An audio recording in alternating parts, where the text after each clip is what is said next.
Alright, Spec-D drifting fans, welcome to the 2025 Spec-D Virtual Drift Series.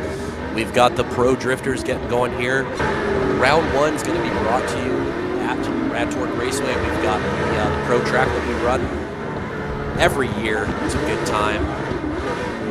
Round one is going to be brought to you by Fate Vision. Alright, Spec-D drifting fans, welcome to the 2025 Spec-D Virtual Drift Series. We've got our three judges getting ready to go. We've got Matt DeLisle, round one is going to be Michael Bourgeot and Galen Norman.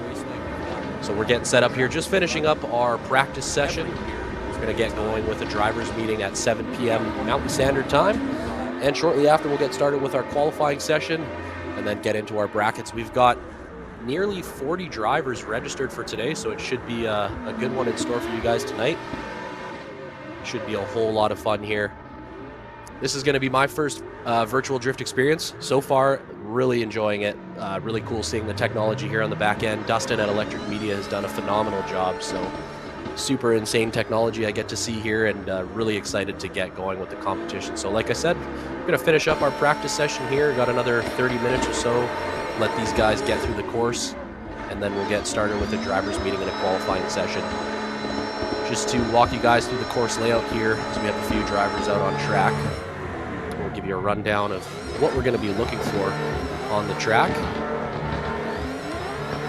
Of course, some of you may have seen this track in real life, and it drives really well in the sim as well, so it should be really fun to see.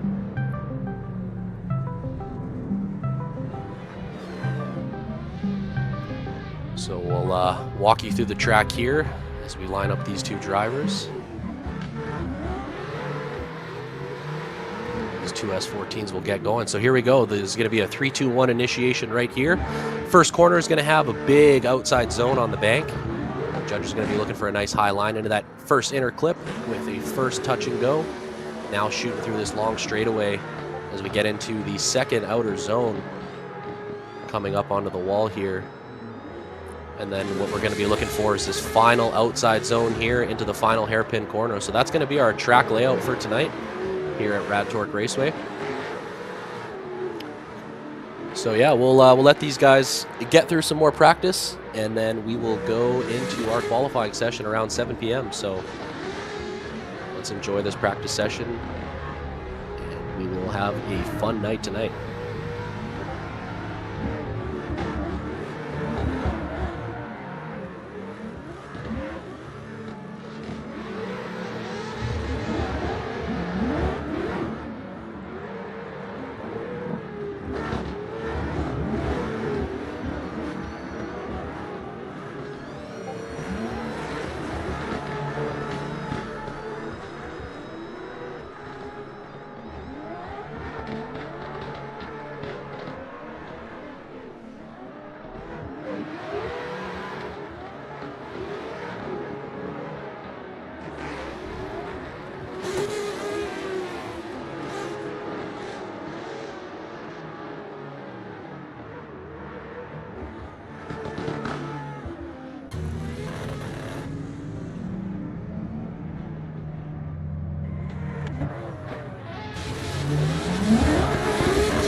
Alrighty, Spec-D fans, we're just after 7 p.m. here. We're having our quick drivers meeting.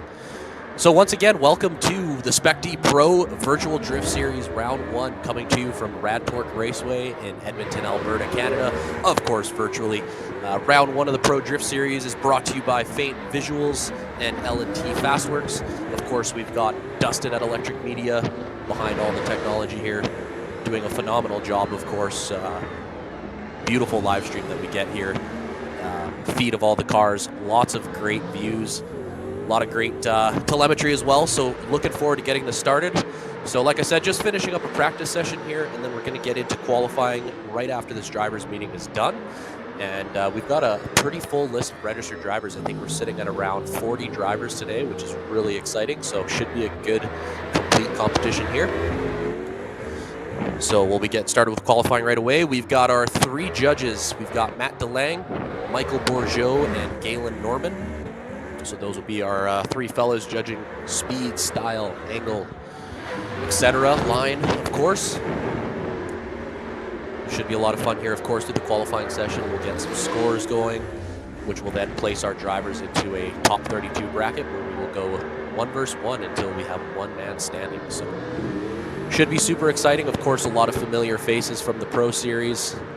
Carlton McDonald, Jace Havoc, Matt Rizicki, our 2025 Spec-D Pro champion, Dakota Jansen, many familiar faces. Paul Gracie, of course, Jamie Tedesco. So a lot of Tyler Meyer, a lot of pro drivers from the real Spec-D series, and a lot of talented virtual drivers as well. So should be a super fun one for you guys. And of course, we can see all your comments here on the live stream, guys, so keep those coming. Love to see you guys engaged. We love seeing a lot of your funny comments as well. So JC, we're talking to you, man.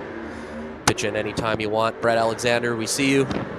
We love you guys. We're really excited for tonight. This is the first one. This is my first Pro virtual drift experience. I'm really excited for it. Like I said earlier, really cool seeing the way that this stuff runs behind the scenes between the Discord chats and the way that this live stream is run. So this should be really exciting here.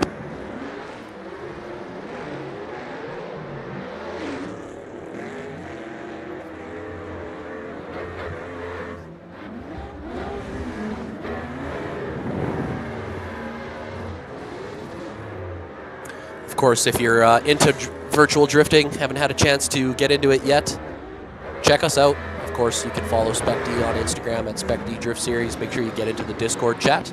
All the resources you'll find in there in terms of all the car packs and all the different things that you would need to download into the Assetto Corsa Content Manager to be able to jump onto our servers and come drifting with us. Of course, many different tracks that we run in real life on Assetto here. We've got Rad Torque Raceway, Stratotech Park. Our next competition is going to be on December 13th. We're going to have our grassroots series for the BCDA going at Agassiz Speedway.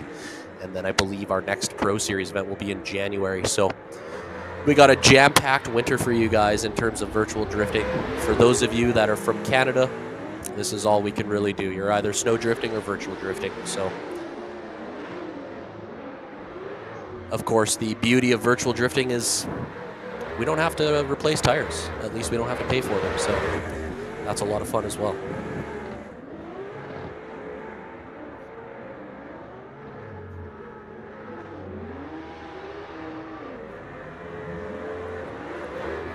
So yeah, just hang tight. We're going to get started here with qualifying any minute.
All right, Spec-D fans, thank you for hanging tight with us here.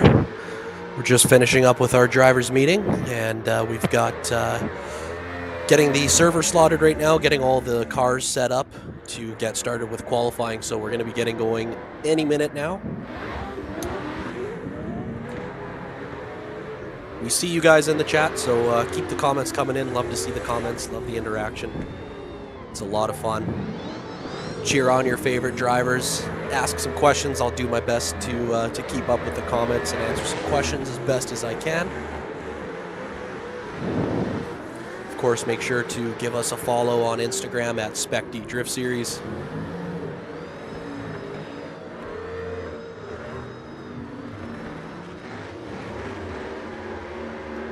So we do have a confirmed 40 drivers, I believe 39 drivers. We got one no-show only, so we'll have a 32 bracket. That means 7 drivers will not qualify. So it's going to be a tight one for sure. Only so many spots available in the competition here.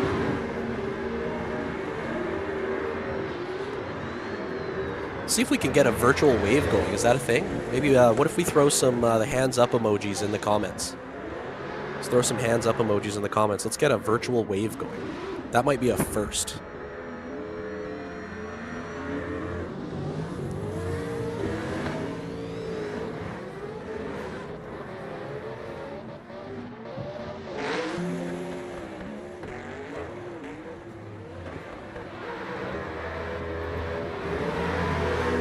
Why I know Drive I, honestly, not very good at sim drifting. Not something that I have had enough time to really dive into. I'd like to definitely get some more seat time at some point. One thing that I found I struggle with is the higher power cars in sim racing. A lot of the lower power cars I feel like I have no problem with, but some of those higher power cars I just struggle with setup, so it's something I'll need to devote some time to in the future. But really going to enjoy watching this one. Like I said, it's really cool to see this one from this angle. Look at the wave. Love seeing this wave going. Appreciate that, guys. The vibes are high. The vibes are high in the drivers' chat as well right now. Those guys are having some fun. We're getting things going.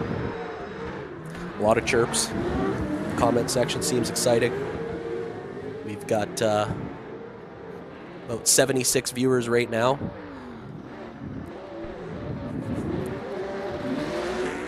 Tell your friends, tell your mom, tell your grandma, share the link on your Facebook feed, your Instagram story. Post a link out there for your friends to tune in.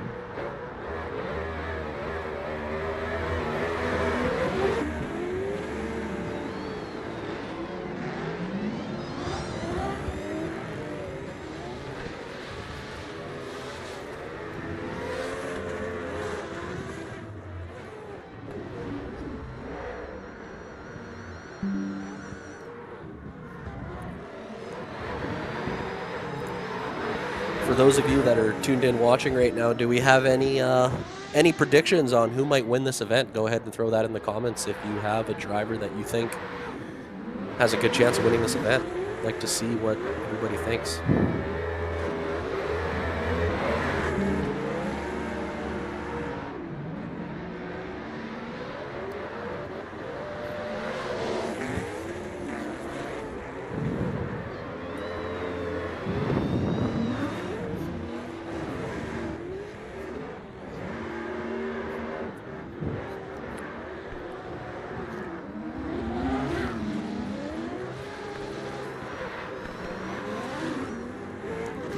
So once we get started with our qualifying session here, each driver is going to get 2 qualifying runs, of course. We're going to do them back-to-back. Of course, it's being a virtual drift series, we don't really need to worry about cars cooling or tires cooling. So to make things nice and simple for the judges as well as the server, we're going to run our qualifying runs back-to-back.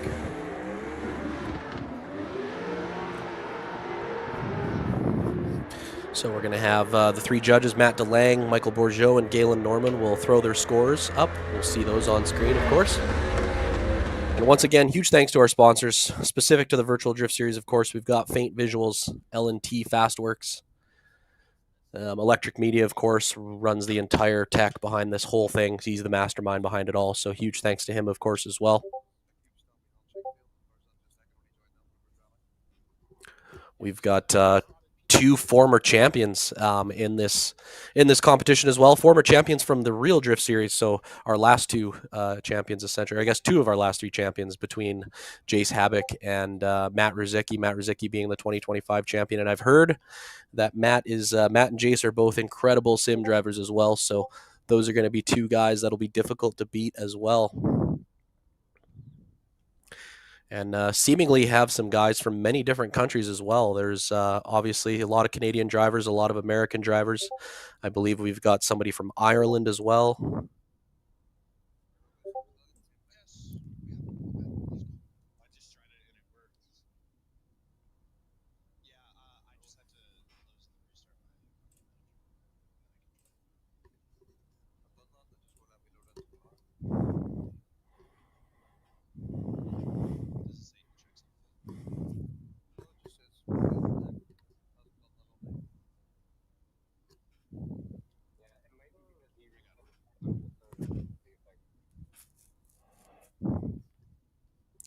So we're just about to get our first qualifying driver queued up here.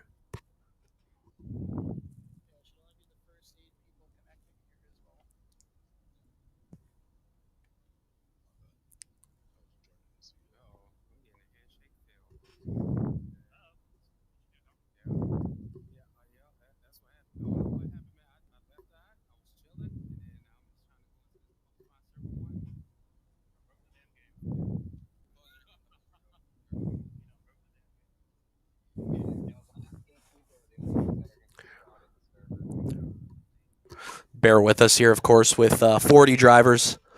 A lot of button clicking here as we slot and load the server with our drivers. I believe due to obviously a limited number of drivers you can have in servers, we're going to have to do them in chunks. So just loading up our first set of drivers right now.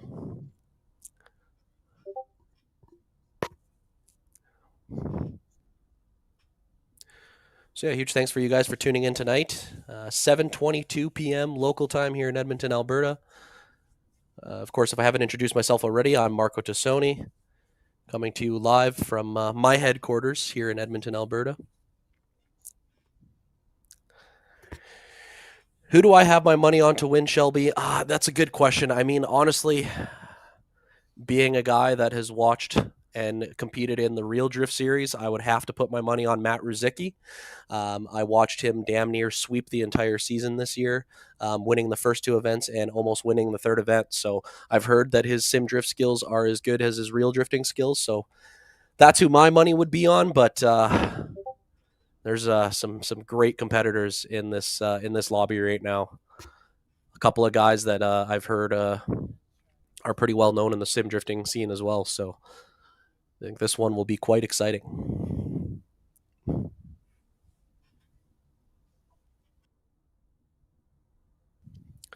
We got any Paul Gracie fans in the chat? Paul Gracie's a popular guy. He's got a lot of fans. I don't know if I should call them fans or haters. They like to razz him a lot, of course, but one of the biggest beauties in the drifting scene, of course. We all love Paul. We love to give him grind his gears a little bit, but should be fun to see what he can do here. JC. Looks like JC is live with Paul Gracie, so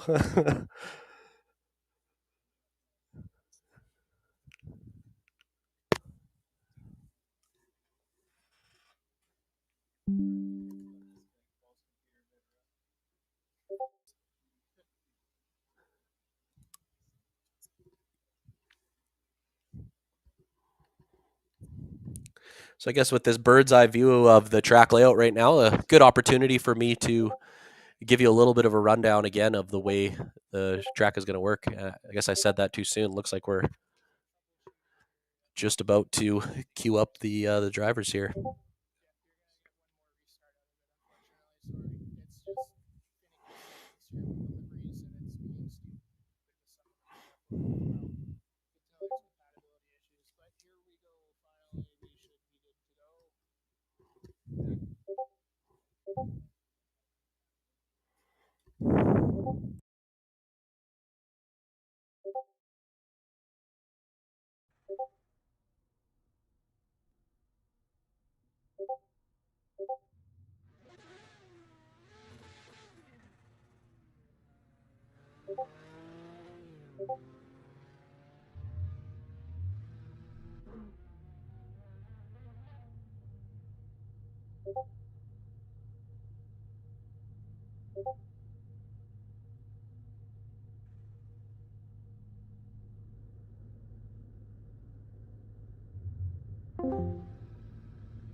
So our judges are set up and ready to go. The server's set up and ready to go.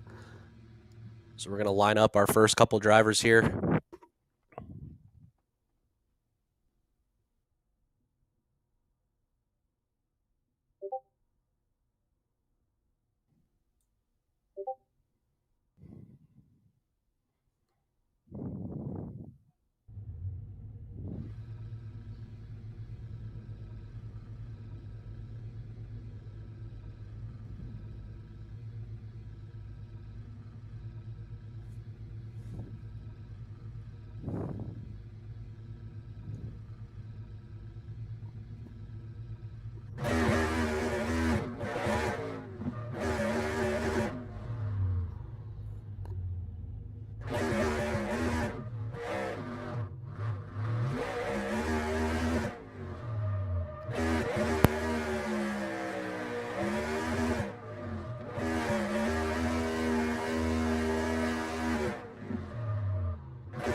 Okay, we are now just moments away from getting started here. See our first driver out on track warming up some tires. That's Jacob Efrosman. Drivers just confirming a few questions with the judges in the drivers meeting chat right now, just wanting to confirm a few things as far as the track layout goes. The main questions that are being asked right now is just regarding the decel zones. So of course we have some sections on the track where deceleration of speed is allowed. So for example, as we go from touch and go 1 into the second outside zone, obviously that is a very fast straight section where you then have to scrub a lot of speed into that second corner. So that is a section where the judges are saying that the lead driver is of course allowed to decel. So in that event that a chase driver does ram into the lead driver and send him offline, that will be considered the chase driver's fault, as they are to expect a decel from the lead driver. Of course, if on any other section of the track that is not a decel zone and the lead driver were to slow down significantly, causing a collision, that would be a fault in the event, a fault in the direction of the lead driver. So that's the point of the decel zone. So they're just clarifying that right now.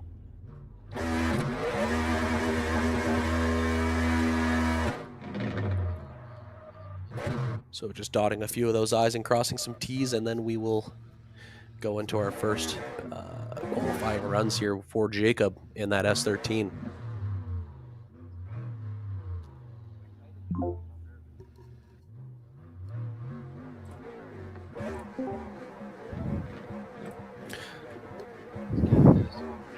Alrighty, here we go. We are ready to go. So we've got Jacob at the line. And here we go. We are underway. Spec-D 2025 Virtual Drift Series. This is Jacob. Nice and high on that first outside zone. Missing that first inner clip a little bit, but he fills touch and go 1 perfectly. Now decelling into that final outer zone and taking a couple wheels off track here.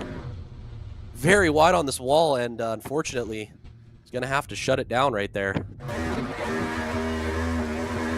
So a bit of an error from Jacob.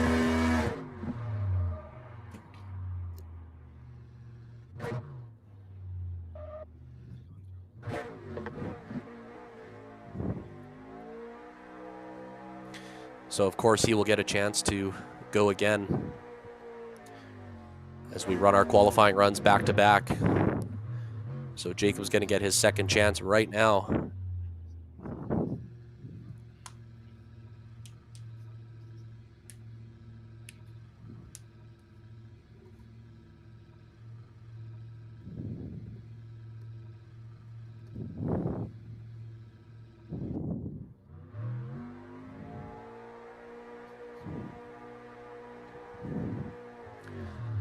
So judges just submitting some scores here on that first set of runs.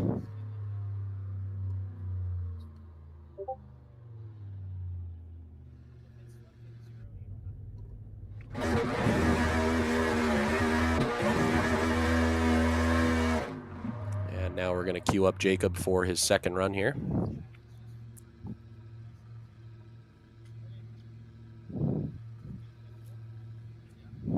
See if Jacob can redeem himself here.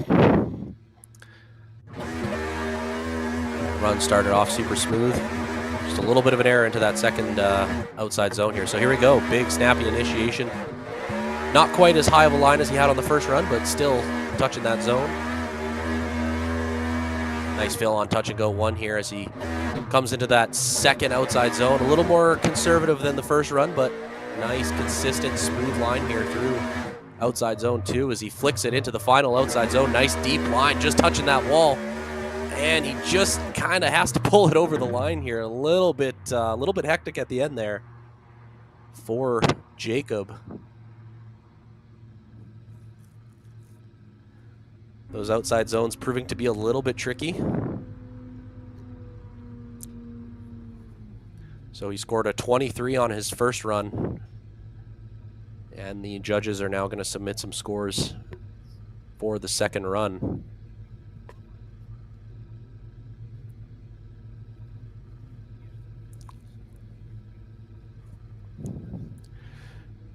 Should, of course, score higher than that first run.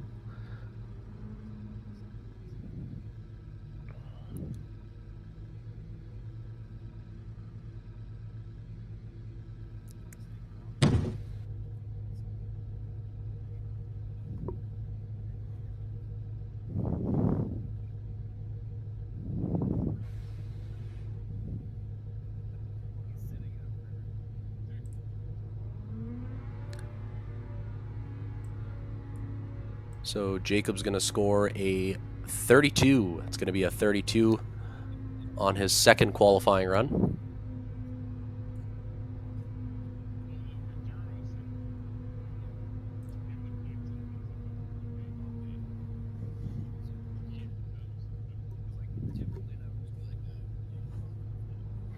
So a 32 for Jacob Efferman.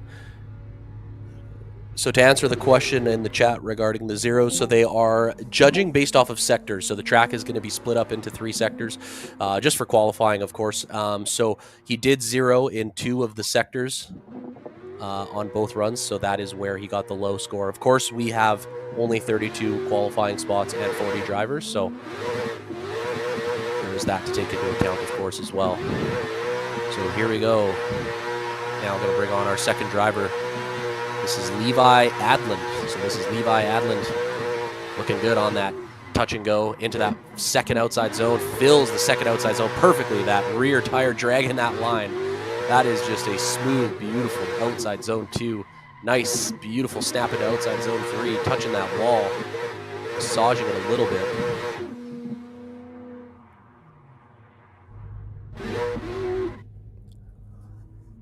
So a beautiful run there from Levi in that blue Mustang.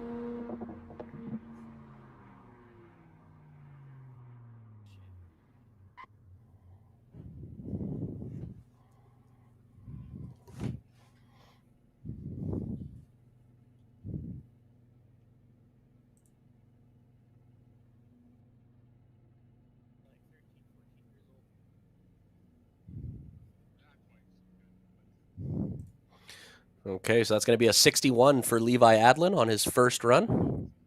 A 61 from the judges.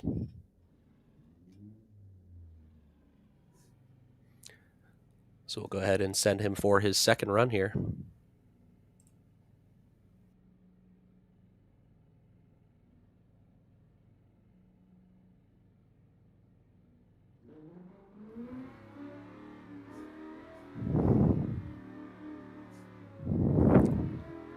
Sorry, a 67 from Levi Adlin. 67, to correct myself there.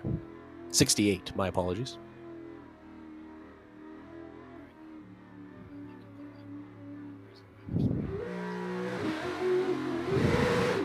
So here we go, second qualifying run for Levi.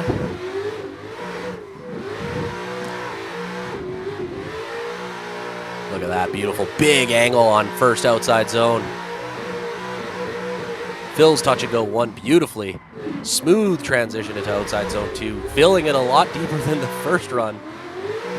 Kind of has to come out of it a little bit here, and nice transition into final outside zone 3. Little wall tap there, little bit of a wall tap, but nothing too bad here. Nothing that disturbs the motion of the car, and he finishes off a nice clean run there. So a beautiful run from Levi. Once again here. Some nice, consistent driving from him. Just a smooth, settled Shelby Mustang Super Snake.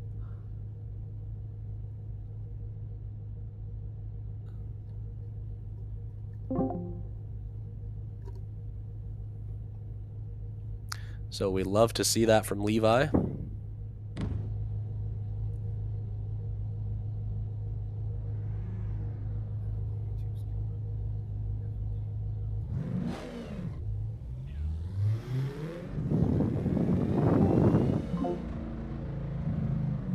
All right, so that's going to be a 74 for Levi Adlin on his second run. That's obviously going to put him on top spot. So a nice 74 from Levi.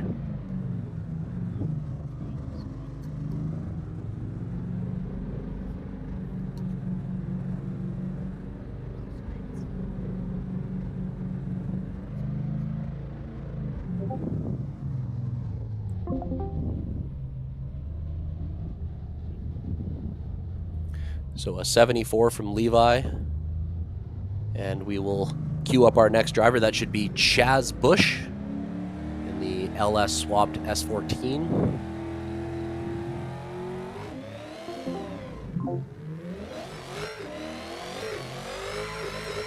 All right, so here we go with Chaz Bush. Big snappy entry. Good line on the first bank here. Missing that first inside clip a little bit. Fills the touch and go nicely. Little bit of a bobble into the final corner, but he settles the car nicely, dipping that tire into the gravel a little bit.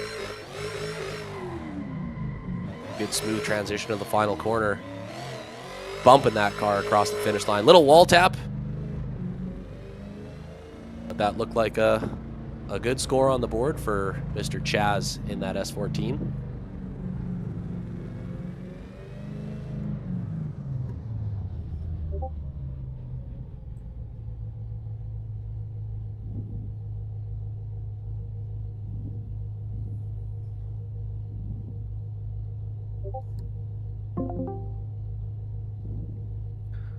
I'm hearing that Chaz is a local legend in Monroe, Washington.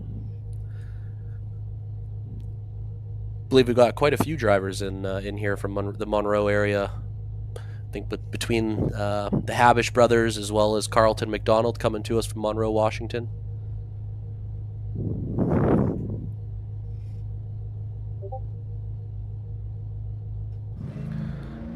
So we'll get Chaz set up again here to run his second qualifying run. That's going to be a 55 for Chaz Bush. A 55. All right, so here's Chaz again. Beautiful fill on that touch and go. A little more aggressive on this run. He looks like he's definitely setting the car a lot harder.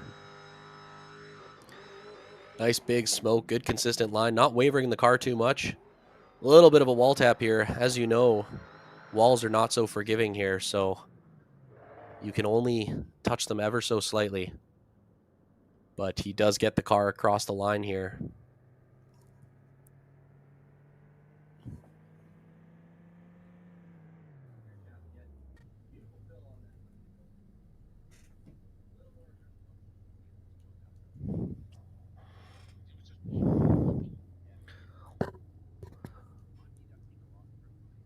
Love seeing the telemetry on screen. That's a cool feature to have for sure.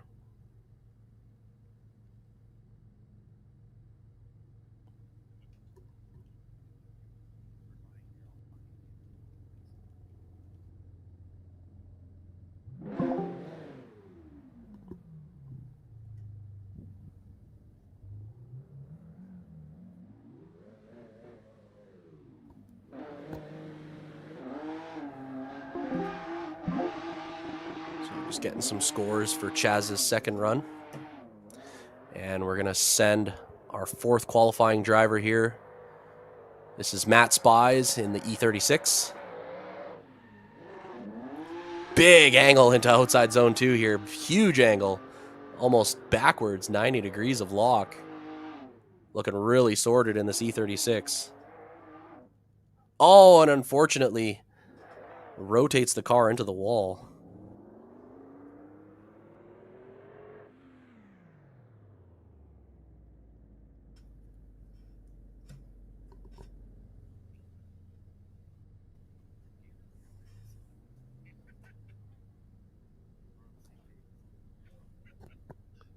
So, unfortunately, going to be a sector 0 there for Matt. The rest of the run looked really good, of course.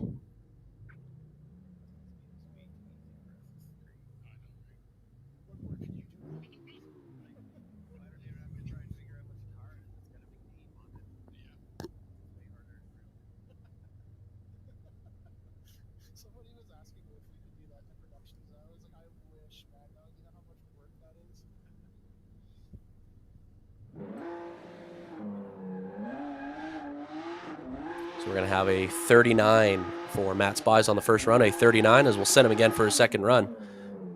Big entry into the first outside zone. Starts a little bit low on the bank, but brings the car up higher. Does touch the first inside clip nicely. Filling touch and go 1 and a nice snappy transition out to outer zone 2. Dips a tire a little bit, dropping that tire. Nothing that's going to affect the run too much here as he comes into the final outside zone. Scrubbing some speed beautifully. Finishing off that final corner nicely. That is a very tricky final corner there. You come in with a lot of speed. So you have to find that perfect balance between not sending it too deep into the wall, but also not sending it not deep enough, I guess. But he did a beautiful job there of finishing off that run. So good run there for Matt.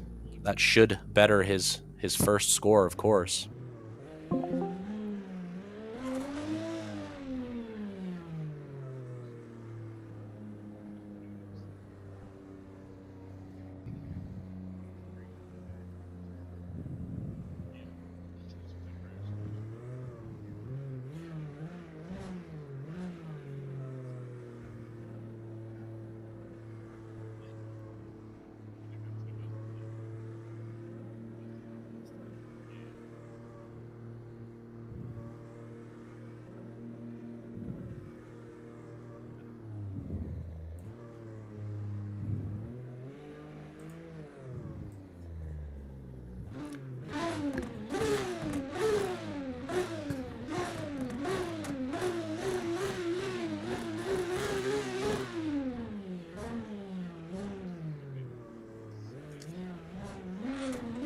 All right, so that's going to be a 42 for Matt Spies. 42.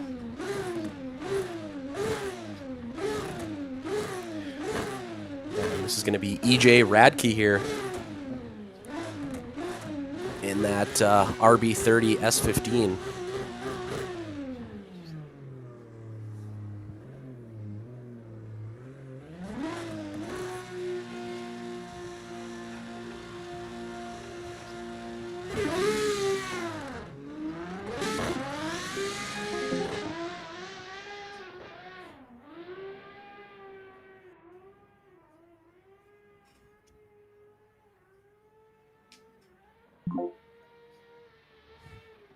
All right, here's EJ. Looking beautiful on outside zone 2.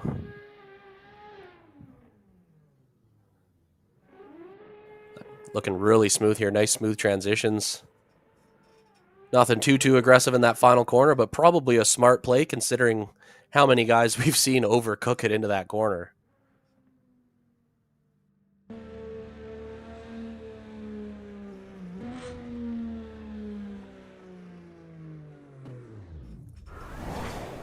We're just going to get a replay here for the judges.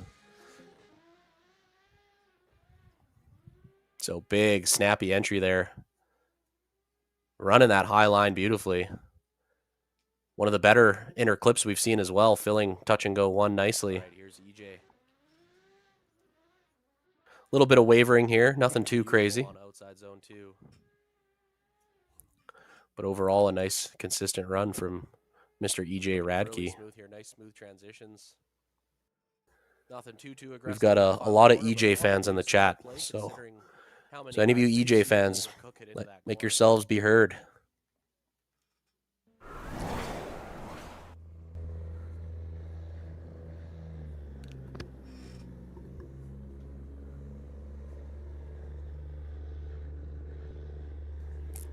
So that's going to be a 65 for EJ, a 65.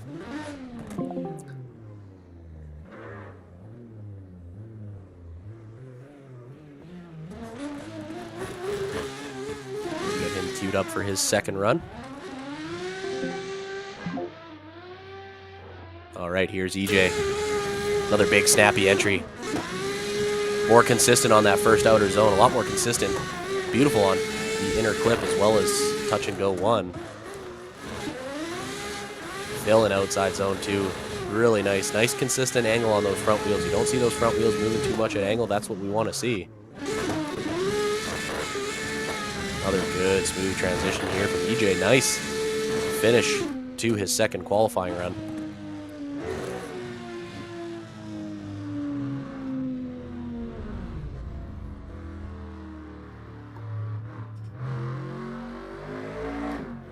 Definitely one of the better inner clips that we've seen on the day so far.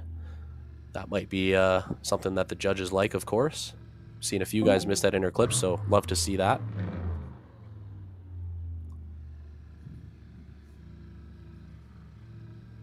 Lots of EJ fans in the chat. You'll love to see it.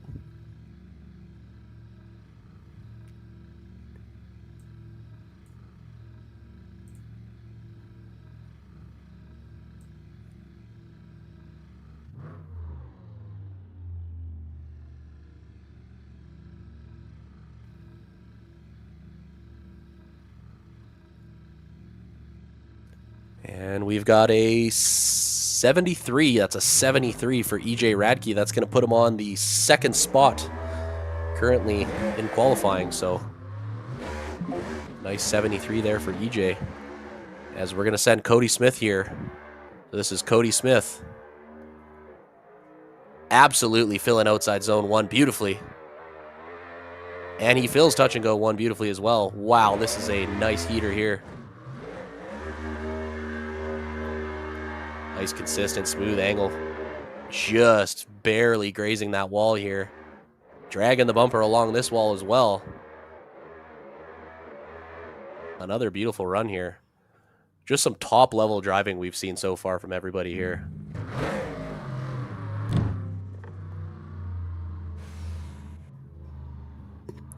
Black Cat Media, you asked me earlier why I don't compete in these events. Well, I mean, look at these guys. I can't compete with this. This is insane.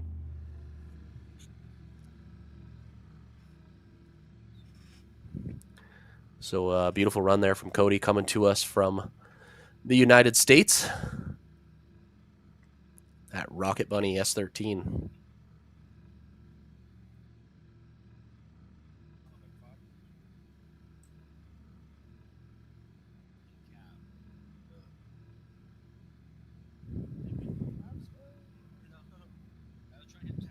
All right.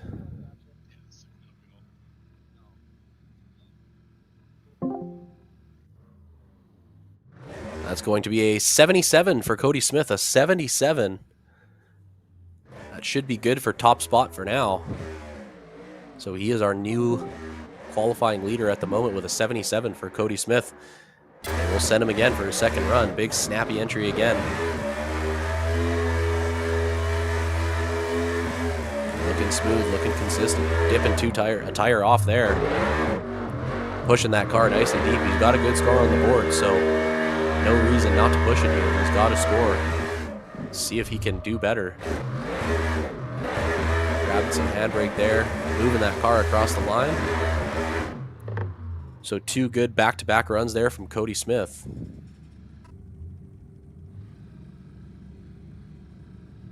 So he's got top spot already. Can he better the score?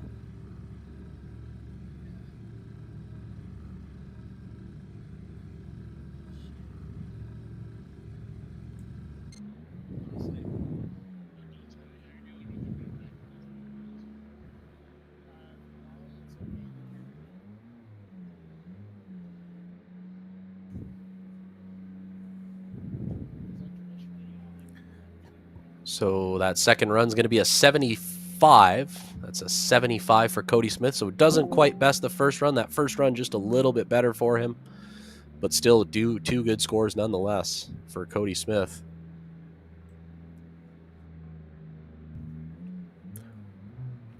Moving along nicely here. We're going to queue up our next driver. This is Mitch Seaburn coming to you from, I believe, Calgary, Alberta, Canada.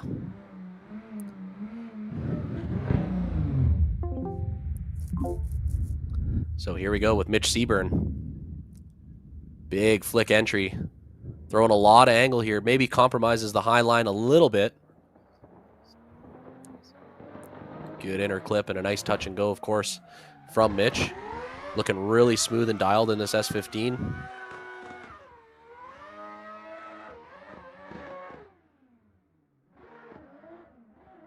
Looking good into that final corner here. And that should be another score on the board for Mitch Seaburn.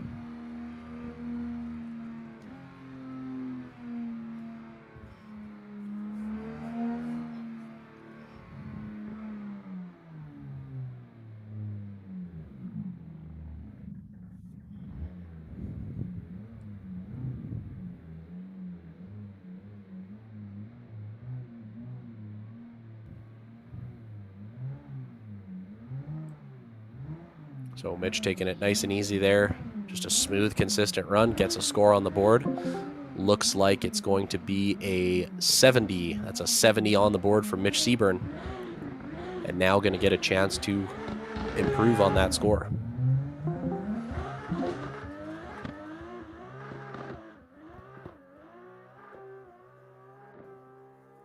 Here's Mitch again. Nice and high on that bank. Touch and go one looks good. Everybody's been beautiful through touch and go one here. Phil in outside zone nicely. Outside zone 2 looking good. Car comes inside a little bit here, but for the most part, Phil in that zone. Big snappy transition into the final corner. Back on the power through that finish line. So throws a little more into it. A nice 360 across the finish line from Mitch.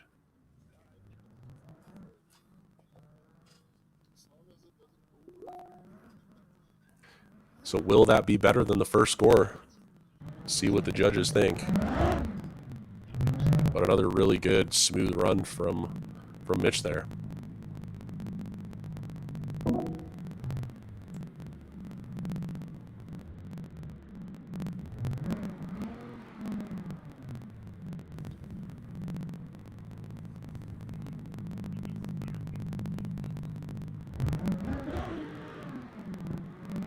So that's going to be a 67 for Mitch, so his first run score will be the one that, that gets him on the board. Okay, so this is Lauren Hartzell now.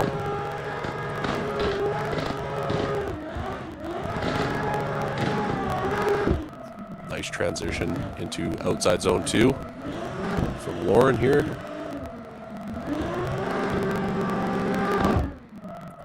Transition into final outside zone. Cooks it a little bit too hard. Bumping the back end of the car onto those jersey barriers. So that's going to be a sector 0 likely.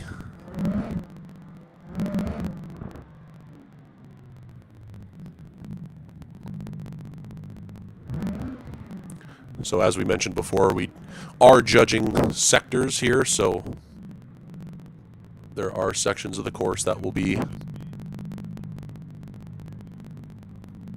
zeros, but we'll still get a score based off of the rest of the sectors.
All right, this is going to be Lauren Hartzell's second run here.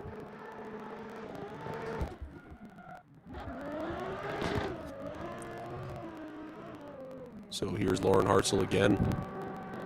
Looking good on outside zone 2. Smooth transition into outside zone 3. A little bit shy of that wall there, a little bit shy of the wall. But he does move the car across the finish line.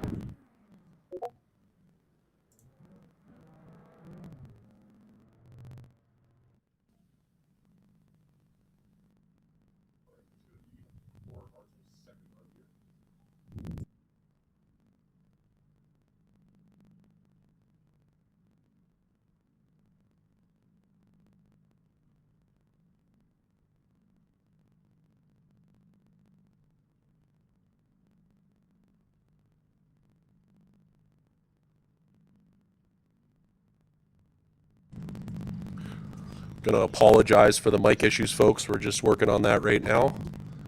My mic is coming through Discord now loud and clear, but for some reason not translating on the stream, so we're gonna work on that in the background here, so bear with us.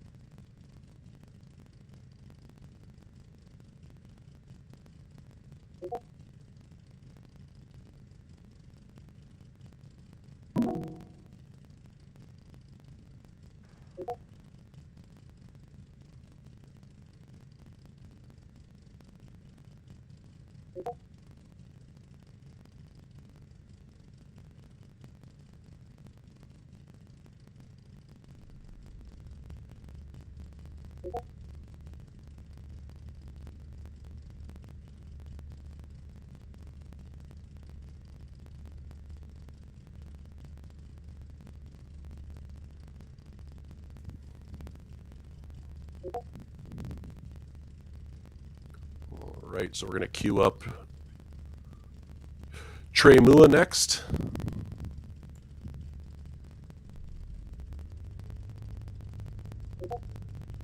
As Lauren Hartzell will score a 59 for Lauren Hartzell.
Apologies on the mic once again. We're working on getting that sorted here on the back end.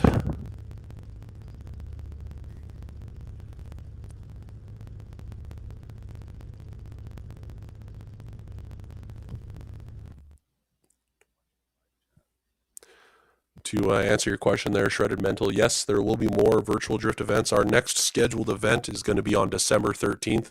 It's going to be our first grassroots virtual event of the year. So that's going to be a BCDA event running on December 13th, I believe, from Agassiz Speedway in British Columbia, Canada.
I do believe that registrations are still open for the next event. I believe you can do that online at the Spec-D Drift Series website. You should be able to find registration info on the actual store for Spec-D. So you'll have the opportunity to register for any future events on the store there.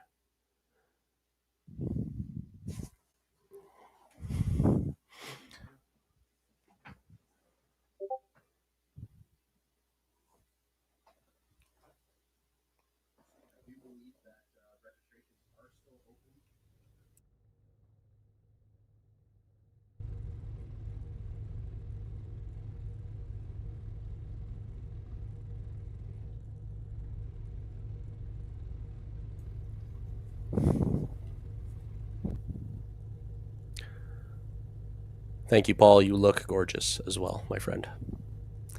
Once again, huge shout out to Dustin. He is the mastermind on everything here behind the scenes. It's crazy how many hats he's wearing right now. He's jumping between the judges chat and the drivers chat to get everybody in and out of where they need to be, and he's doing a phenomenal job. So all the amazing technology that he's got going on here is all working simultaneously from one computer, and it looks amazing. So huge shout out to Dustin once again. Absolutely killing it right now. 。 . 。 . 。 . . . . . . . . . . . . . . . . . . . . . . . . . . . . . . . . . . . . . . . . . . . . . . . . . 。 . . .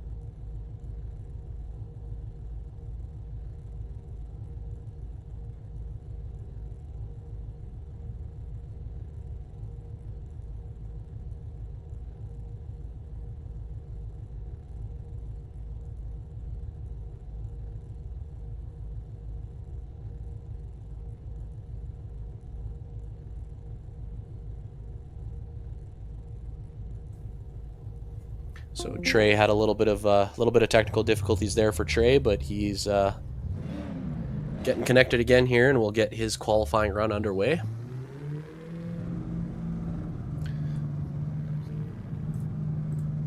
So we're just gonna get on to the next driver here. We're gonna let Trey get his stuff going.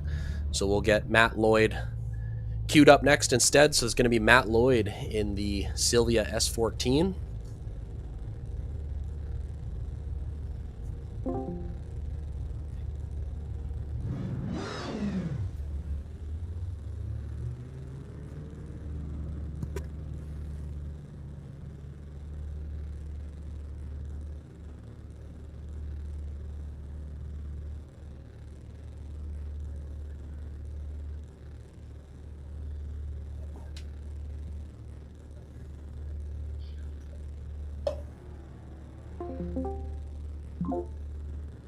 All right, here we go with Matt Lloyd.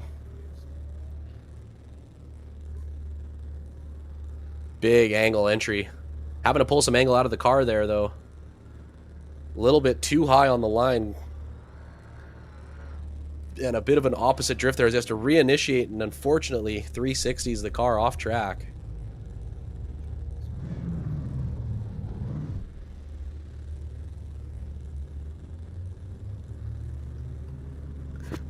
So we'll let Matt get back over to the start line here and give another go at this.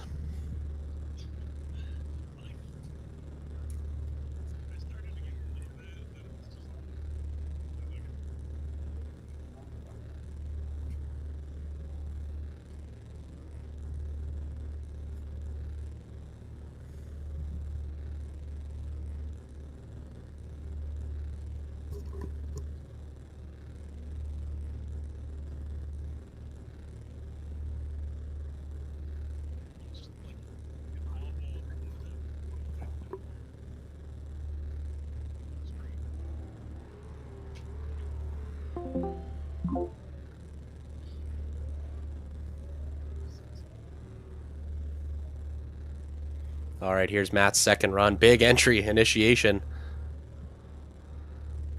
Struggling a little bit here with the car. It looks like he's going to get further along the track here with the car, so that's looking good for Matt Lloyd.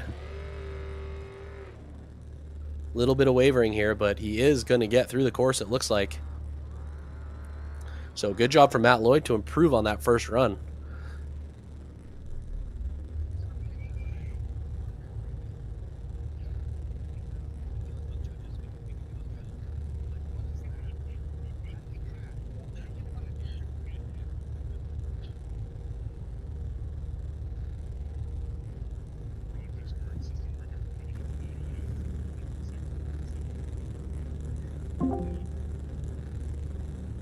So that should be a better score there for Matt Lloyd.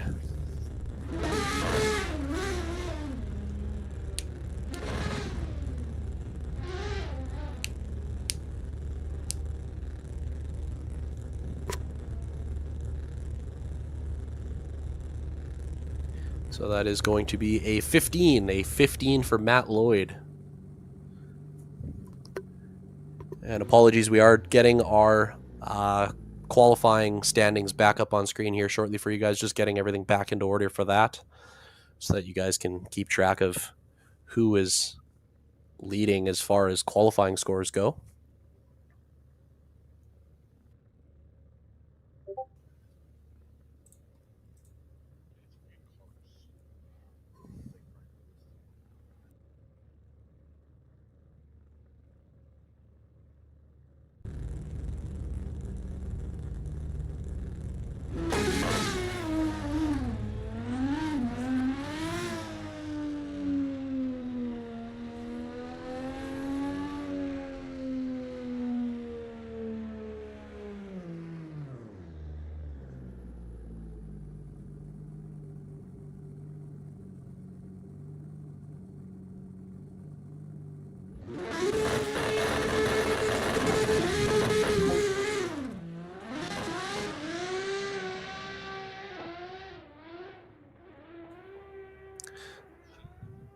All right, there's going to be Brian Willis here. Brian Willis in the S15.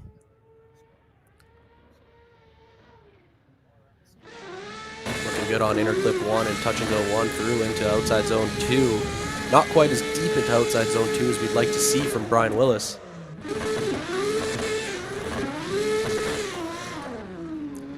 And he's going to finish that final corner with a bit of an inside line.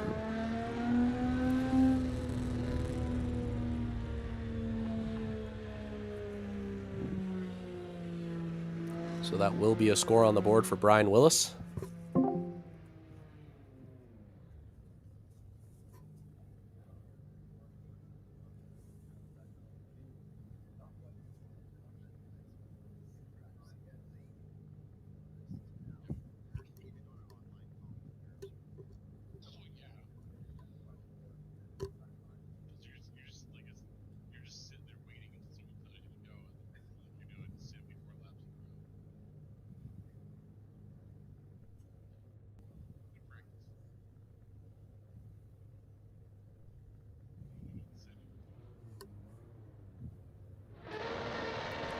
So Brian Willis will score a 41. That's a 41 for Brian Willis. As we run him back for his second run here. See if he can best that score. Nice big entry from him. Little bit of wavering on the bank. Looking a little bit more fluid and smooth in that first run. Pulling a bit of an inside line on outside zone 2 here. Bringing the car back outside. Big snap into that final zone. A little bit deeper, a lot deeper into outside zone 3 here. So that should be a better score for Brian Willis.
Yeah, it looks like that'll be a 42 for Brian Willis, a 42.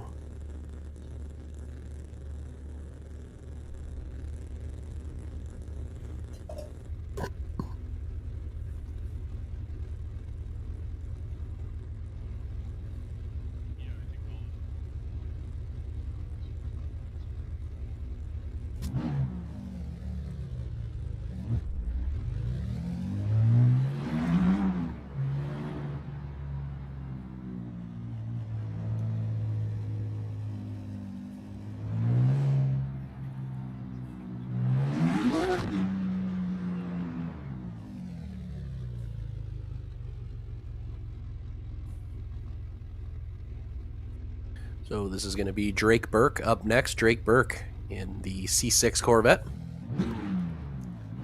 Or I believe we might actually have Trey Mua ready to go. Looks like, yes, looks like this will be Trey Mua. So yeah, we got Trey Mua ready to go here in the A90 Supra. Nice high line from Trey on the first bank. Inner clip 1 looking good. Touch and go 1 looking really good as well. So Trey Mua looking really nice here, filling outside zone 2 beautifully. And a nice smooth transition into final outside zone 3. A little bit of a bump on the wall there. It's going to cause him to have to shut him down a little bit.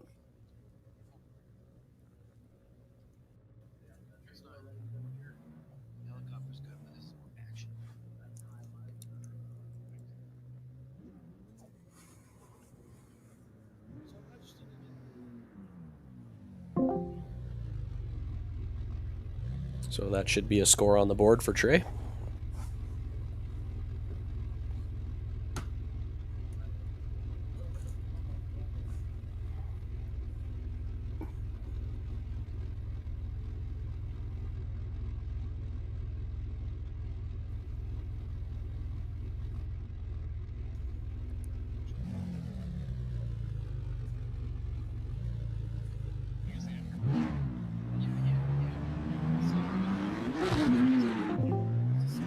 So Trey scores a 44 on the first run. That's a 44 for Trey. We'll send him again for that second run. Another nice entry from Trey, pulling down on the bank a little bit there at the end of the zone. Allows him to fill the first inner clip. Not quite as deep into the touch and go.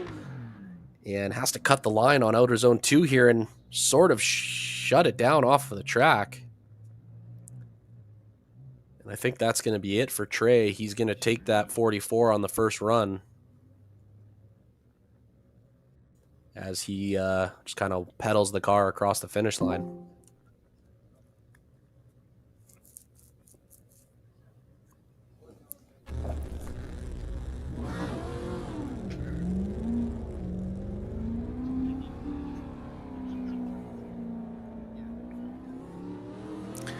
Got a bit of a bromance going in the chat right now. Love to see it. I would expect nothing less from drifting fans.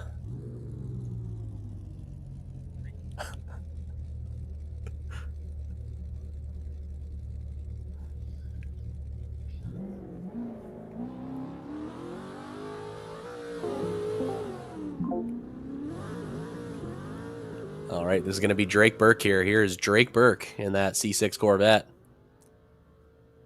Huge angle on outside zone 1. Nice high line, nice fluid, consistent angle. Filling touch and go 1 nicely. Filling outside zone 2 nicely as well, dragging that bumper along the line. Oh, and unfortunately puts the back end of the car into the wall. That run was looking like a heater for Drake Burke. And that's an unfortunate consequence of being aggressive.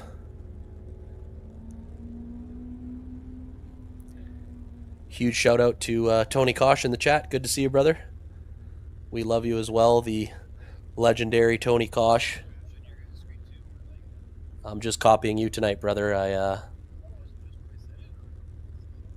wish I could be Mr. Tony Kosh, but doing my best filling in here.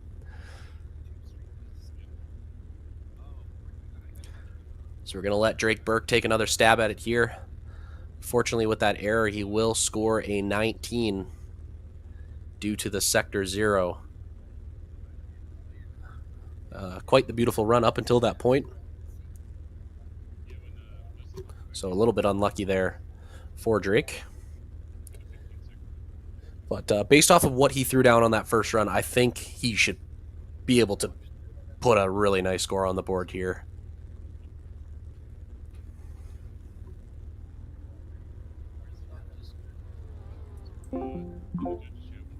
So just to give you a bit of an update on the standings right now, we're going to have Levi Adlin in first with a 74, EJ Radke in, sorry, that was Cody Smith in first with a 77, and then Levi Adlin in second with a 74, EJ Radke in third with a 73. This is Drake Burke again on his second run, filling outside zone 2 beautifully. Into outside zone 3. Big angle in outside zone 3. Huge angle on the car there. So a good finish for Drake Burke.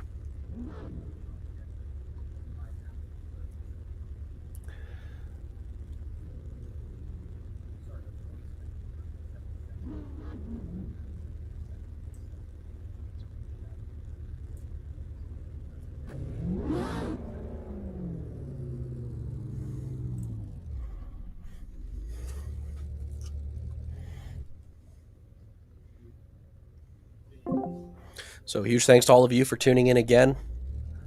We'd love to see it. Some good interaction in the chat. A lot of people having fun tonight. Drivers are having fun in the drivers chat. Good to see. Once again, a huge thanks to our sponsors, Faint Visuals, L&T, Fastworks, for making this event possible. Spec-D Drift Series, BCDA. Coming to you here virtually from Castrol Raceway, or sorry, Rad Torque Raceway in Edmonton, Alberta, Canada.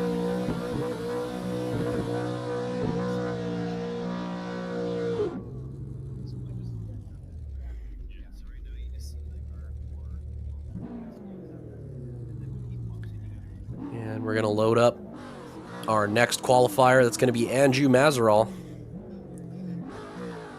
in that custom livery Corvette.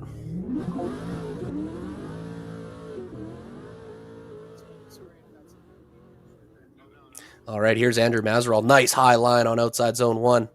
Big angle. Nice and smooth through the touch and go into that second outside zone. Cooking it a little too deep there for Andrew. But he does get it back on track here. Throwing some big angle into outside zone 3.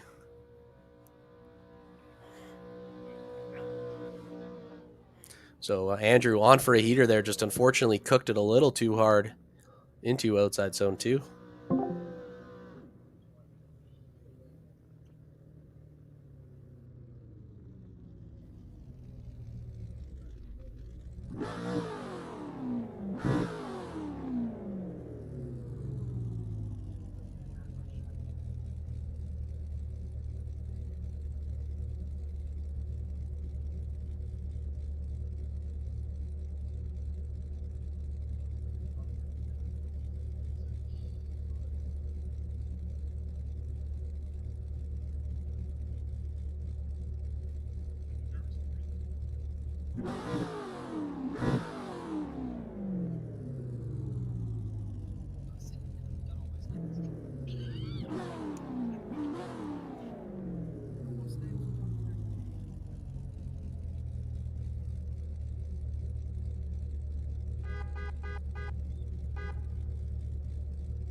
And we're going to get Andrew ready for his second qualifying run. First run will score a 39. Looks like it's going to be a 39 for Andrew Mazerall. And to update you, that was a 72 for Drake Burke. Our last run, a 72 for Drake Burke. That puts him into the top 5. So here's Andrew again, looking to better that 79 or 39, sorry. Hitting interclip nicely there. And through the touch and go, looking to do better on the second outside zone here. He does. Not quite as aggressive as he was on that first run, but does get the car through the track nicely here. That should be another good score on the board as he does a 360 through the finish.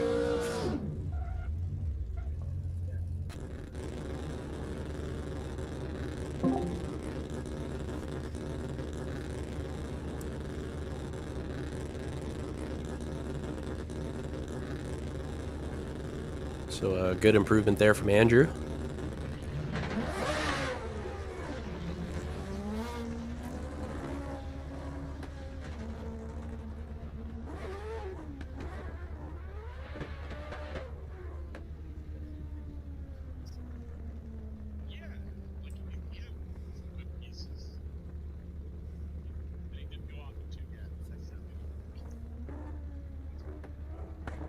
And Andrew will score a 61 on his second run. This is going to be Dario Redic. Dario Redic next. In that RX-7, the red RX-7. Looking nice and consistent here. Not throwing big angle at it, but he does pour on the angle here in outside zone 2, cooking it a little bit too deep.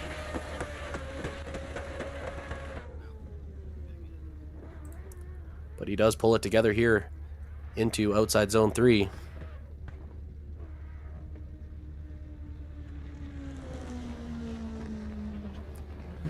So good job from Dario there.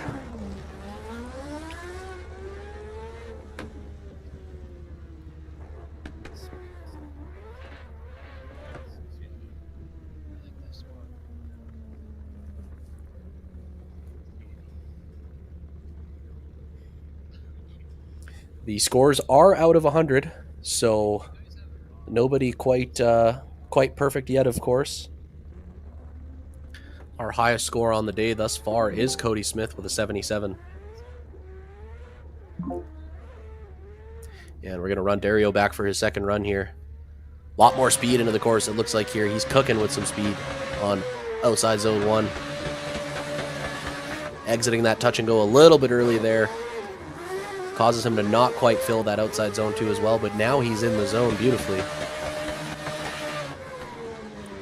And a nice smooth transition into final outside zone 3.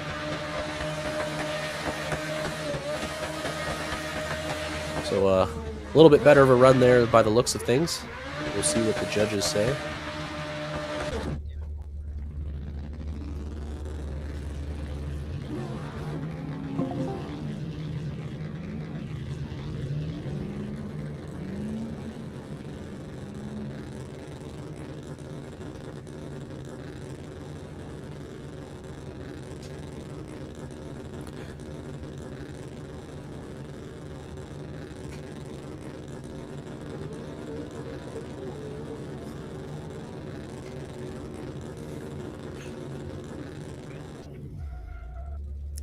That's going to be a 56. A 56 for Dario Redick.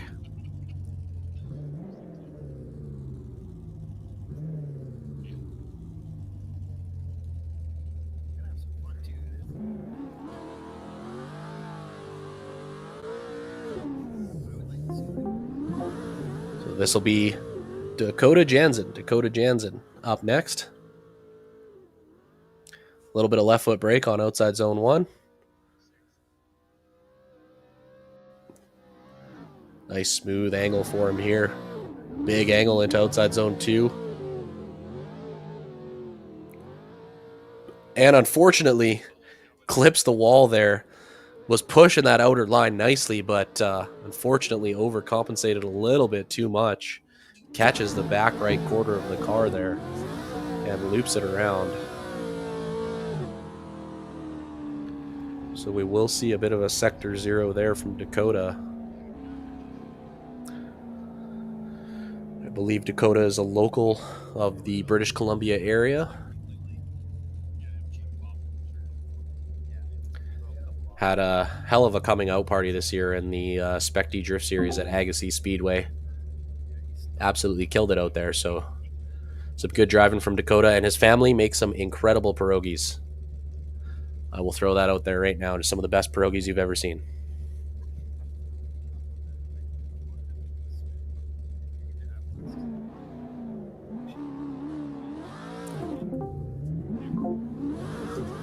So here we go with Dakota's second run. Another big snap entry. Not super high on the bank, but he does fill the zone. Filling that touch and go beautifully. Big angle transition here. Bringing the car on the inside line a little bit, but does look to avoid that wall, at least on the second run here. As he negotiates that car through the final corner. And that should be a better score from Dakota.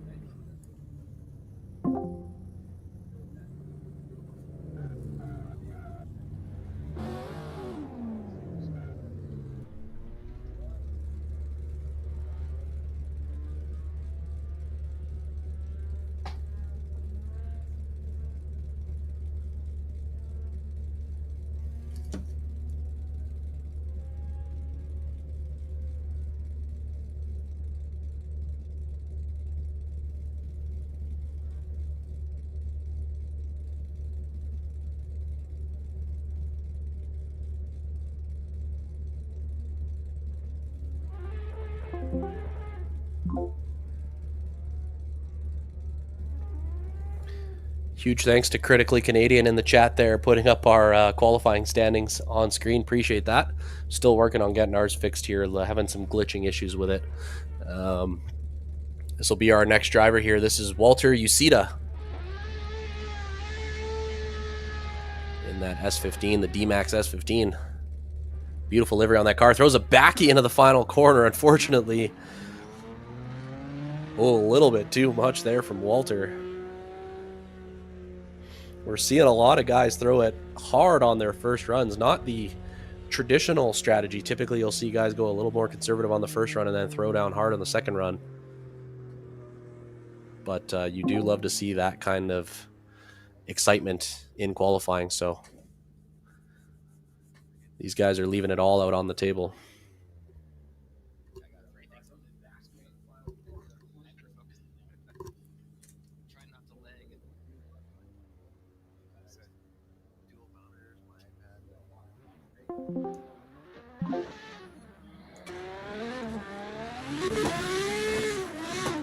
This is Walter's second run. Huge snap entry on outside zone 1. Compromises a little bit on how high he is on the bank. And another snappy entry with big angle into outside zone 2. This one's a little bit all over the place, but very aggressive. Should be some style points in that score. It's a big angle into the final corner as well.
And just getting our next set of drivers set up. We are just about now halfway through our qualifying session.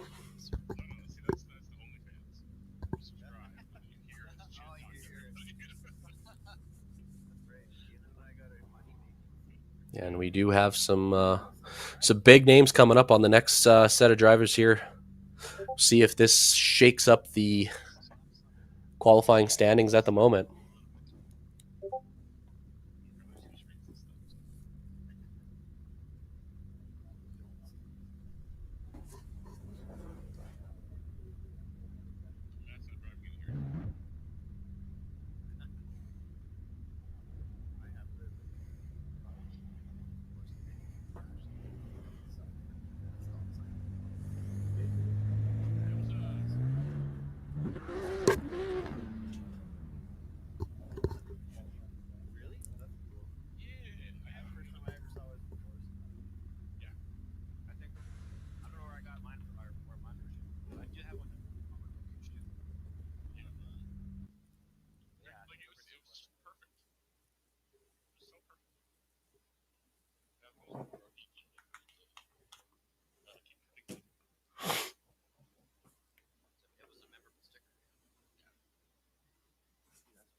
So Walter Uceda will score a 43. That's a 43 for Walter Uceda.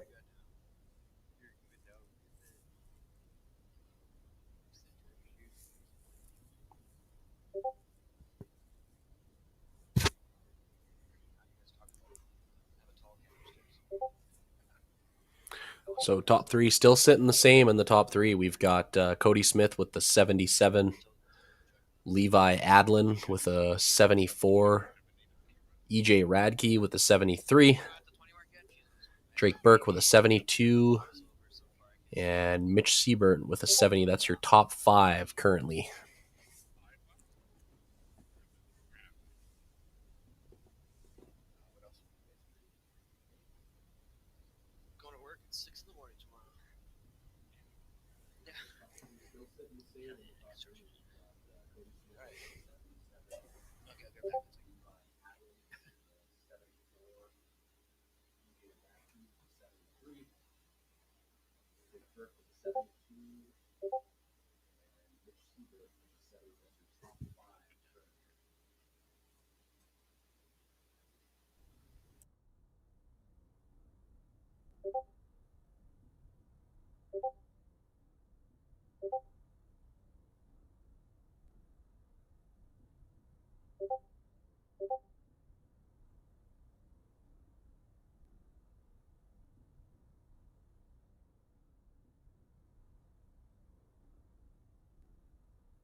All right, we've got our next set of drivers queued up and ready to go.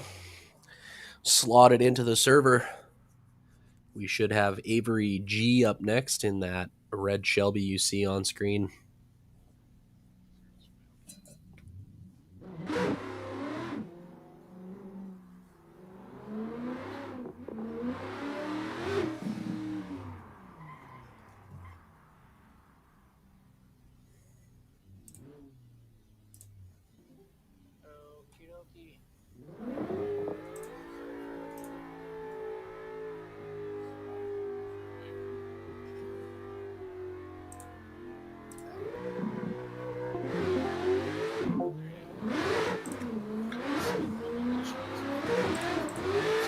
All right, here we go.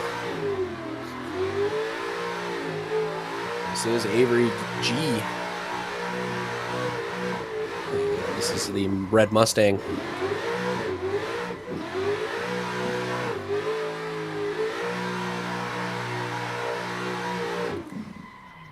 Looking good into final outside zone 3.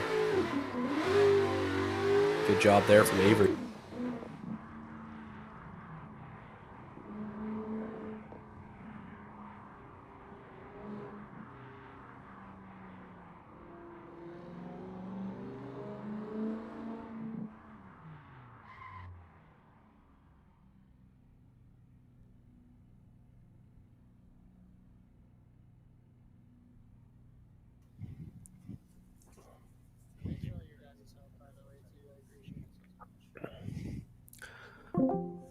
So overall, a nice run there from Avery.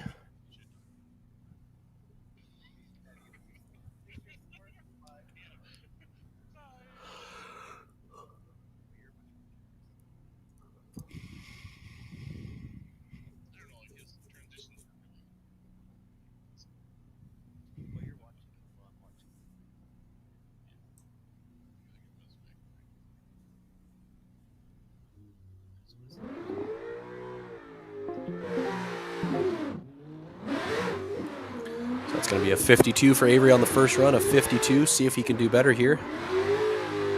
Big snap to angle on the first outside zone. Nice high line. Getting into that inner clip. Not quite as deep in the touch and go as we'd like to see. It's a good angle here. Nice line. As he does pull out a little bit from that outside zone 2. Pushing deep into outside zone 3. Cutting across the track a little bit here as he throws big angle to avoid the wall. But he does clean it up there through the finish line.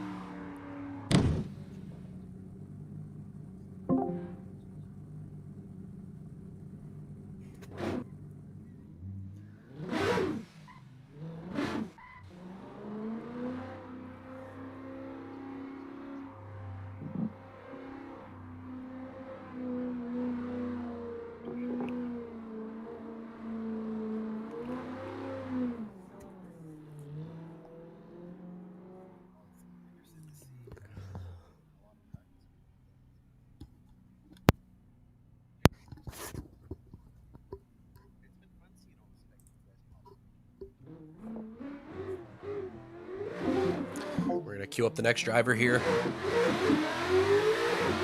This is Matt Ruzecki. In that Mustang. And nice and smooth and fluid here.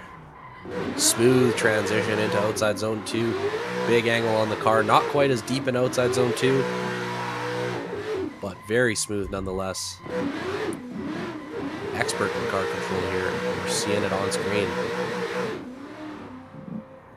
That should be a beautiful run there for Matt, your reigning 2025 Spec-D champion.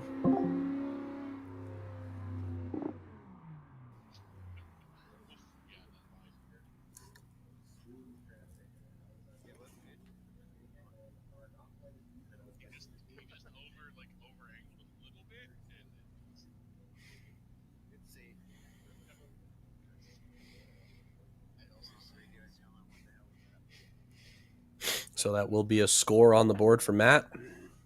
Not his best work. We're looking to see an improvement on his second run should score looks like a 65 from Matt Rusecki.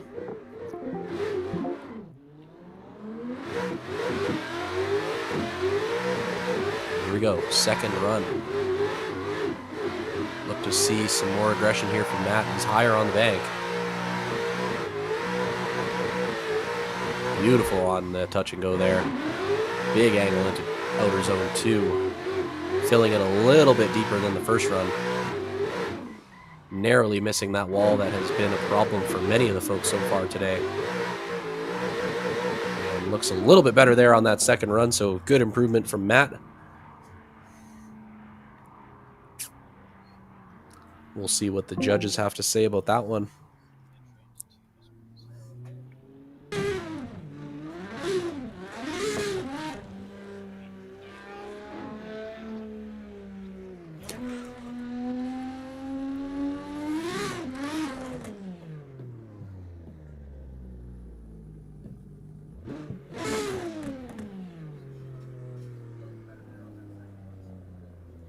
So it will be an improvement for Matt upon his first run. And it looks like he scores a 73. That's a 73 for Matt, so that does put him into that top 5.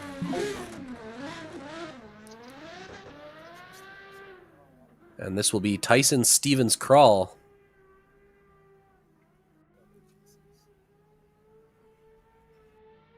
A little bit of wavering through the touch and go.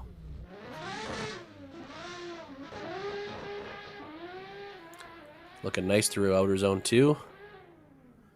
And a big snap into the final corner. Negotiating that car across the finish line, so we'll get a score on the board here for Tyson.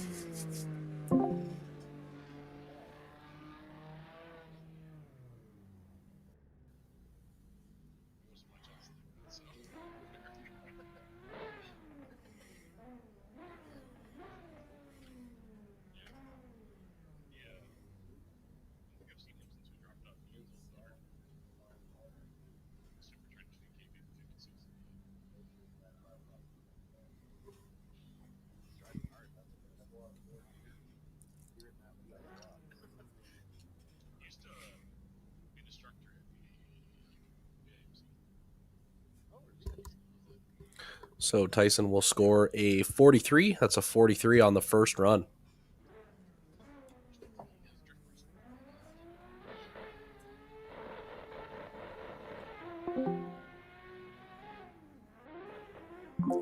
We'll see what he can do on his second run here. Higher on the bank there. Definitely higher on the first bank for Tyson. Looking more smooth here for sure for Tyson. A lot more smooth.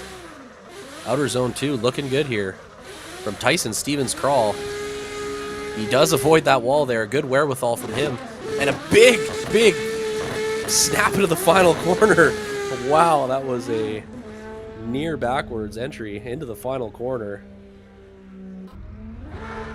An interesting run there for sure. Should be some style points there.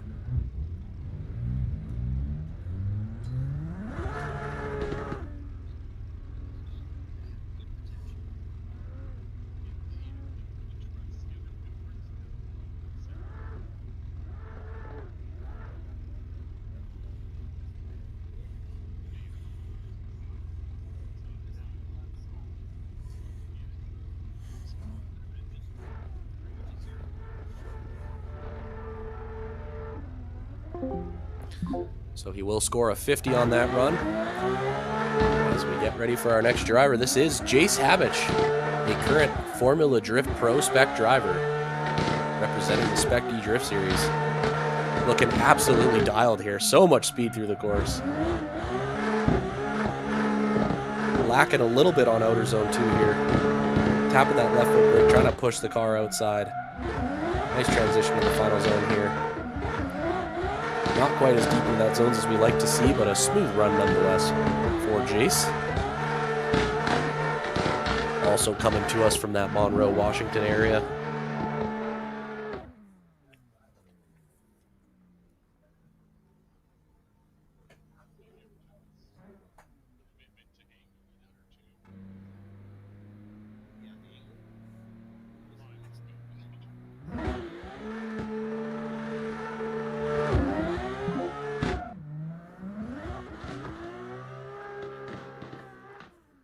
Here we go for Jace's second run. A big angle, huge angle on first outside zone. Not quite as high as we want to see. Fills touch and go beautifully. Grabbing some left foot brake again, trying to push the car more outside. Grazes that wall. Throwing another big angle into the final zone. And he does finish up nice there for Jace Havoc. So a 52 on Jace's first run. Will he score better on the second run?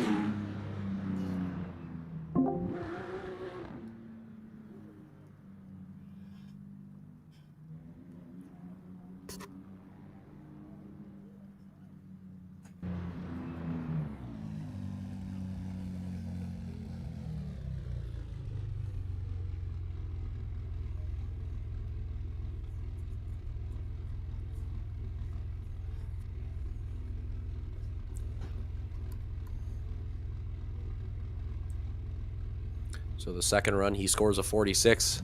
So judges liking that first run better. The 52 will be the run that stays for Jace. And this is Andrew Schmidt now in the A90 Supra. Big angle on the first zone here. A little bit of wavering with the car, but he does keep it smooth into that touch and go. Dragging that line nicely. A little bit straight there from Andrew. But he does keep it together here. Finishing up nice and clean.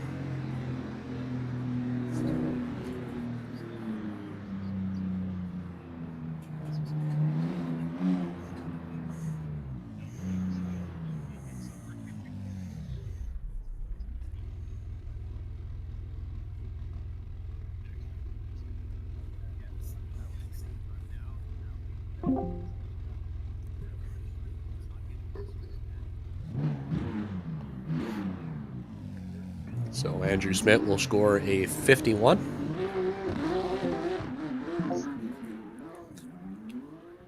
Can he send it harder into this second run? Deep angle there and making a little bit of a mistake. He has to adjust. Definitely tried to send it there for Andrew. But did he send it too hard?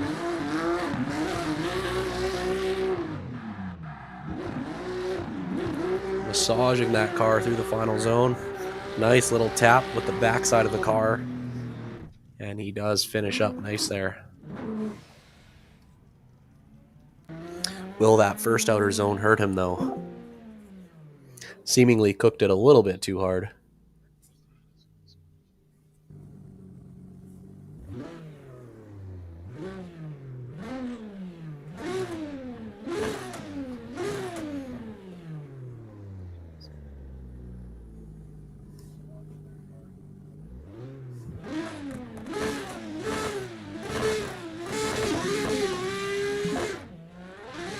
This is Carter Havoc, brother of Jace. They call him Tuna. So here he is. Nice high line there. In that Corvette, or sorry, S15.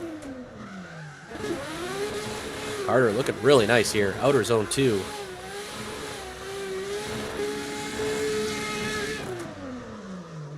Into outer zone 3. Keeping that backside of the car in the zone. Really smooth through the finish line for Carter.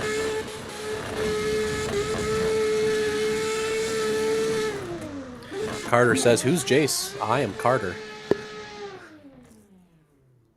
Bringing the heat here. Would love to see a Havoc Bros battle. That would be really fun today.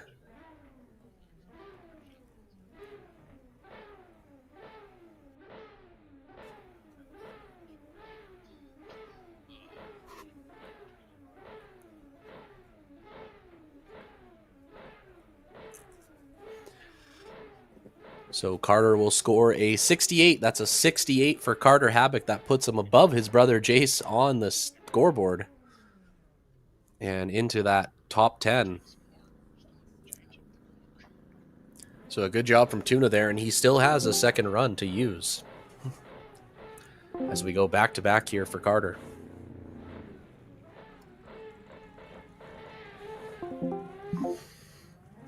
All right, this is Carter again. Huge snap entry. An aggressive entry from Carter there. Tapping a little bit of left foot brake through touch and go. Trying to keep that back bumper on that line. Very, very nice there from Carter. Trying to push a little bit deeper here. He does. Good run from Carter.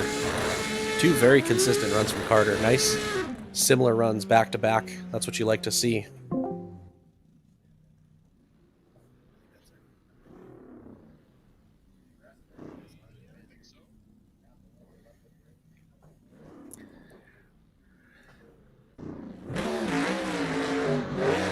Carter, that will be a 74. That's a 74 for Carter. That will put him into a should be third spot. Third spot for Carter.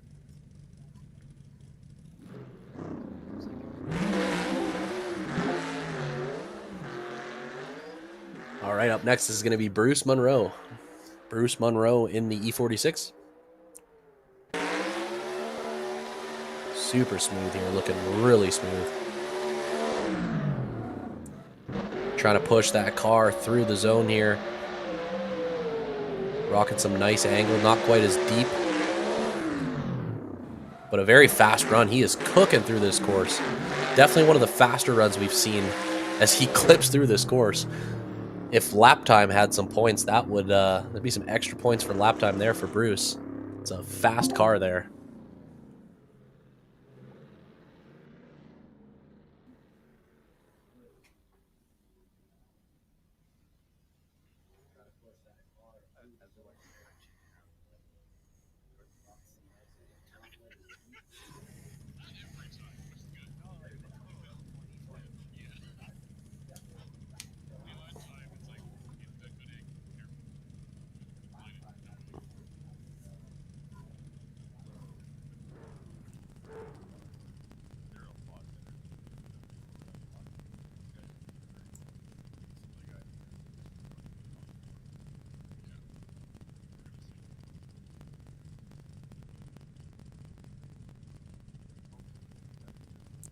And Bruce will score a 61 on his first run. That's a 61 for Bruce Monroe.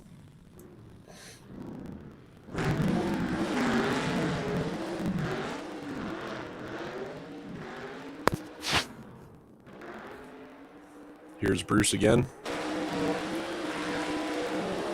Keeping that car dialed. Some nice fluidity here in that BMW E46. Score than the first run.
All right, this is Jeremy Wurgis.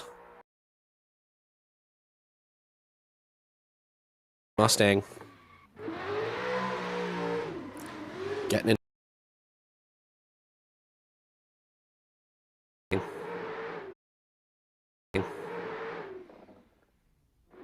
Transition to the final quarter, a little bit of a bump. Transition to the final quarter, a little bit of a bumper tap there. Nothing that quite upsets the car, and he finished.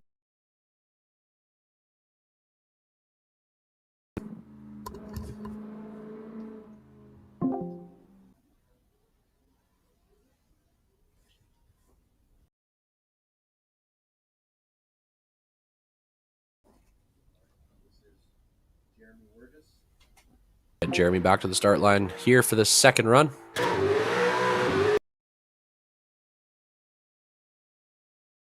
Nice high line from Jeremy. A little bit of wavering. Outer zone 2 looking good. Oh, a little bit of an error here. That run was looking so good. Little bit of an error. He does pull it back together, though.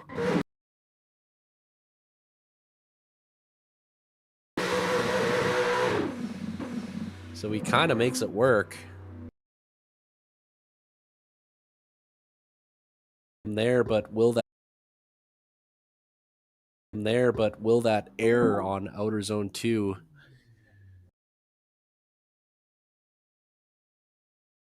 62? Can he better that here?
So now just going to queue up our next set of drivers into the server.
What's physically intimidating judges?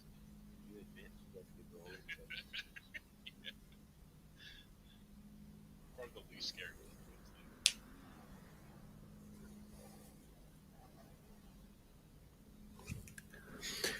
So standings update, thanks to Critically Canadian. In first, we've got Cody Smith with a 77.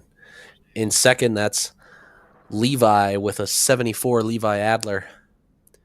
In third, we've got Carter Habak with a 74. In fourth, EJ Radke with a 73. In fifth, we've got Drake Burke with a 72.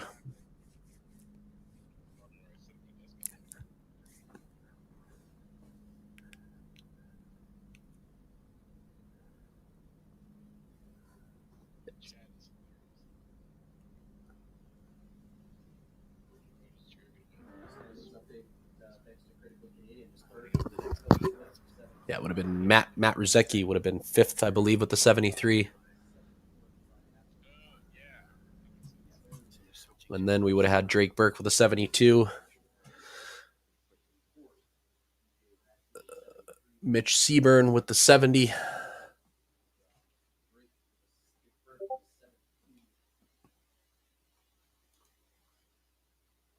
$66 for Bruce Monroe.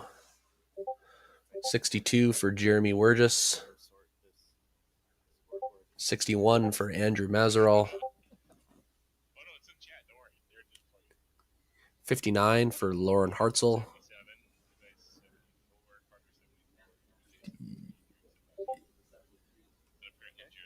A 56 for Daria Reddick. 55 for Avery G.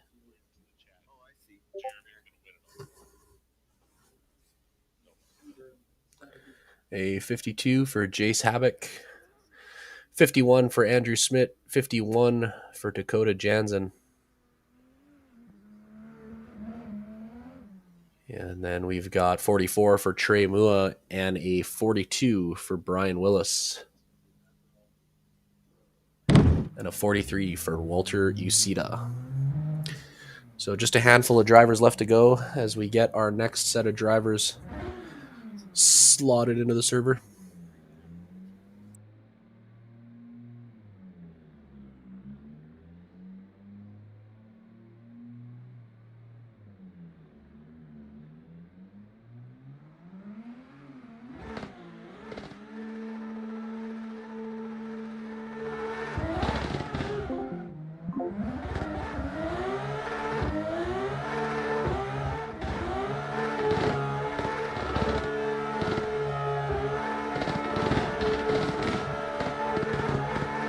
All right, next up, this is Jesus Garcia in that GT86. Navigating through outer zone 2 nicely here. Just missing that wall at the end of outer zone 2. Bringing the car into the final corner here, big smoke. And a nice clean finish for Jesus.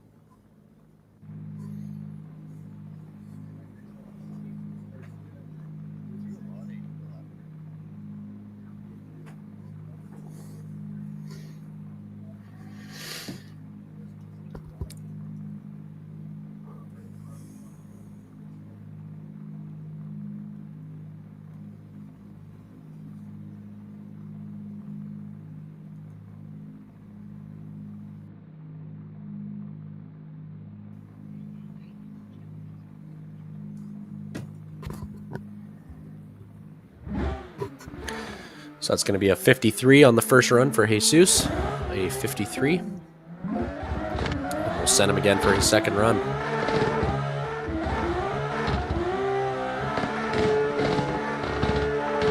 Nice fluid outside zone 1. Nice on the inner clip and a fill on that touch and go. Looking a little better here from Jesus. Not quite as deep on outer zone 2 as we'd like to see, but smooth, consistent lock. Finally bringing it through that final corner. A good clean finish for Jesus. Will that garner a better score from the judges?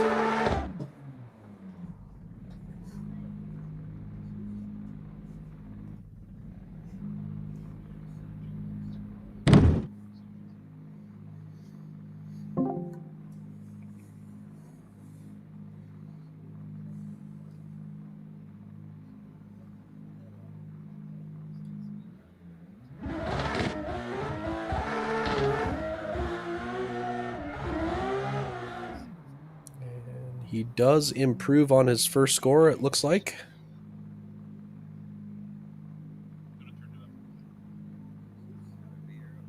So it looks like it'll be a 58 for Jesus. And up next, we're going to see Tyler Mayer. So Tyler Mayer just earned his Formula Drift Pro Spec license. So he'll join Jace and Matt, as well as Jason Webb, I guess, for the local drivers that are now representing in Formula Drift Pro Spec. So that's cool to see. So this is Tyler Mayer. Here he is in that GT86.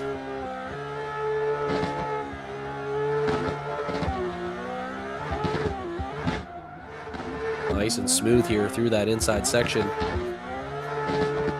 Outer zone 2, not quite as deep, but looking good, looking smooth here. A big angle transition backwards into the final corner, taps the bumper on the wall, but he does hold it together. So just a little bit of a correction there needed from the bumper tap.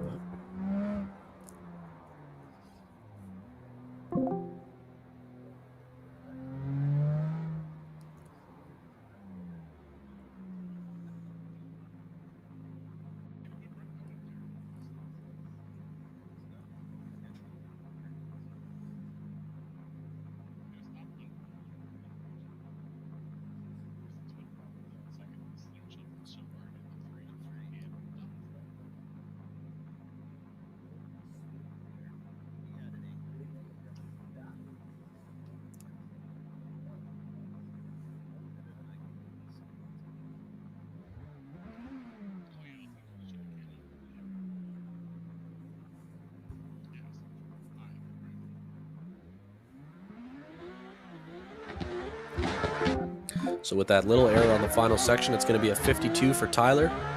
Can he improve upon that score? Big snappy entry there.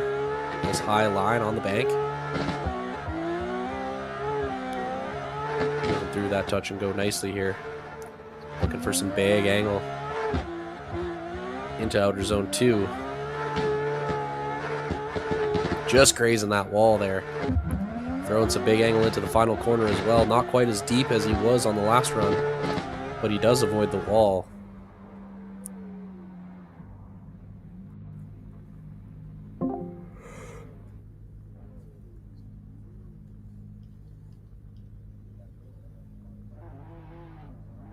So will that be an improvement on the scorecard for Tyler?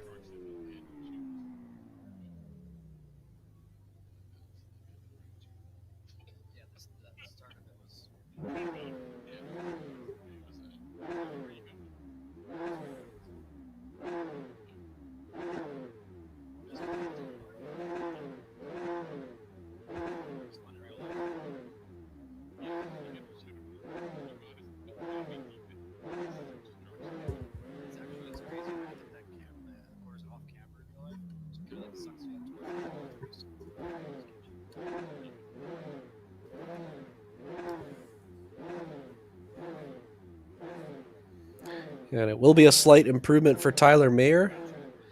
He does get a 55 across the finish line. That'll be a 55 for Tyler Mayer.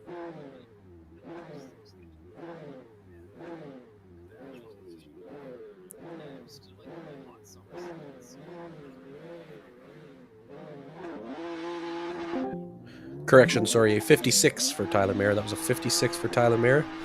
And we'll move on here to Cage Jones. This is Cage Jones. Nice inner clip there into the touch and go. A little bit of left foot brake into the touch and go. Some more left foot brake on outer zone 2.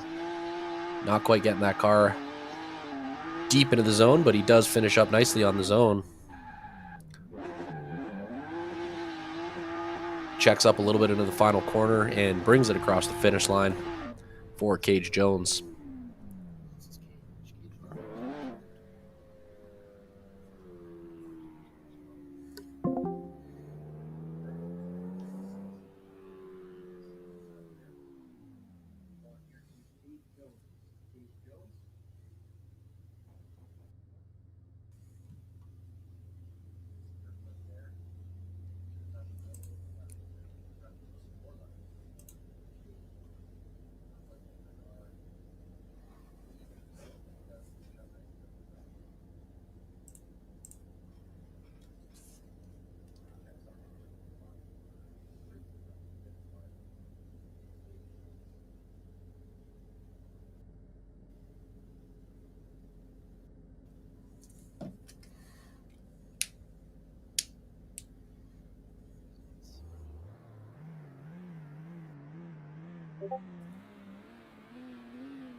Cage Jones will score a 39 on his first run. That's a 39 for Cage.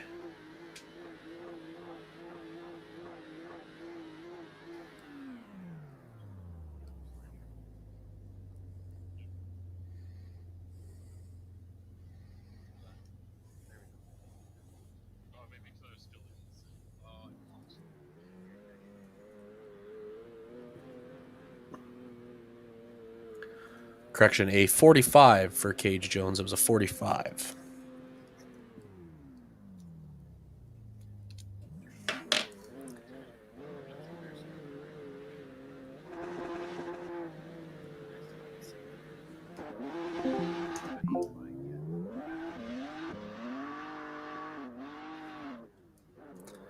All right, here's Cage on his second roundabout. A little bit of left foot brake on the bank there. Nice and tight to the inner clip. Good fill on the touch and go. Big snap in outer zone 2. A little bit deeper into outer zone 2. Can he keep the car in there? He does. Nice through outer zone 2. Just grazes the wall. Big angle. Bring it into finals outer zone 3. And a tap of the wall on the way out with a 360 across the finish line for Cage Jones. So that's a good second run for Cage Jones. We have yet to see if that will be an improvement on the score.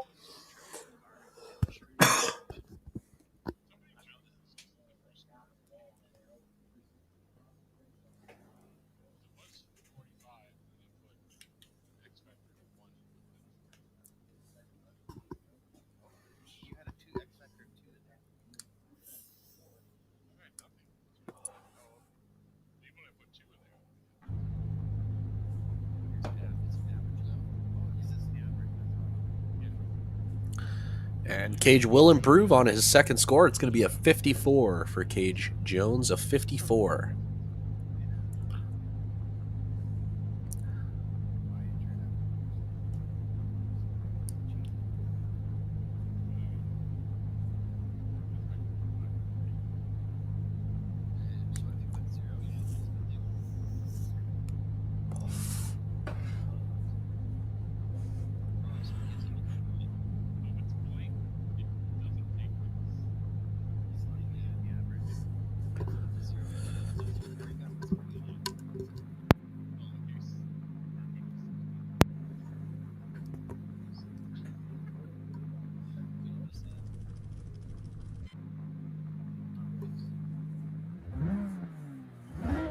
Next up will be Donald Berg.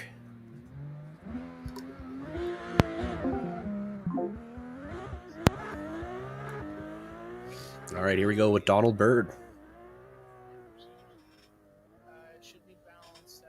Nice, smooth, consistent line on the first outside zone. Drag that outer zone 2. Can he keep the car buried into that zone? He does. Just grazing that wall once again, that unforgiving wall, and a big back into the final corner. Can he hold it together? He does. Does have to exit the zone a little bit early, but a big flick into the final corner. A little bit of a mixed bag there from Donald Bird, but some good style in that run, some good commitment. Just not quite as polished as you want to see.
And that will score Donald a 64. That's a 64 for Donald Berg. As we do it again here. Nice faint Manji flick. Looking smooth here, pushing a little deeper on that touch and go. We'll see if he can get deeper on this outer zone too. He does. He's going to drag some tire though. And a big flick in the final corner again from Donald Berg. So a very similar run to the first run. Maybe a little more polished, a little less a little more aggressive as well though, as he did dip that tire on outer zone 2.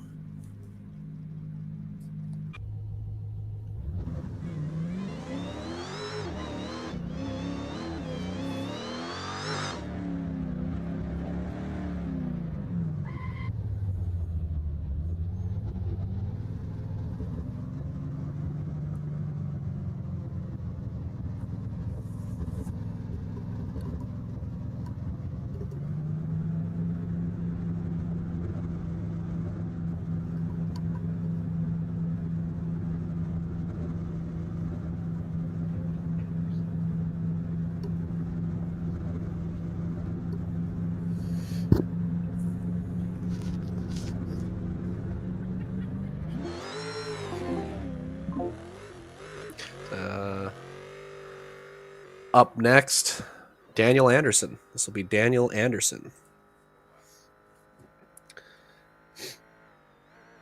Does get that inner clip. Throws some big angle into the touch and go. Gets it in outer zone 2 here. Nice, smooth, consistent rate of angle. Not too many corrections. Nice, smooth transition to the final corner. Big angle in the final corner. Getting the car a little bit deeper. Some good fluidity there from Daniel Anderson in that G87 BMW.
So Daniel Anderson will score a 66 on that first run. 66 from Daniel Anderson. Sending it into that first outer zone. Nice high line from Daniel. Inner clip 1 looks good. Touch and go. Not super deep, but he does get into it. Outer zone 2.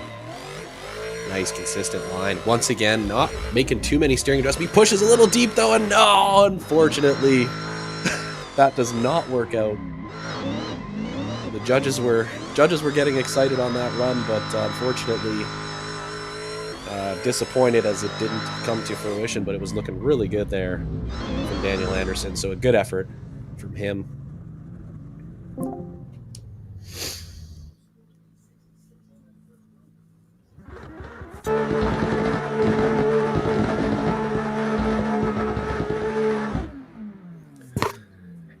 We got a couple more Spec-D Pro drivers coming up. Up next is going to be Carlton McDonald.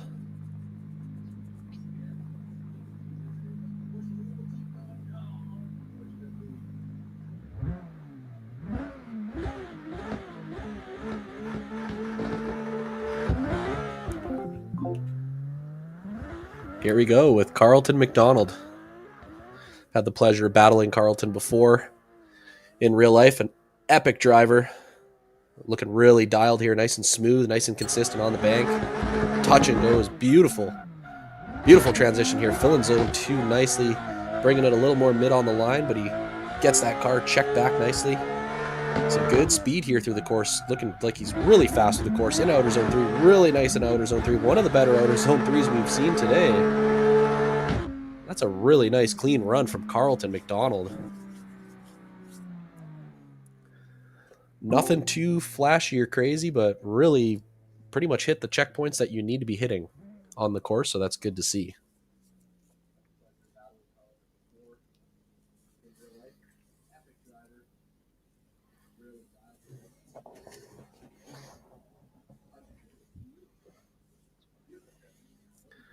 Should be a good score on the board here for Carlton. We'll see what he puts up on the board, as he does get another go, of course.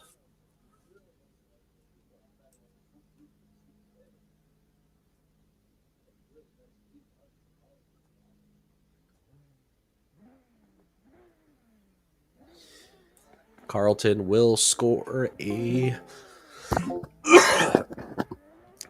It'll be a 74 for Carlton, a 74. And he still gets another chance here. Big angle again. Can he better that score? Let's see what he can do here. Big angle into outer zone 2. Huge angle into outer zone 2. Keeps that car checked back nicely. Nice and consistent. Just missing that wall beautifully here. Outer zone 3. Once again, outer zone 3 looks mint. Nailed it. Will that be an improvement on the first score? That was a beauty from Carlton McDonald. Judges love that one as well.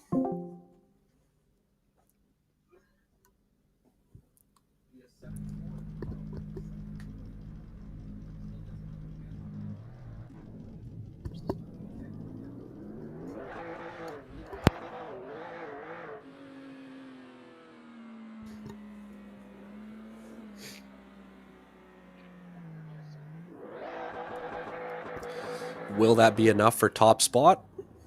Well, let's see. Can it be the first score in our 80s? Maybe. Will it be an improvement on the first score? It's hard to say. Looked like there were parts of that run that were better. There were parts of that run that maybe weren't as good as the first run, so we'll see how the score shakes out for Carlton here.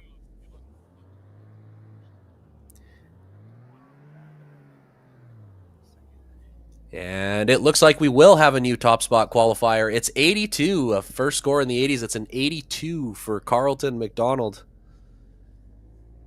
That's a 5-point margin on second place, so that's our top spot right now. Carlton McDonald. Will anybody knock him off?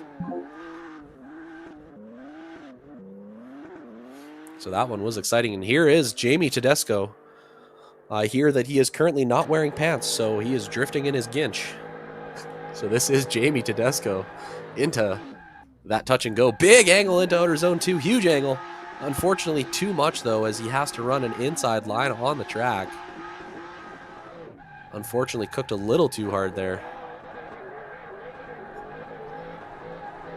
But he does finish off nice and clean there.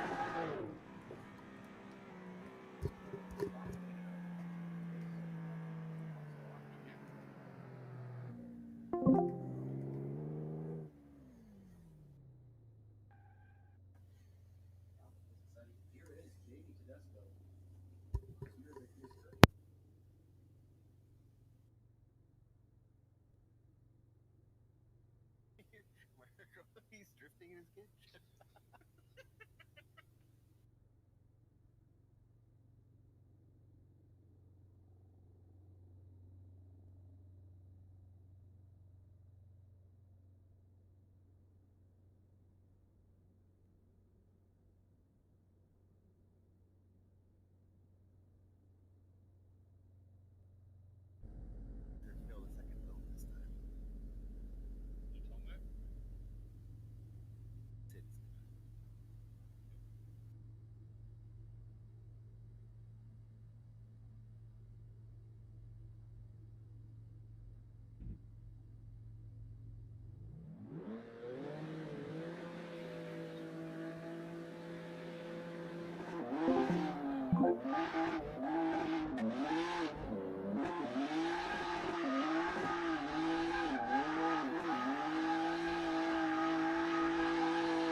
All right, up. We'll have another run here from Devin Lynn. Touch and go, looking really good. Into that outer zone too. Not quite as deep as the first one. He does dip into outer zone 3 and unfortunately does not finish up the run. That first run was a beauty though for Devin Lynn.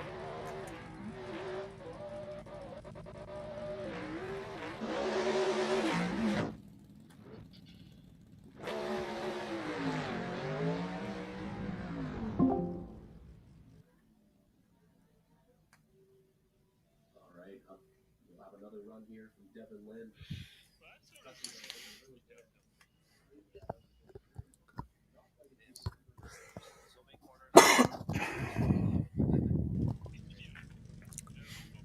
My favorite Rihanna song would have to be Umbrella, Gravy. It would definitely have to be a Umbrella. What about yours, Gracie? What is your favorite Rihanna song?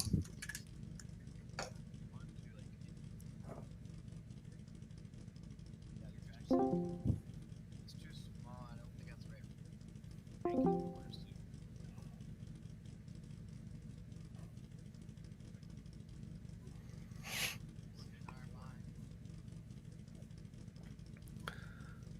So Devin Lynn will get a 51 on the board.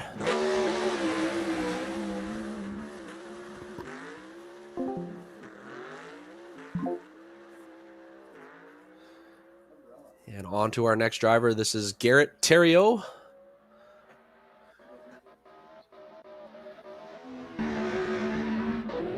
Rocking through outer zone 2 nicely here. Getting that bumper on the line. Nice near miss on the wall there into outer zone 3. Just grazing it. Beautiful finish there from Garrett Theriot.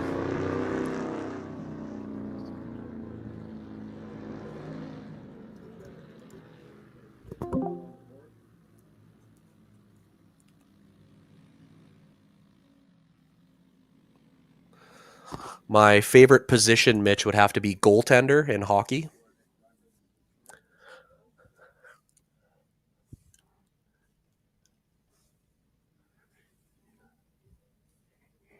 Appreciate you guys in the chat having a good time. Seems like everybody's having a good time tonight. The vibes are high. The drivers are killing it. And we're just getting started. I mean, we're going to have a nice competition to go here. I'm super excited to see the tandem battles. Should be a gooder tonight, ladies and gentlemen.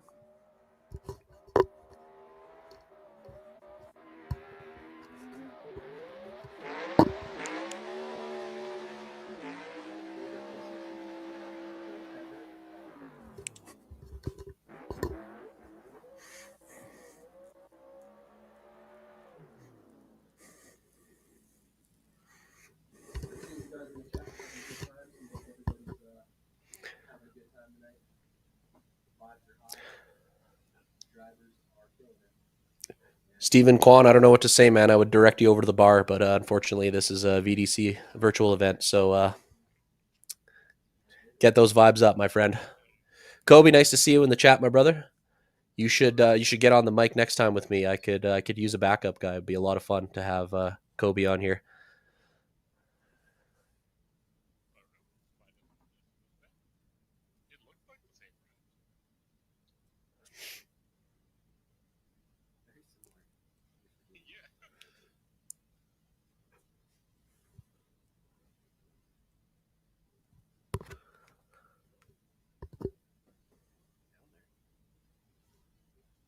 Quan. I don't know what to say, man. I was directly over the bar, but unfortunately, this is a BBC virtual event, so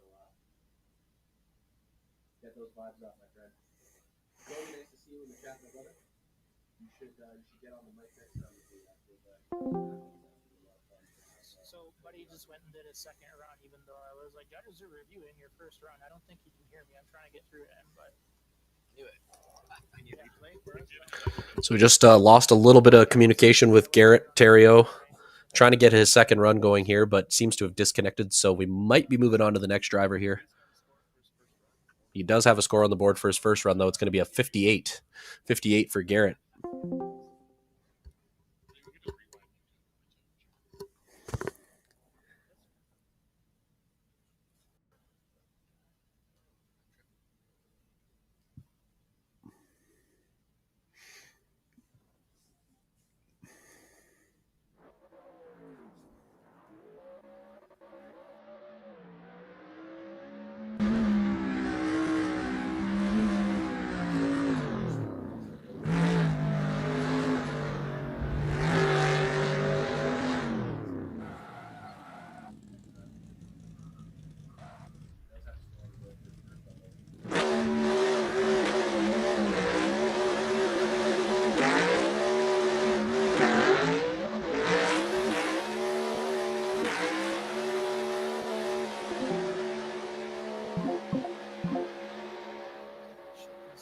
Okay, so we do got Garrett back. So this is Garrett Terrio back. Outer zone 2. Looking good. Outer zone 3. Not quite as much angle into outer zone 3. Does get the car nice and deep in outer zone 3 and gets it across the line. So Garrett gets that one across the line for Team Ride the Wall.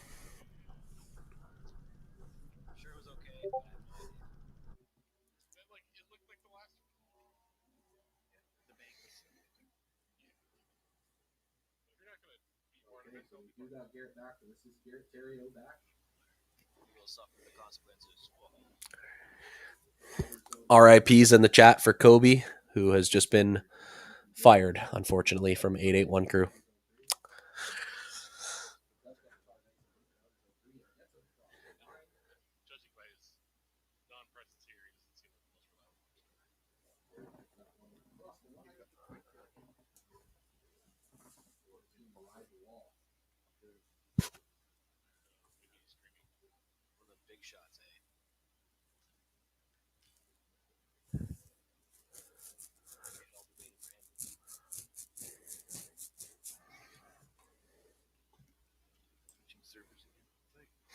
So Garrett won't improve on the first run.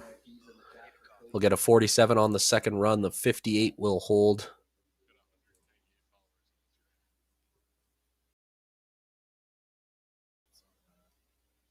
Ride the Wall LLC has got 19. Okay.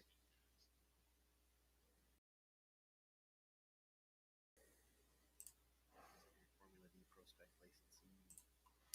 So Garrett, another one of the Formula D Pro Spec licensed drivers. Check him out on Instagram, Ride the Wall LLC. I believe he has a YouTube channel as well. One of the good content creators in the scene. So make sure to check him out.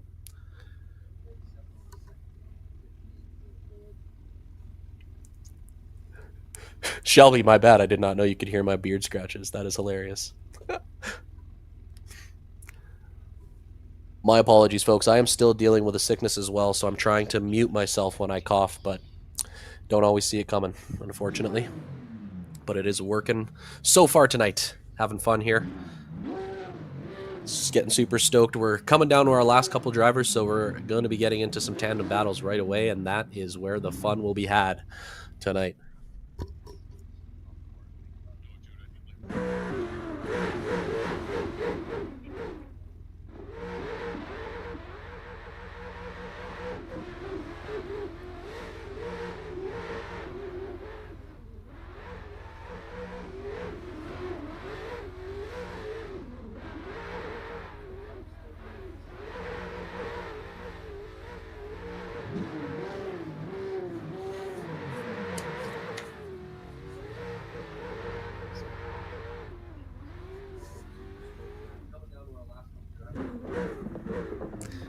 Just getting our next driver queued up. It's going to be Connor Mulholland, coming to us from Ireland,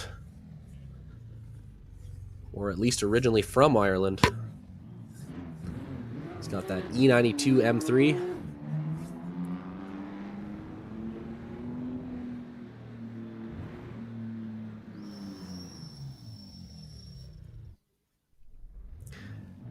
And only a few drivers after him is the long-awaited Paul Gracie.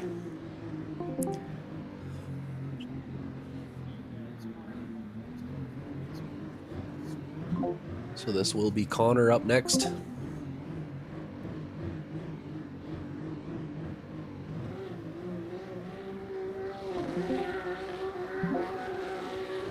Here is Connor Mulholland.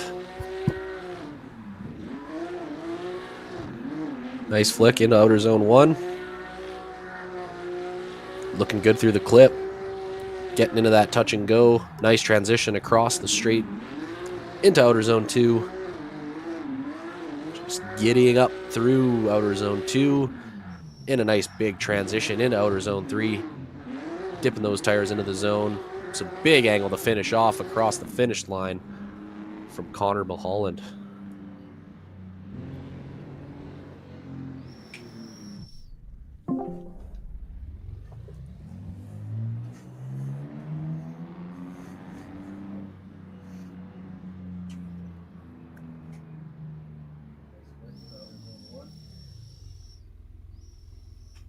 Through the clip, get into that touch and go, nice transition across the street, into outer zone 2, getting up through outer zone 2, and a nice big transition into outer zone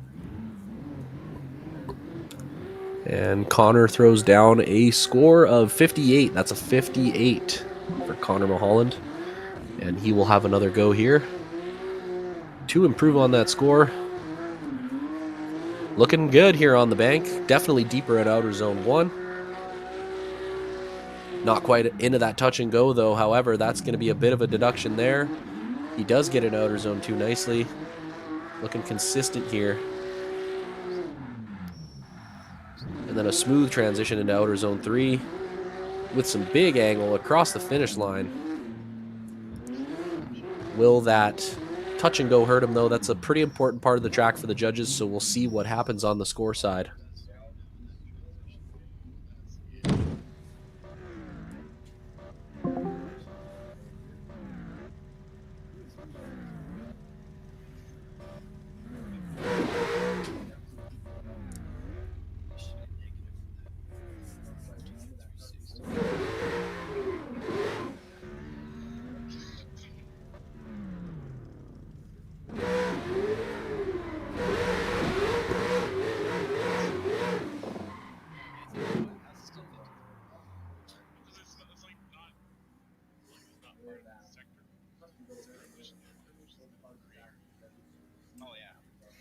And he scores a 53 on the second run, so he does not improve on the first run.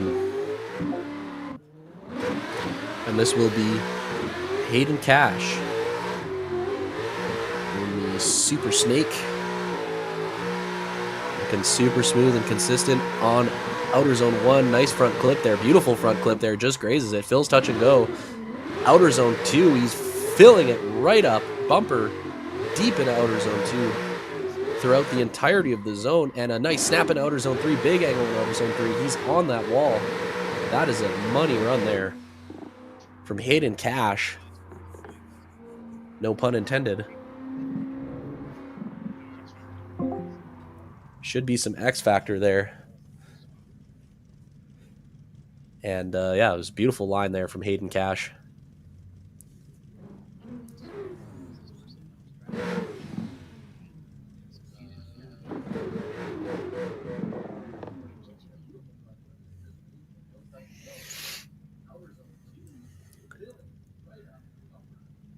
And that will put Hayden Cash into second spot. That's an 80.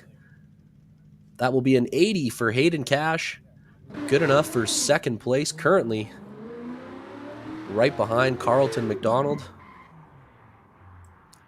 So we got a bit of a shakeup at the top here in that top 3 finally. So that top three sitting at Carlton McDonald with an 82 in first place. In second place now you have Hayden Cash with the 80. And then in third place, Cody Smith with the 77. And here's his second run. Can he send it harder? Nice high line on bank one. Beautiful high line on bank one. Inner clip two is mint. Can he get deeper into the touch and go? He does. Outer zone two, filling outer zone two beautifully. That bumper right on the edge the whole way. Will this be an improvement on the first run? A snap into the final corner. Big snap. Big angle. Hayden is on one today. Will that be an improvement? Whew. There were parts of that run that were better, but there were parts of the first run that could have been better as well. So hard to say if it will be an improvement.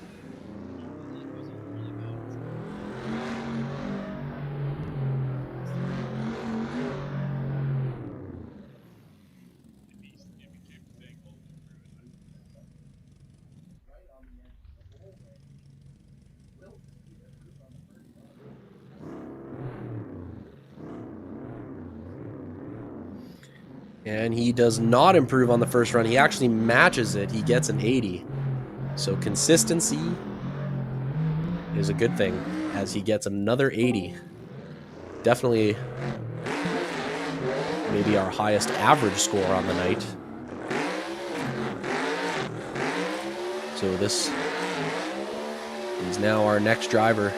This will be Paul Gracie. So here's Paul Gracie. Outer zone two. Not quite as deep as we want to see him. You know JC is in his ear right now as Paul Gracie makes his way through this track. Not quite pushing deep into that outer zone three, but he does get it across the finish line.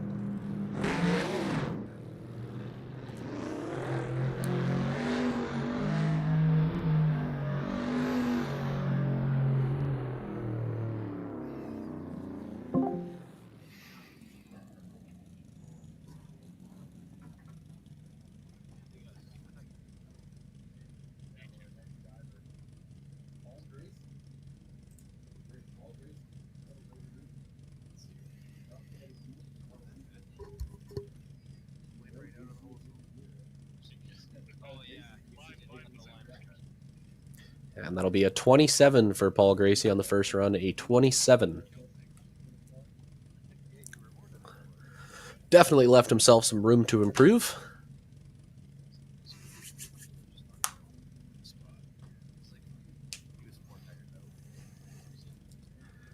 Coming down to our last few drivers here. One more run for Paul Gracie. And then just a few drivers after him, and we get into our tandem battles.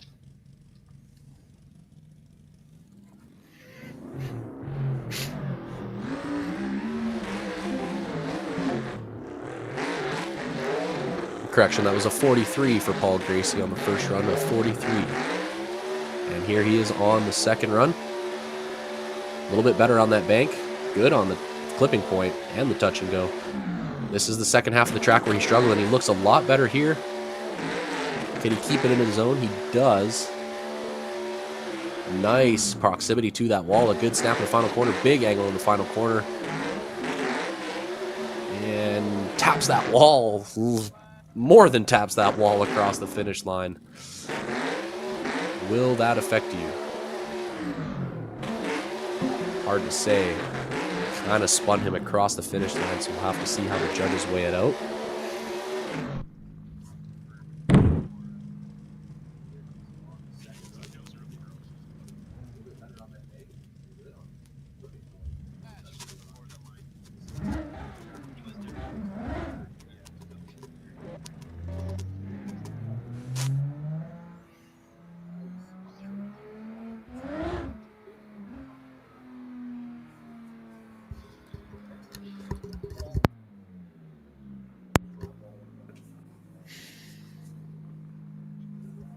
So Paul does improve on the second run, or on the first run rather.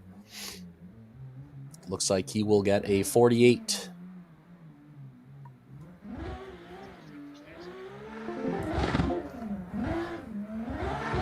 All right, this will be Josh McDonald. So it's Josh McDonald in the S15.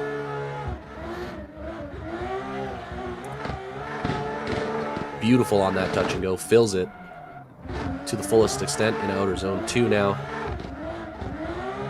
Not quite as deep as you want to see, grazing that wall, putting it right into that wall just without hitting it necessarily, and chucking some big angle into that final corner.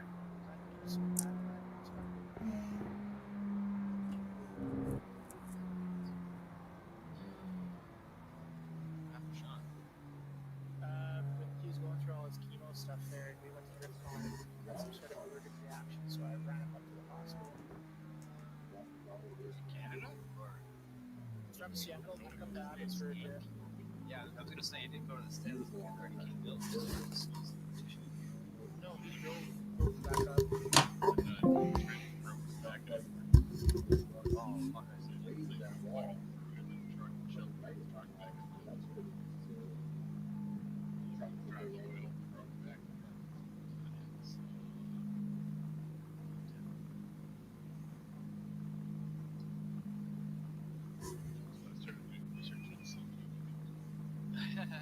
Yeah.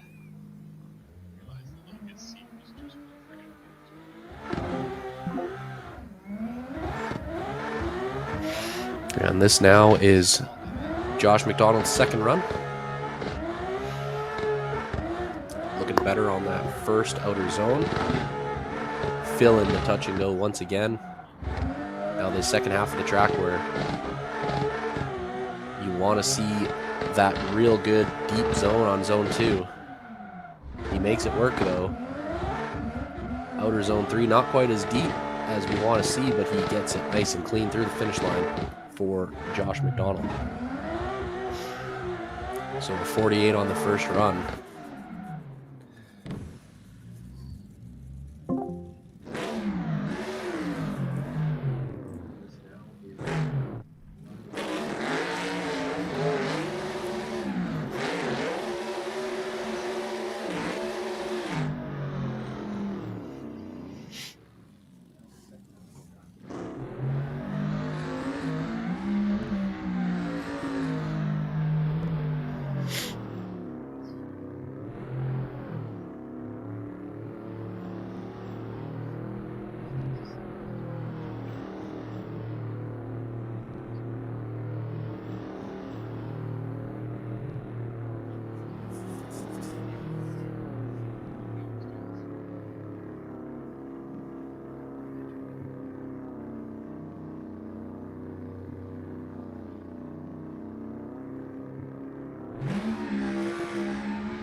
This is Tyler McGuire now in that Evo 10. Looking really smooth and consistent through the first half of the track, deep on outer zone 2, nice and deep on outer zone 2, keeping that back half of the car deep in the zone. Really fluid run here into outer zone 3. Just tap at outer zone 3 wall, but it doesn't disturb the car too much and gets it across the finish line. That was a nice run from Tyler McGuire.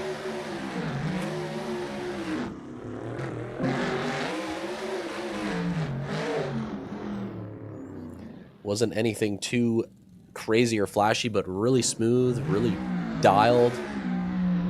Nice, nice, smooth, consistent angle, not too much wavering.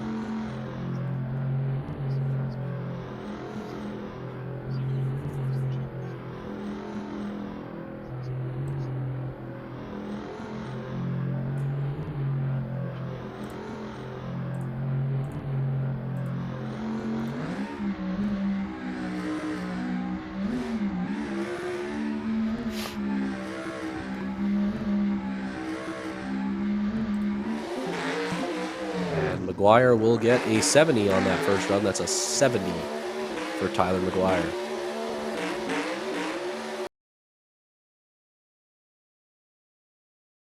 On the bank, inner clip 1 looks good. The touch and go looks good. Outer, a little bit of a tire there. outer. A little bit of a tire there. Does cause a little bit of a waver on the line. Again, not quite pushing the bumper into it, but he does clean it up. Pushing the bumper into it, but he does clean it up.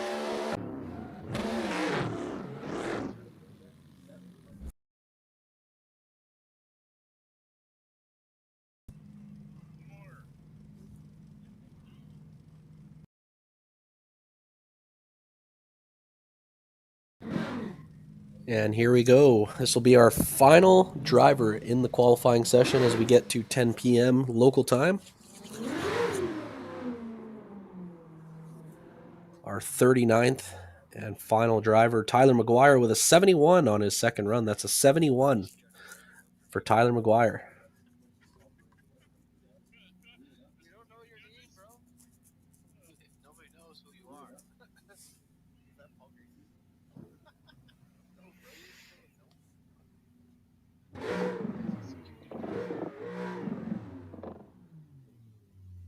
Okay, if you see the judge.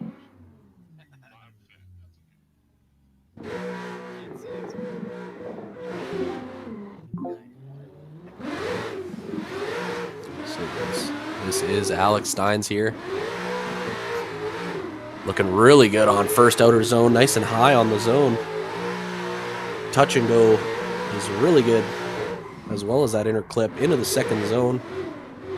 Looking nice and smooth, nice and fluid. Dropping 2 tires off here, though, into the kitty litter. And a bit of an error there. And throws a backy into that final corner. Unfortunately, has to shut it down there. Was looking like a better run, but unfortunately does not work out in the end. So hopefully he can make it work on this second run here.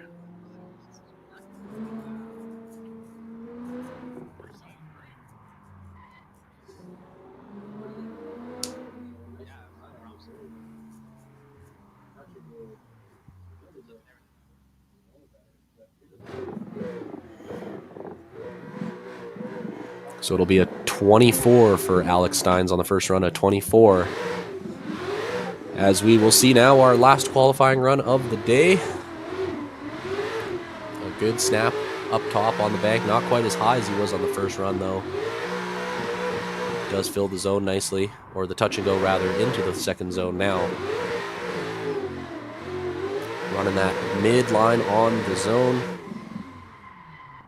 And a transition into the third zone here. More aggressive into the third zone. Really nice third zone for Alex Stein, so a good way to finish off that second qualifying run. That should be an improvement for him on the second score.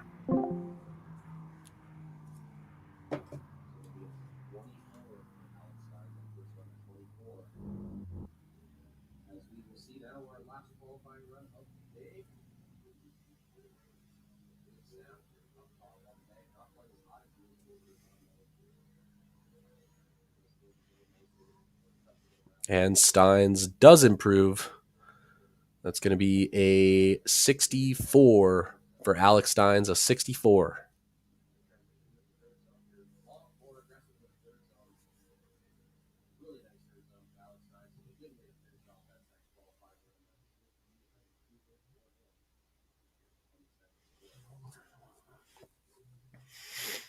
So our qualifying order is now set for the top 32 battles.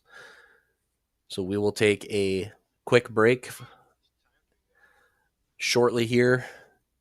Everybody will take a quick break here. So anybody that wants to grab a snack or a smoke or any of the sorts, and then we will come back for our top 32 battles.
Okay, so update on the qualifying order.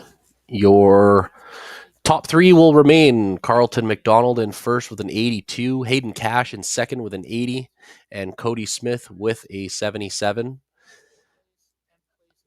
Your eliminated drivers in 33rd place with a 48, it will be Paul Gracie. In 34th place with a 44, Trey Mua. In 35th place with a 43, Walter Ucita. In 36th place with a 42, Matt Spies. In 37th place with a 42, Brian Willis. In 38th place with a 32 is Jacob Frosman. And in 39th place with a 15, it's Matt Lloyd. So we will have our top 32 bracket straight away and get into competition. We'll take a quick break and be back with you guys shortly.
Alrighty, folks, we are back.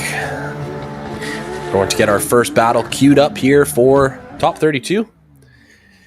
It's going to be your first place qualifier, Carlton McDonald, taking on your 32nd place qualifier, Tyson Stevens Crawl. So this will be the top 32 in our first Spec-D Round 1 Pro Virtual Series, brought to you by Faint Visuals and L&T Fastworks.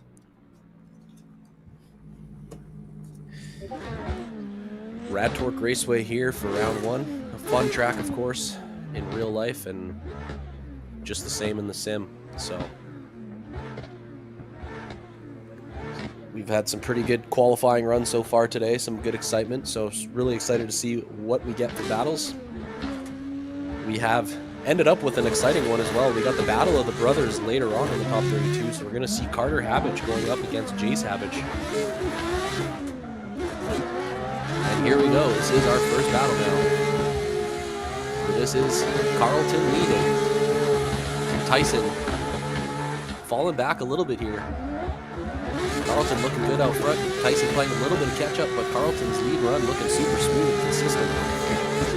On that outside zone 2 into outside zone 3 now.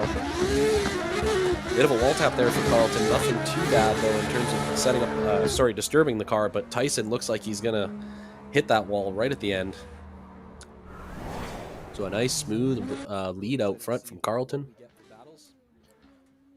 We have ended up with an exciting one as well. We got the Battle of the Brothers later on in the top 32, so we're going to see Carter Habich going up against Jace Habich. And here we go. This is our first battle now. This is Carlton leading. Tyson falling back a little bit here. Carlton looking good out front. Tyson playing a little bit of catch up, but Carlton's lead run looking super smooth and consistent. On that outside zone 2 into outside zone 3 now. Bit of a wall tap there for Carlton. Nothing too bad though in terms of setting up, disturbing the car.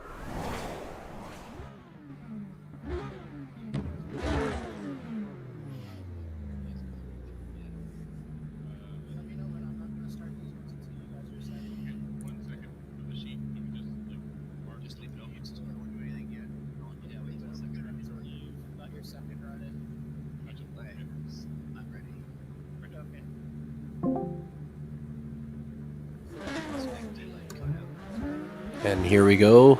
Flip these guys around, let Tyson lead and Carlton chase. And here we go. Tyson out front. Big snap entry. Huge angle into outer zone 1. Carlton's right there though. Not giving him much space. He does fall back a little bit here as Tyson will keep moseying on through this course with some good speed. Carlton catching up finally, and Tyson goes off track. Carlton has to check up. Both drivers have to make big corrections as a result of the lead error there. And here we go into the final corner as Tyson rotates the car and Carlton bumps into him.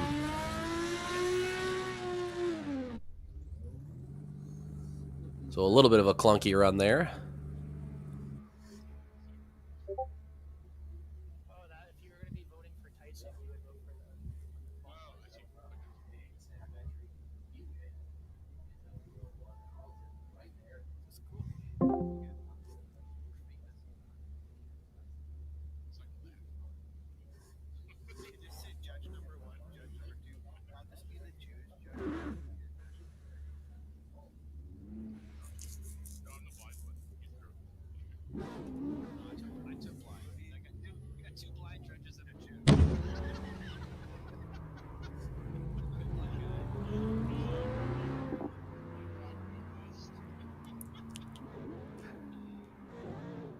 And we'll see what we get for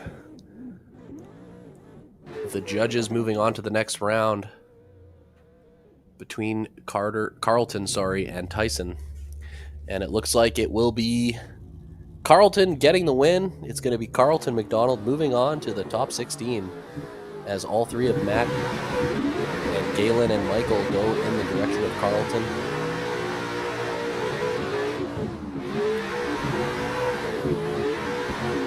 And here we go now. Our second battle is This is Jeremy Wurgis leading Andrew Mazerall. Jeremy's lead looking really nice here. Andrew tucking in behind. Outer zone 2 looking super smooth from Jeremy. He hits it deep in outer zone 3. Tapping that wall right at the end and makes it across the finish line.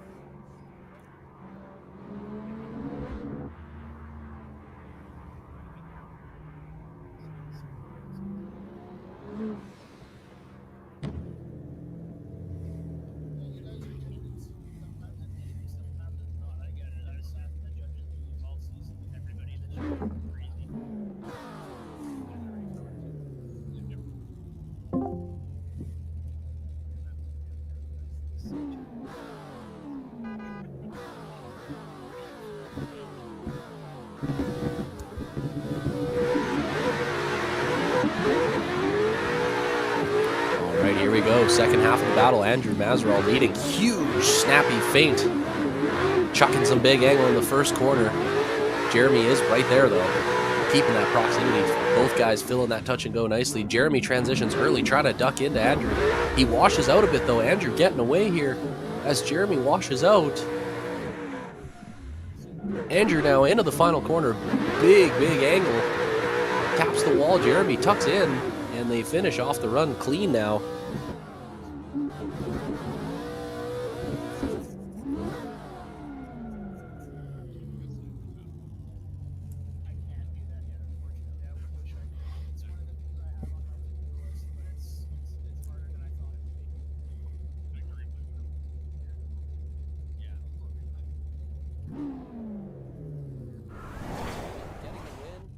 Carlton McDonald moving on to the top 16 as all three of Matt and Galen and Michael go in the direction of Carlton. We're going to replay of the first run here. So let's break this one down. Judges taking another look. Here we go now, our second battle. So Jeremy with a nice consistent lead. Andrew, not super amazing proximity, but he is there. Looking good through the zone here for Jeremy. Definitely a good lead run from Jeremy. Andrew kind of fighting the car a little bit, trying to keep up. He makes a bit of an error there, going a little too aggressive, and then Jeremy taps that wall at the end. If you guys want to set it to OMT, I'll throw the win card up and go back and announce it to the bias.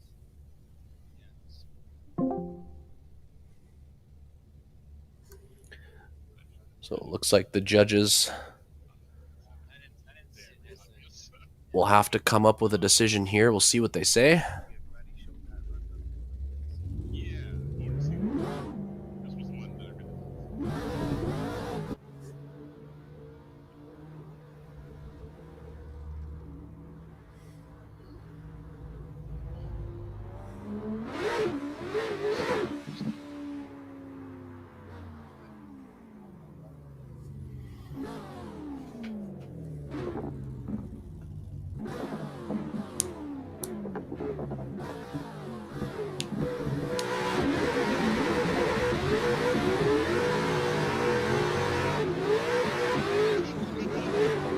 Okay, so we are going one more time. This is a one more time battle here. So Jeremy leading. Big transition. Both guys looking good here. Andrew tucking in, keeping good proximity.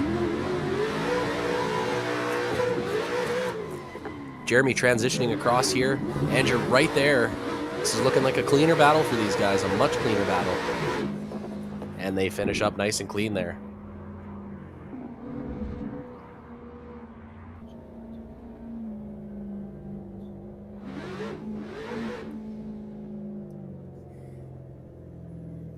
So a good battle from those two guys, definitely better than the first half of their first battle.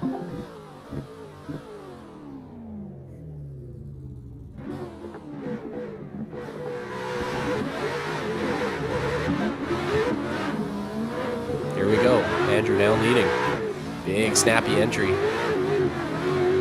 Jeremy right behind. Not quite the same proximity that Andrew had. Andrew getting away a little bit. Can Jeremy dive in here? He washes out a bit. Andrew taking not as deep of a line. Will Andrew get away here. He puts a big angle into the final corner. Jeremy coming into the inside. And they just get it across the finish line there.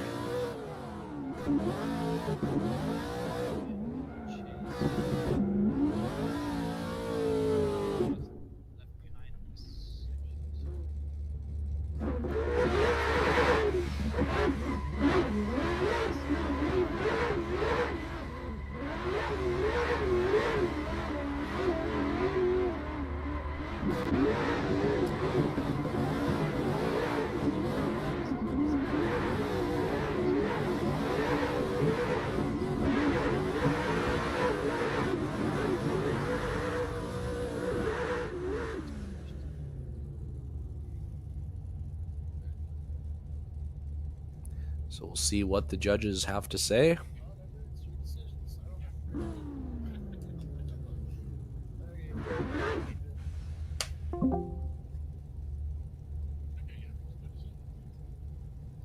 Yeah, just a buddy went ahead.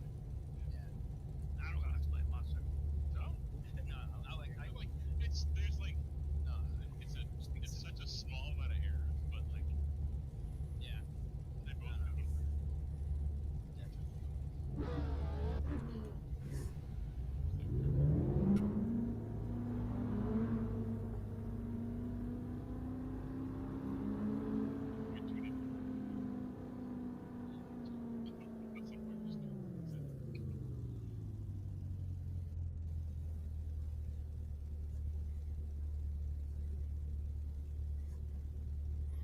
All right.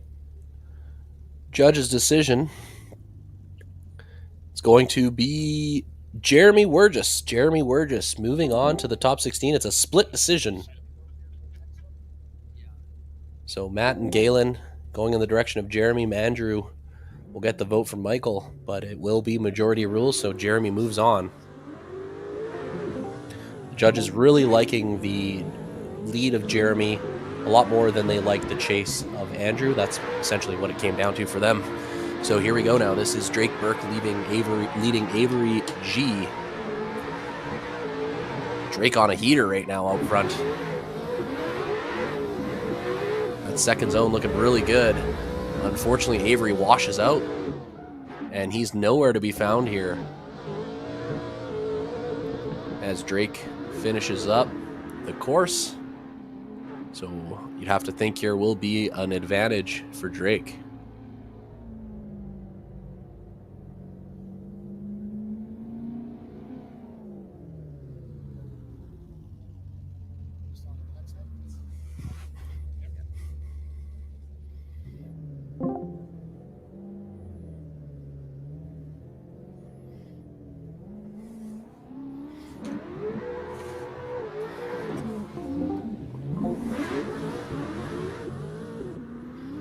All right, Avery will lead now. Drake with an aggressive initiation in the chase here. Avery with a nice high line, but Drake right there. Touch and go looks good for both these guys. Avery with a really nice lead here. Killing it through the second zone, but Drake not shaken, not stirred. He's right there. They're making it work here. This is a good second half of this battle. And a beautiful run there from both of these guys. A good, strong finish to this battle.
All right, we do have a decision from the judges. Moving on to the top 16, it's going to be Drake Burke. It is Drake Burke It's a unanimous decision. And here we go with our next battle. This will be Tyler McGuire leading Chaz Bush. Tyler out front looking nice and dialed. Chaz with a little bit of a gap here. Catching up though, he does. Oh, just too aggressive. Way too aggressive, and somehow Tyler keeps it going. Despite that George Russell dive bomb there. They do make it work, but it's a bit of a dive bomb into that second zone there. Moving on to the top 16, it's going to be Drake Burke. It is Drake Burke. It's a unanimous decision. So we'll get a replay on that. And here we go with our next battle. This will be Tyler McGuire leading Chaz Bush. Tyler out front looking nice and dialed.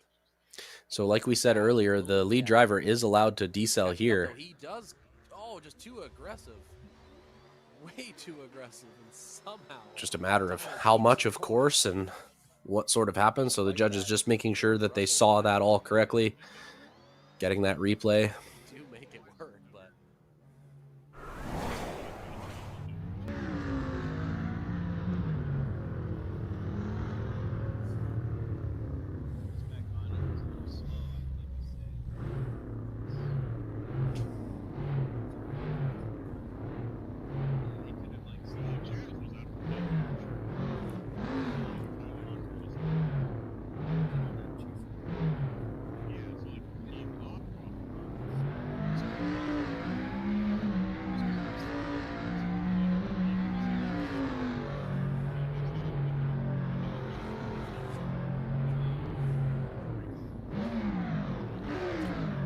So, got to look at our replays. We're going to flip these guys around now, let Chaz lead.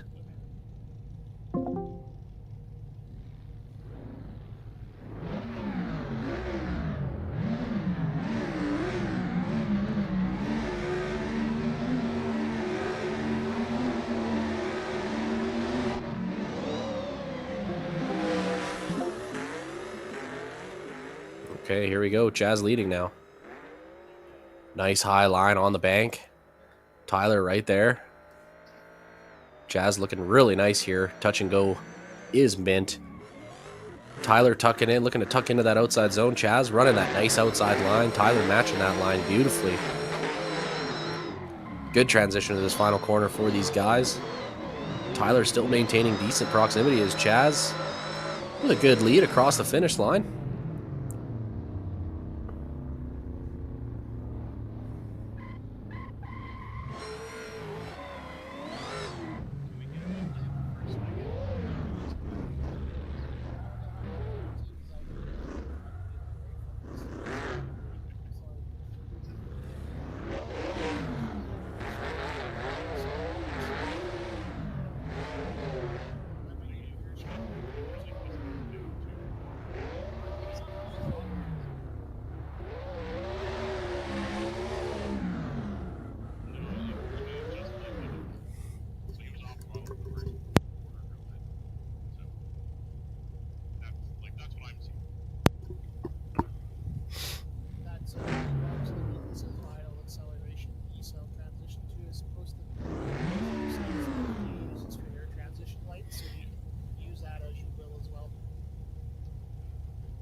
So the judge is just deliberating on this call here.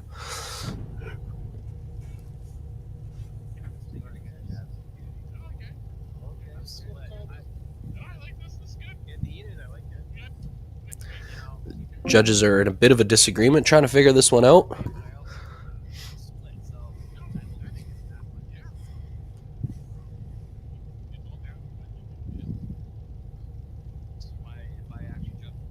Definitely using the telemetry that we have at our disposal here.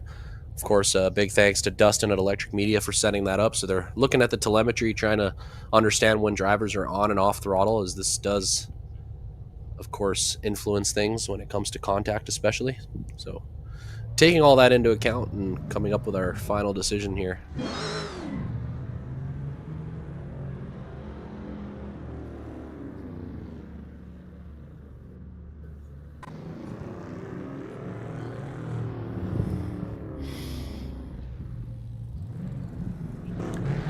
All right, moving on to the next round.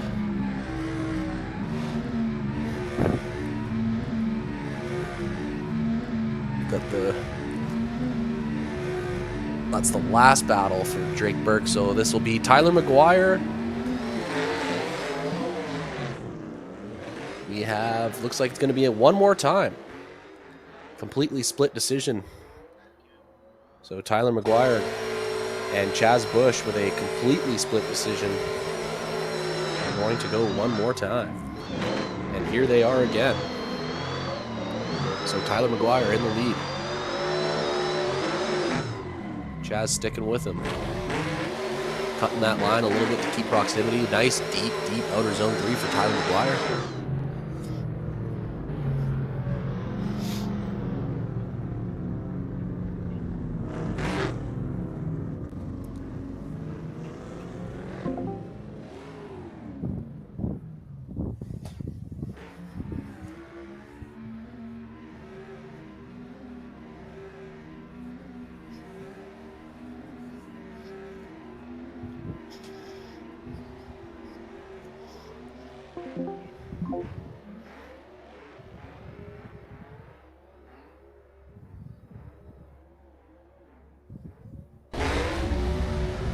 Oh, and unfortunately we got a crash on the second half of this battle.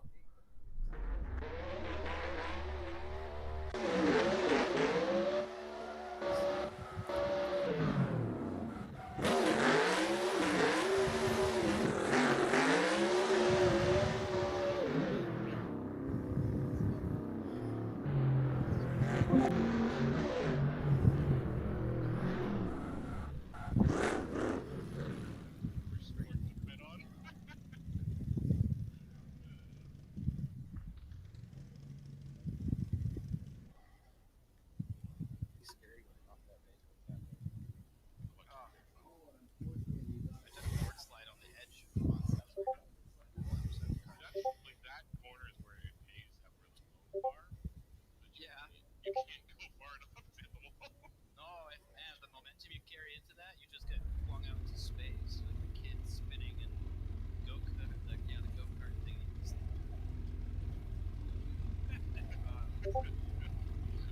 Yeah, no, I've seen people, a lot of people wreck their cars in that corner.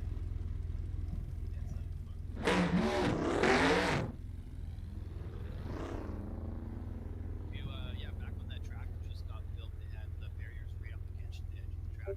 the track. And it was like oily still. They did it evergreen too. Oh yeah. That would be maintenance. That's yeah. Everybody hated it because they kept hitting the wall. Yeah. Right size guys just don't hit the wall. Really drove it past those walls. Strata, my first time, like, I can go anywhere I want. Well, back section and catch was really nice. So moving on to the top 16 is going to be Tyler McGuire. So he will advance on to battle Drake Burke. And then like the right is like a long, like a right small straight, then another right. It's really fun to hit that very first right, just with a long stall, carry it out. Hella dangerous. First time in last turn. Okay, we need to try that.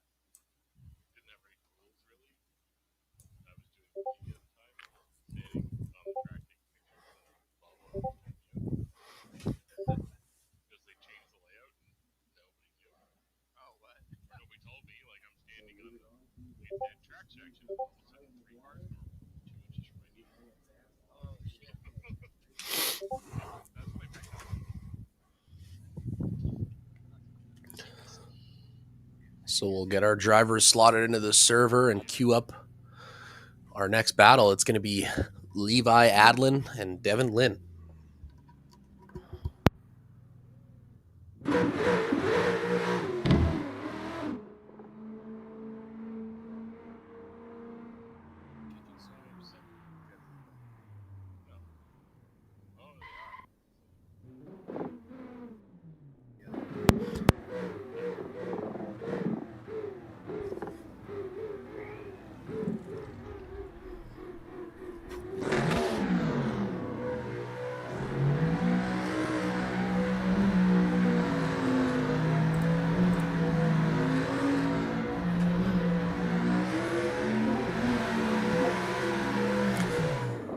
Okay, here we go.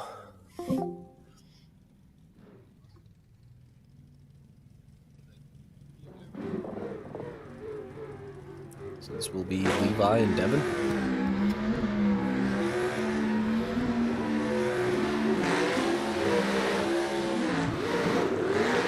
And here we go.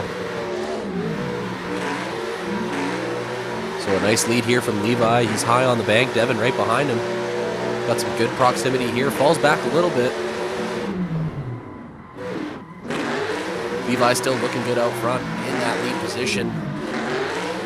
Outer zone 2 looking good here. Devin with some good proximity. Unfortunately, a bit of a mistake there as he transitions into outer zone 3. They just get across the line.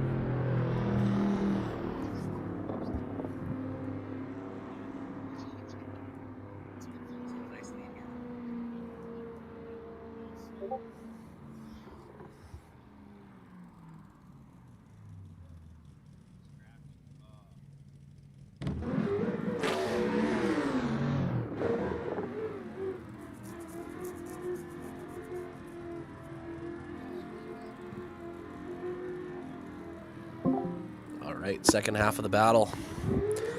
Devin will now lead and Levi will now chase.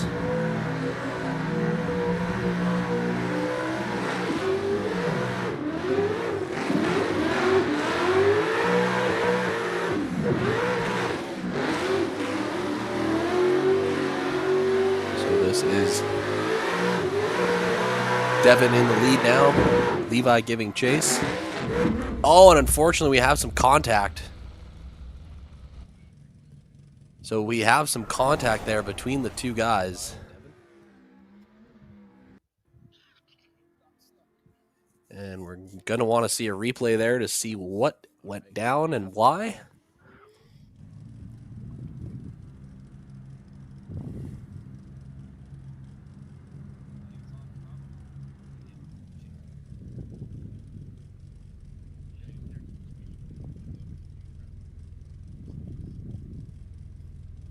So we'll have to see what we see here as far as the decel zone goes and what kind of throttle we're looking at.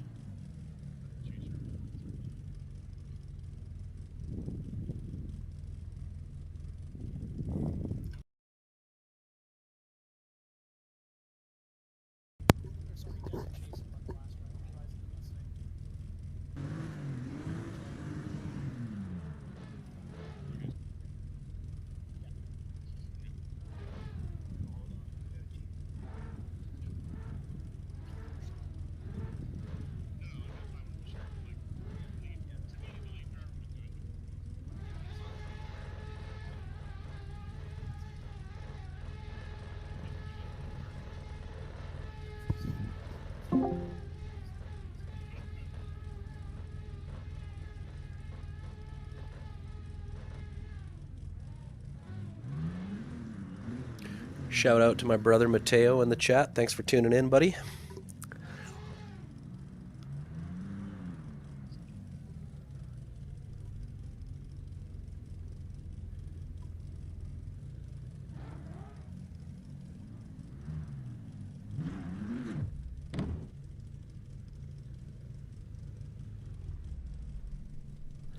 All right, so we do have a decision from the judges. Moving on to the next round is going to be Devin Lynn. It will be Devin Lynn. So into the top 16 will be Devin.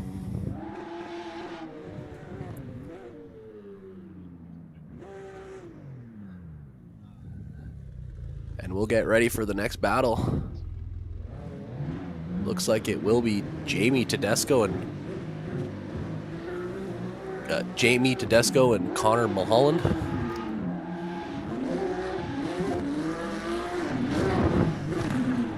Jamie is leading in that yellow BMW. Connor falling behind a little bit here. Jamie throwing big angle in outer zone 2. He holds it together. Connor has to check up as a result, but he makes it work. Jamie with a nice transition into the final outer zone. Connor cutting the line a little bit, makes contact with Jamie, but it doesn't throw him off too much. And they finish that run clean. Clean-ish. Looks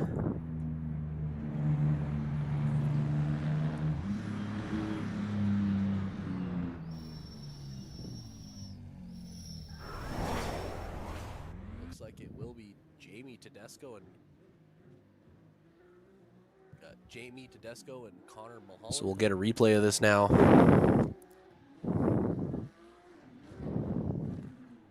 Jamie is leading in that yellow BMW. So good, smooth lead from Jamie thus far. He does throw huge, big angle, almost like a backwards entry in outer zone 2. So the judges just trying to figure out if that move threw Connor off and how much. And Connor cutting the line a little bit, makes contact with Jamie, but it doesn't throw him off.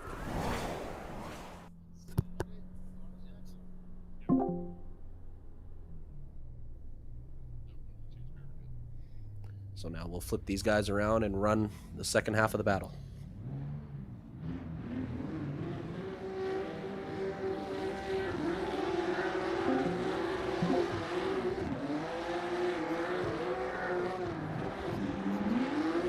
Here we go.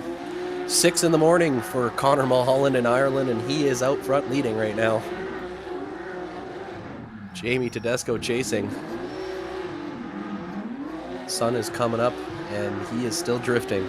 A nice lead run here from Connor, though. Very nice lead run from Connor. And Jamie right there, a little bit of a boo-boo there, and they just kind of get it across the line.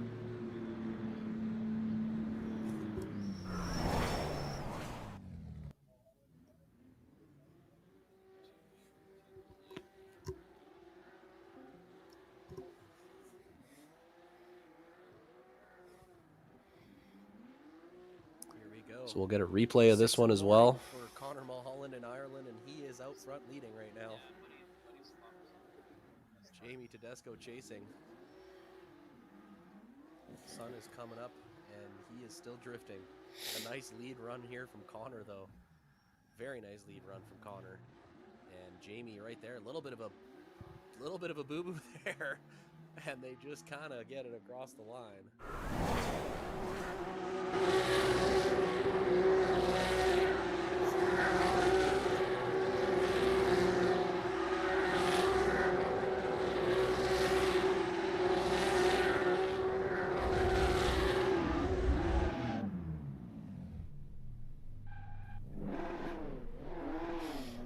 So we will go to the judges now.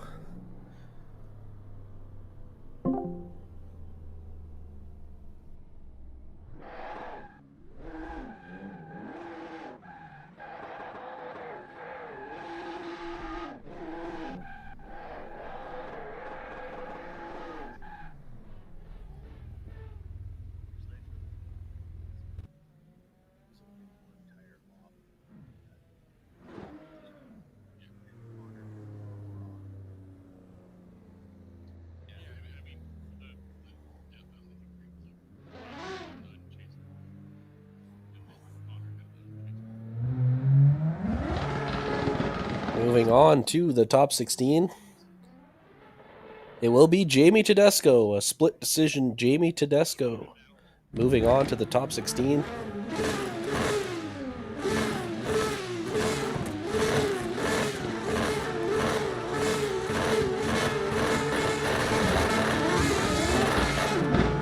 And here we go.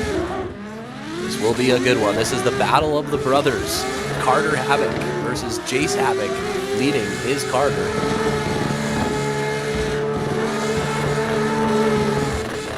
Nice transition from Jason behind Carter. Looking smooth and dialed out front. Jace trying to cut the line a little bit to gain that proximity back. Carter looking smooth out front. Really throwing the kitchen sink at him right now. And Jace just trying to keep up. So a good start to this battle for these guys.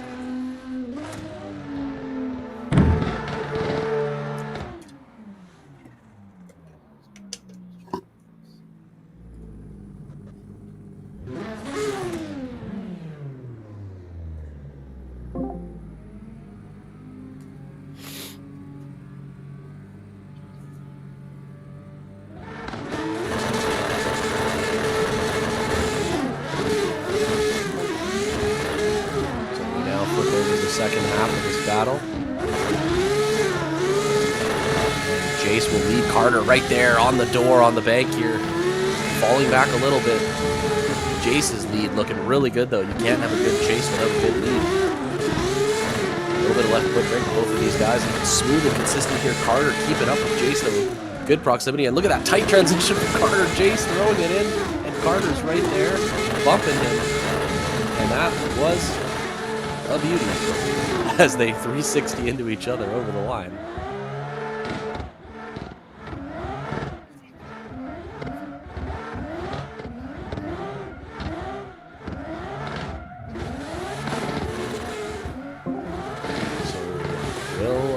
Who will win the battle of the brothers here?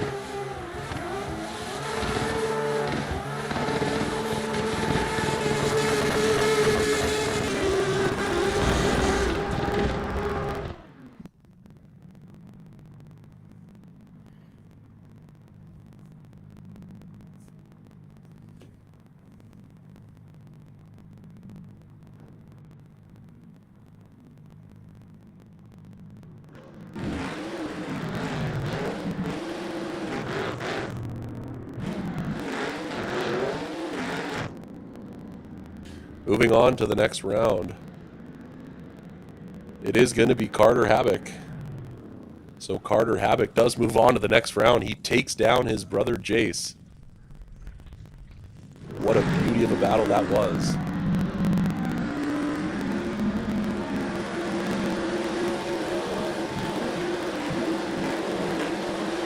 On to our next battle.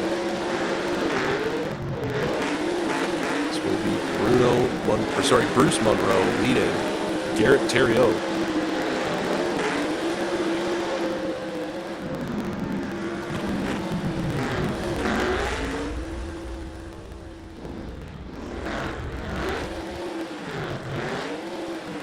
And we got some contact there.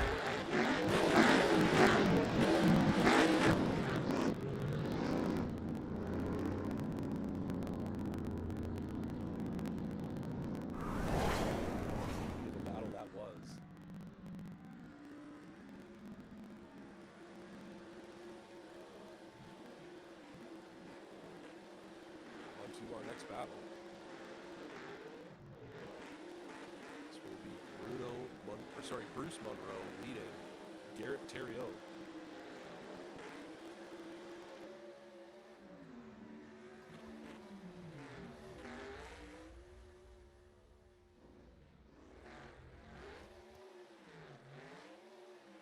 And we got some contact there.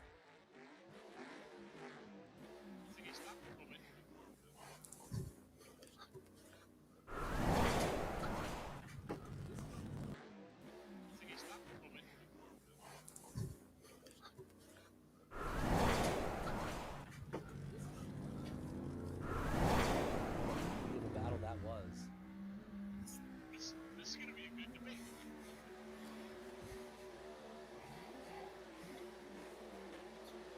On to our next battle. So we'll get a replay on this battle now. See what happened here between Bruce and Garrett. Just another one of those similar situations of contact there that we have seen a few times now. And we got some contact there.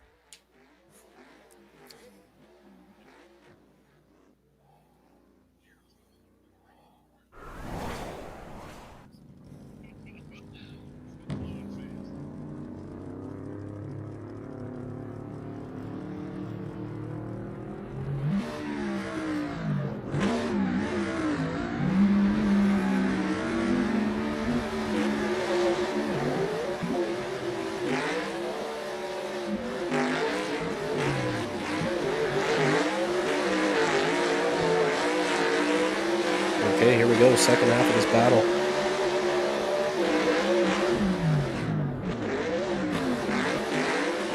Garrett leading, Bruce chasing. Some good line here from Garrett. On outer zone 2 into that final zone. Losing Bruce a little bit, but he catches up now with some beautiful proximity right into this third zone across the finish line.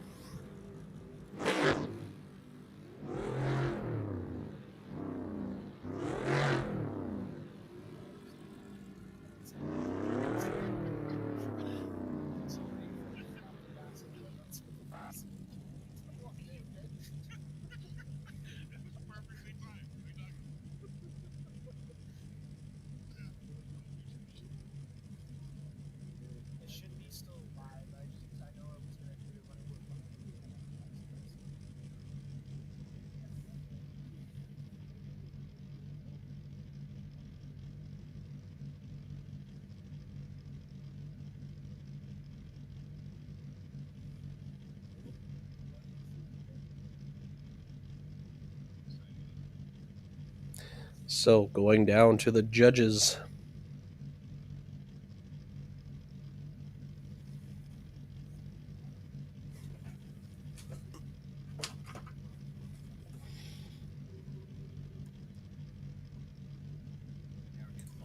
Marco, the winner is going to be Bruce.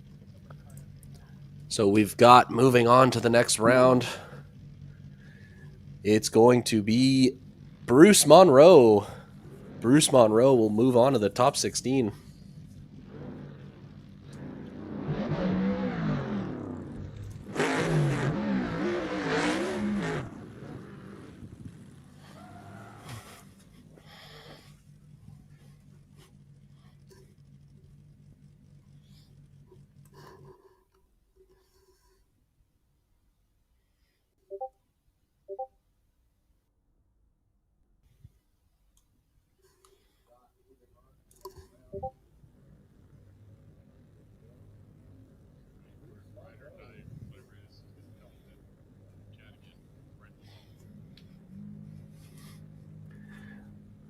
All right, we'll queue up our next battle.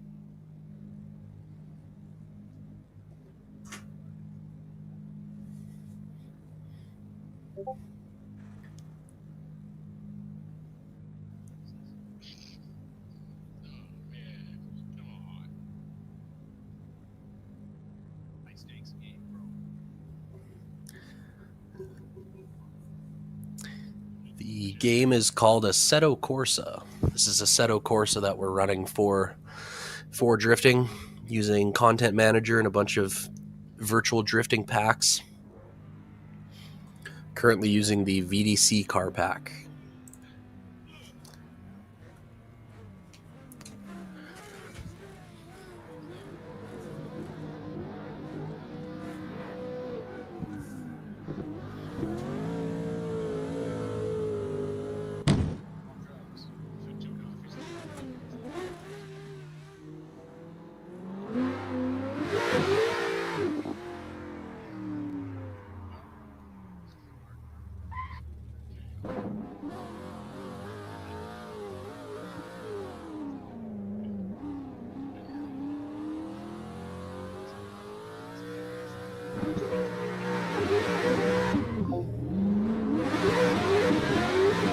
Okay, here we go.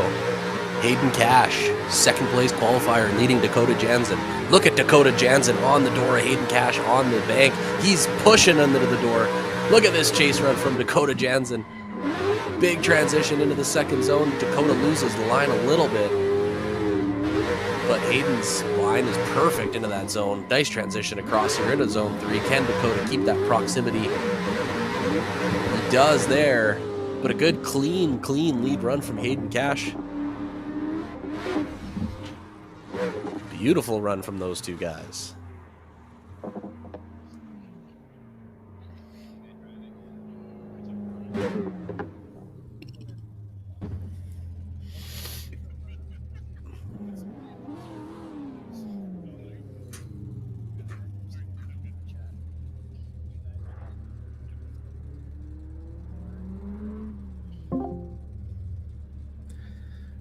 We'll run the second half of this battle now.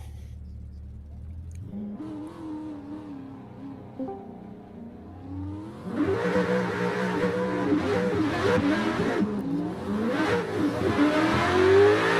we go. Dakota leading. Hayden chasing. Nice smooth bank here. High line. Hayden right on the door of Dakota, matching that proximity.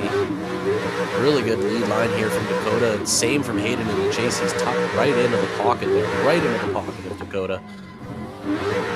And a beautiful finish here for these guys. A wonderful set of runs. Maybe the best battle of the day we've had so far. So a great set of runs here from these guys. We'll see what the judges have to say.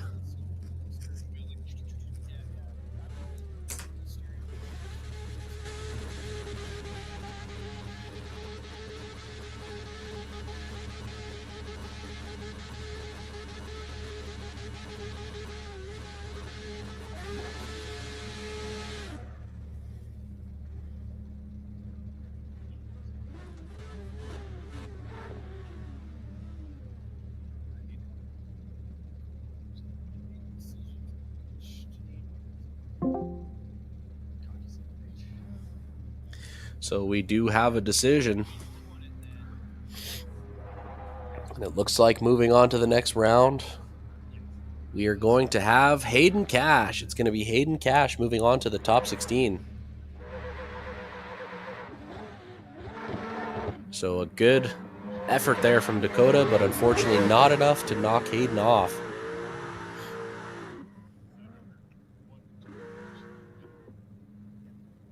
That's all it takes.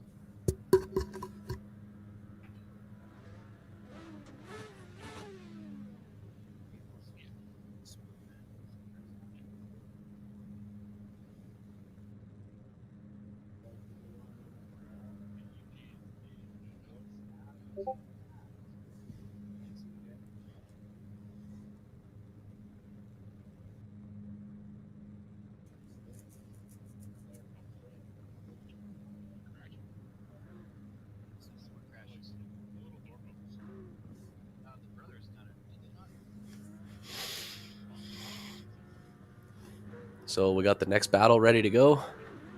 Alex Steins will lead Lauren Hartzell. So here we go. Alex in that lead position. Up on the bank. Lauren falling behind here on Alex. Alex running away on this lap. Lauren starting to catch up a little bit maybe. Trying to get back into that pocket. Some good speed here from Alex, and they do finish up just tight and clean there. That was a tricky end of this battle, but they get across the finish line.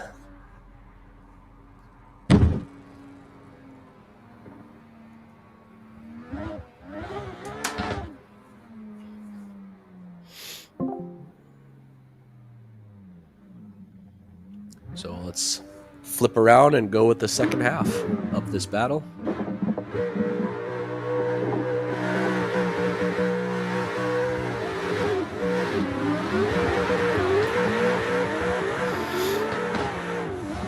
Okay, here we go. Lauren out front. Alex tuck it in. Good lead here from Lauren so far, but Alex not giving Jason. We got some contact, but Alex weathers the storm. Despite the contact, he keeps it together. It was an odd play, or an odd kind of event that happened there, and it happens again. Oh my God. I mean, once again, a little bit of contact, but they sort of save it. We'll have to see a replay on that for sure.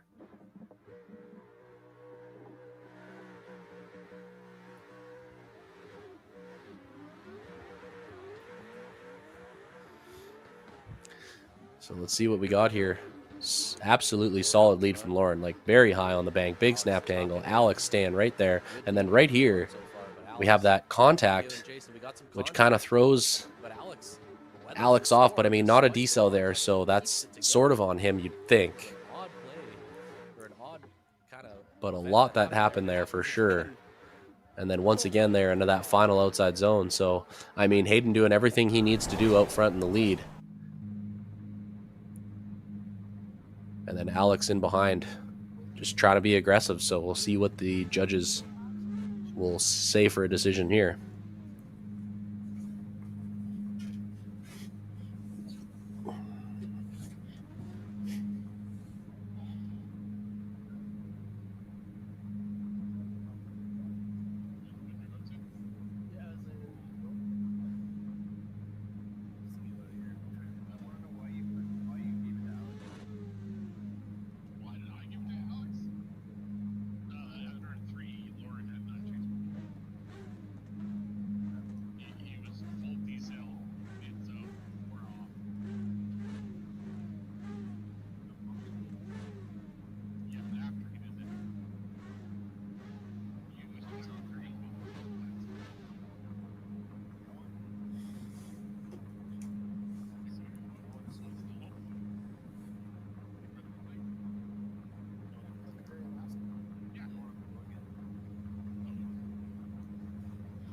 Judges deliberating.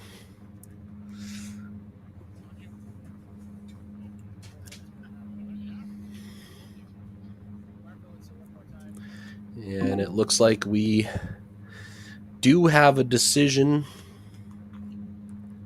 And it will be that there is no decision, as they will go one more time. It'll be a one more time between Alex Steins and Lauren Hartzell. They are completely split in their decision. It will be a one more time.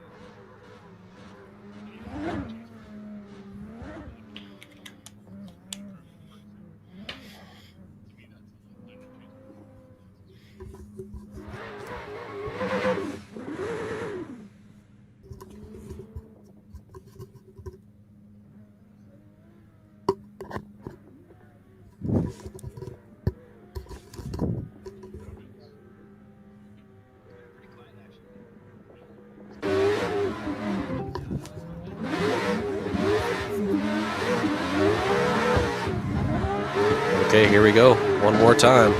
Alex leading. Lauren chasing. Super good lead run again from Alex. Lauren trying to gain proximity. A little bit of a gap here between the two of the cars. Very smooth. Oh, and we got a dive there from Lauren. And that does cause some issues with Alex, so gonna have to see that one again.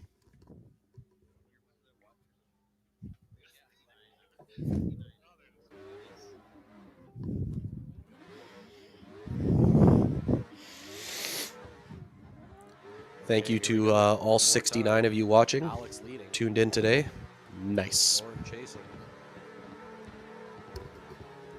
Super good lead run again from Alex. Lauren trying to gain proximity. A little bit of a gap here between the two of the cars. This is the silly wavy lines across. Very smooth. Oh, and we got a dive there from Lauren. And that does cause...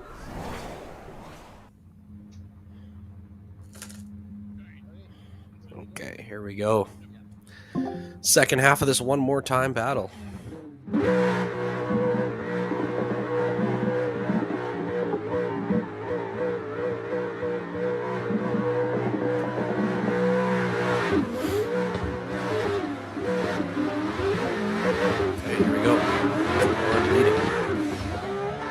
Big, snappy, big entry. Alex right behind, super close proximity into that touch and go. A little bit of a gap. He does catch up again here into outer zone 2, though. Good lead from Lauren in terms of angle and line. And a huge flick into that third outer zone. He nails it. He absolutely nailed it. Dragged the bumper perfectly. That was a beautiful outer zone 3 there for Lauren. He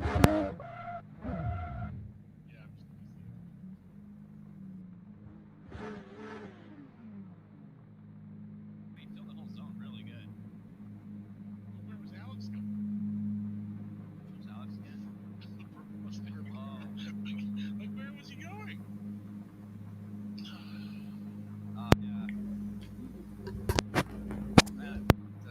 The lead driver's entry into this corner, I think, has been my favorite this whole time. So it was a good, yeah. It just like filled it exactly how it's drawn almost. Exactly.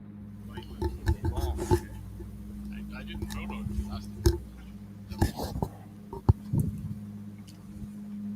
Yeah.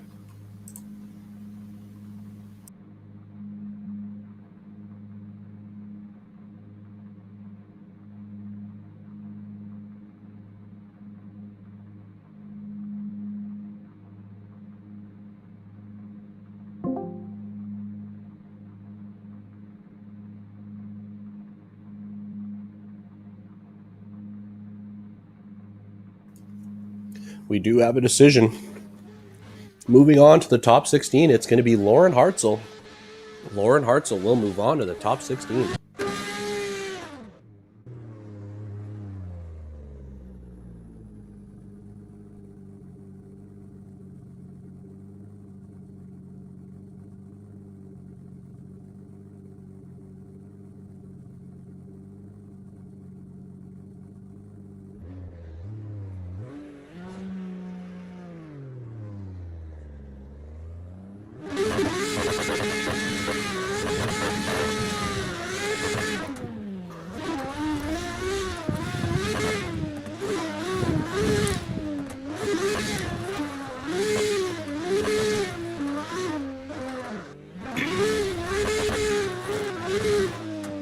right, we will have another battle here. It's going to be EJ Radke leading Cage Jones.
All right, here we go.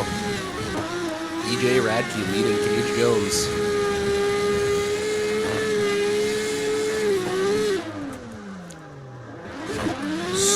Smooth lead out front here for EJ. Deep into that outer zone too. Narrowly missing that wall, nicely into that outside zone 3 now. With Cage trying to stay with him here. And they get it across the line.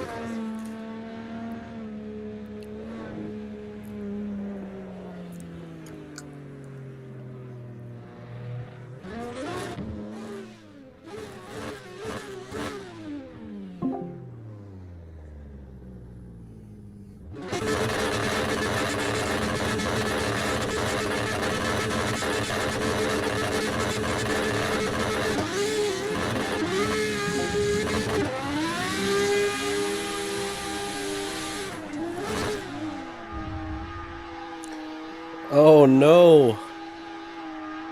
And it looks like we lost EJ.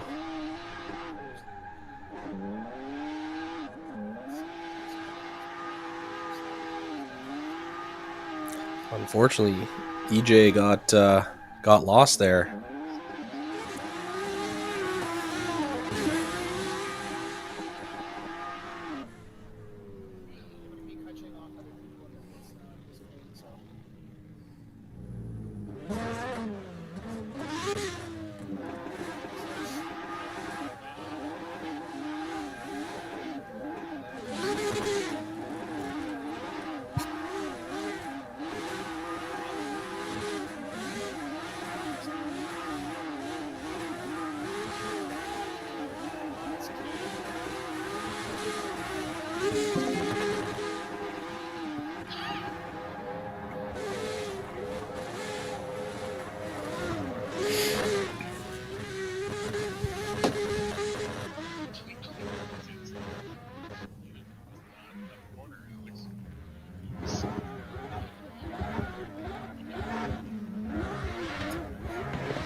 Scores and everything.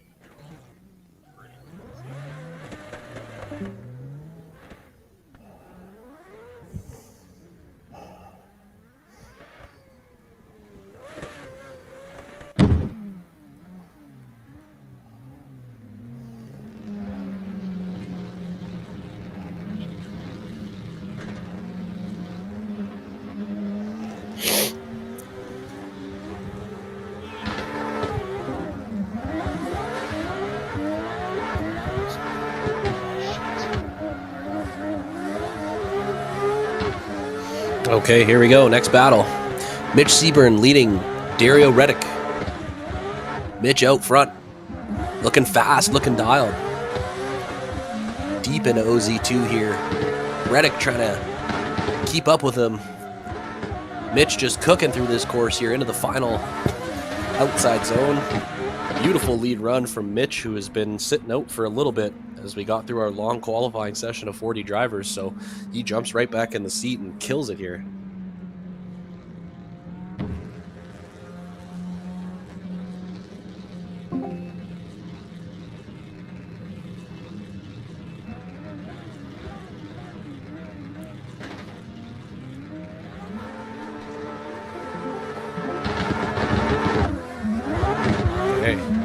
Dario leading now, Mitch chasing.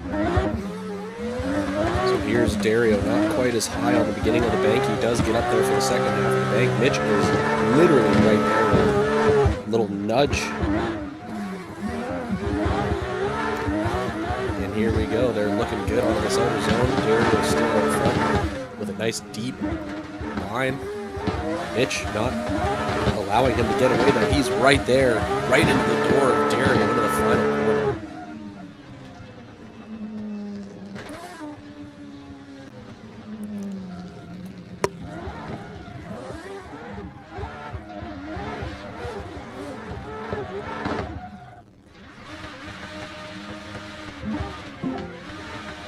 And we've got a decision. Moving on to the top 16. It's going to be Mitch Seaburn. Mitch Seaburn will move on to the top 16.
We'll queue up our next battle here. It's going to be Cody Smith will lead Andrew Schmidt.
My pleasure, Carlton. It's been a good time tonight. I'm having a blast.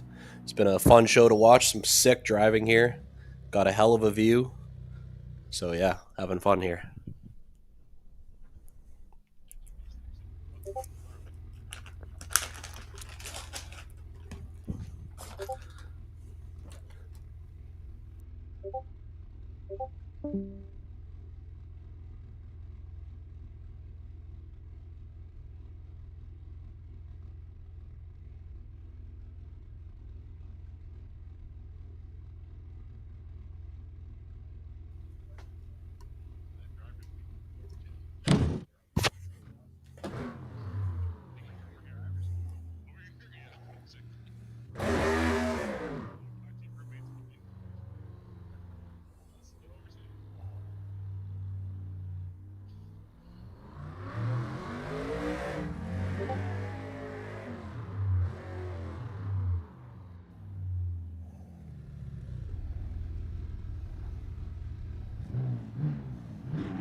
We're ready to go here. So Cody Smith and Andrew Schmidt. So Cody out front, Andrew a little bit lost, but he's catching up here. Throwing some big angle in outer zone 2. Unfortunately, big correction here. Cody's still looking good in front though. And we got some contact in outer zone 3. A little bit of a messy run here.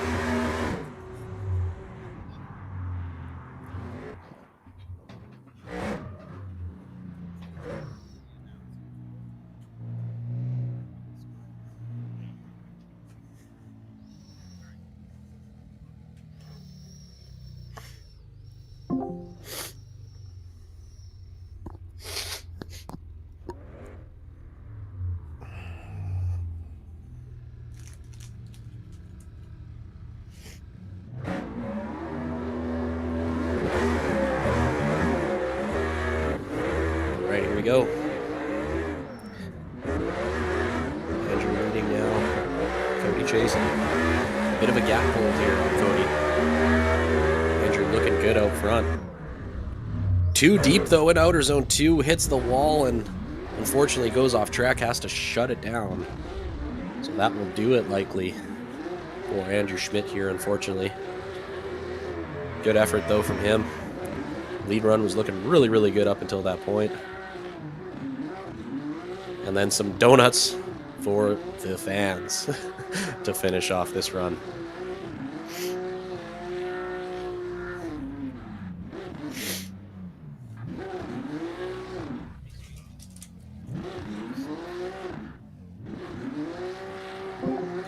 So we do have a decision. Moving on to the top 16, it's going to be Cody Smith. That'll be Cody Smith moving on to the top 16.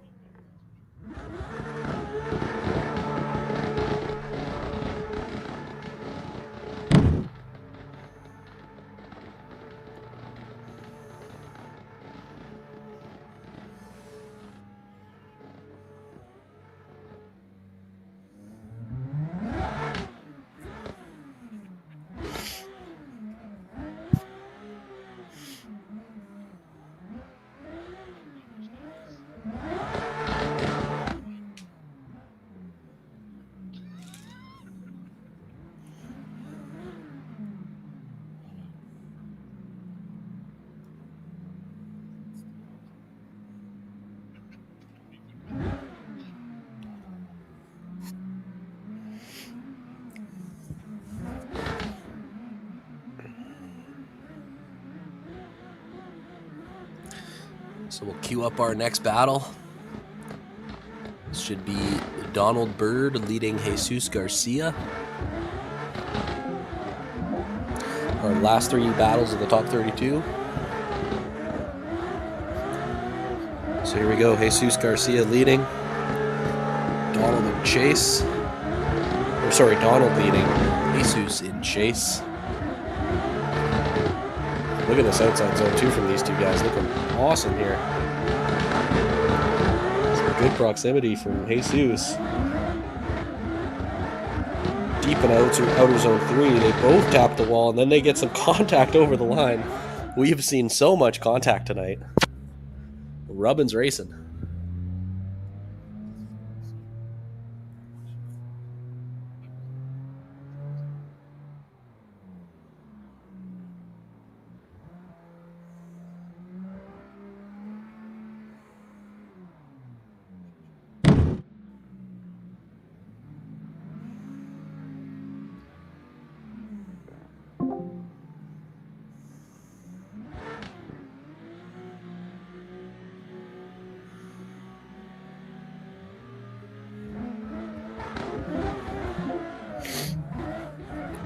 Go. Flip it around. Let's let Jesus lead. Let's let Donald chase. Big snappy entry. Lots of speed here.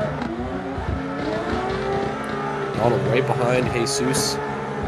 Jesus getting away from him a little bit now. Can Donald dive in here? He does, and we get contact once again on that same section of the track, and somehow Jesus keeps it going.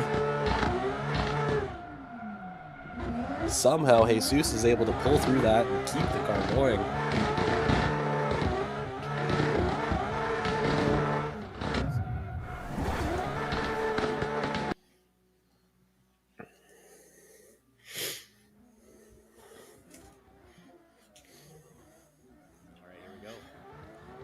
Let's let Jesus lead. Let's let Donald chase. Big snappy entry, lots of speed here. Donald right behind Jesus.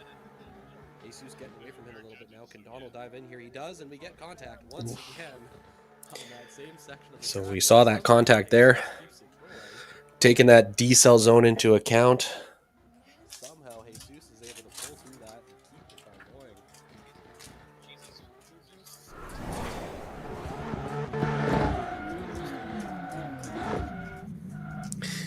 And we have a decision going to the judges. Moving on to the top 16, we're going to have Jesus Garcia. Jesus Garcia moves on to the top 16.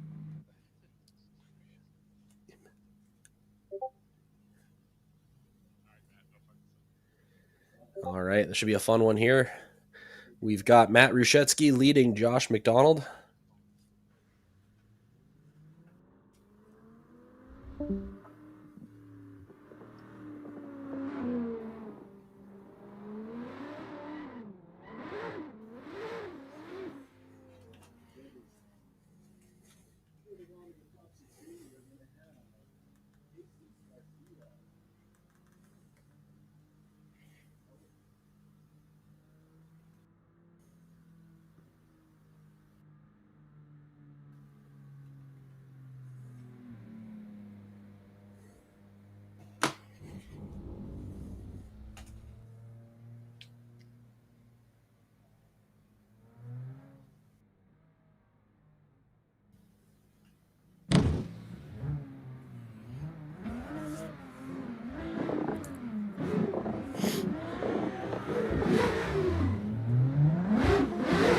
All right, we're ready to go here.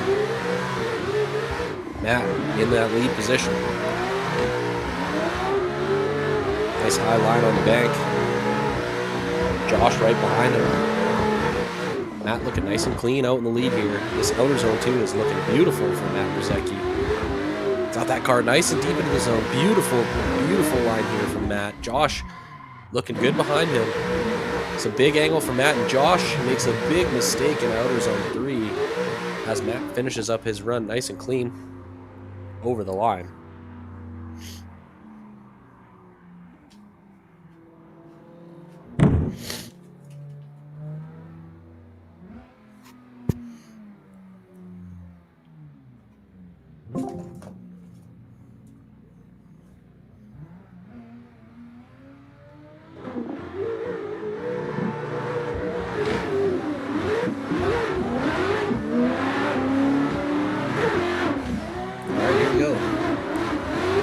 Josh leading, Matt chasing. Good proximity from Matt. Josh with a nice line, really nice line here. Second outside zone, not quite as deep as Matt though, unfortunately. Matt did a good job to maintain decent proximity here. Josh, can you do enough here to shake Matt off? Big angle in the final corner and a good clean finish for both of these guys.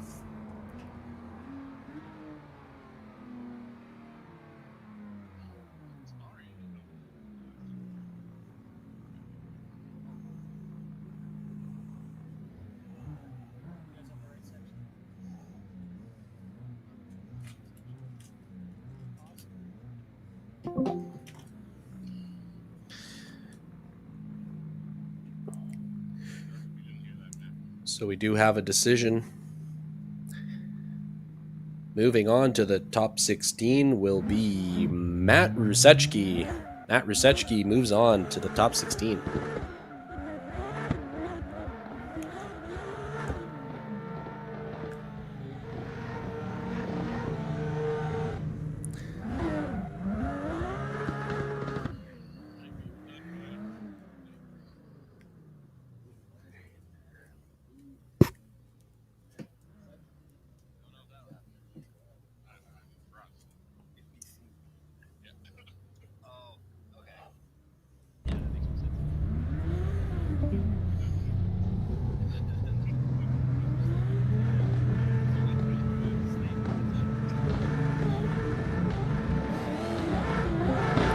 Right, our final battle of the top 32 here. Daniel Anderson leading Tyler Mayer. Mayer right on the door. He's tucked into the door. of Daniel Anderson. Daniel's lead looking beautiful here, though. Daniel's still looking really good outside zone 2. He's filling that zone. A little bit of a tire drop there. Tyler Mayer is still checked in right behind him.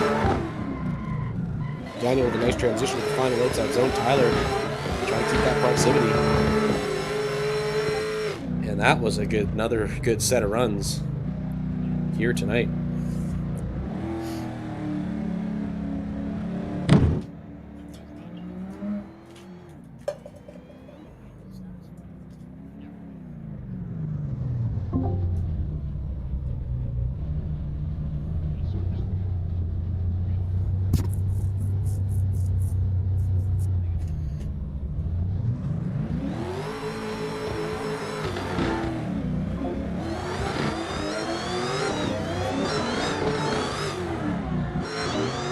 Second half of the battle. Big entry from Tyler Mayer.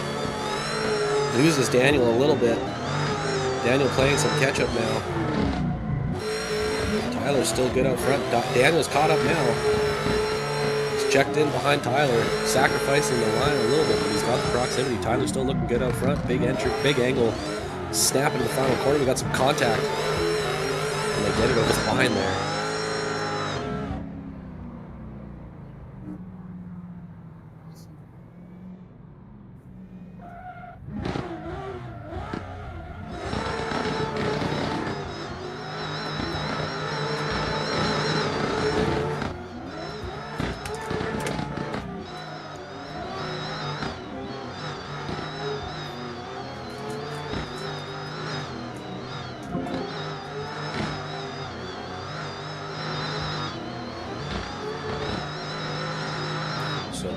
Decision. Our last competitor in the top 16, moving on, will be Tyler Mayer. Tyler Mayer moves on to the top 16.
So we will now slot our drivers back into the server as we're now down to our final 16 drivers. So he started with 39. We're down to 16.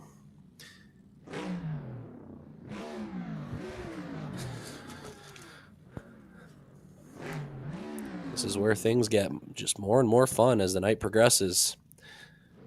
So first battle of the top 16 should be a good one because we have Carlton McDonald leading Jeremy Wurgis.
Looks like we got some Jeremy fans in the chat and some Tyler Mayer fans.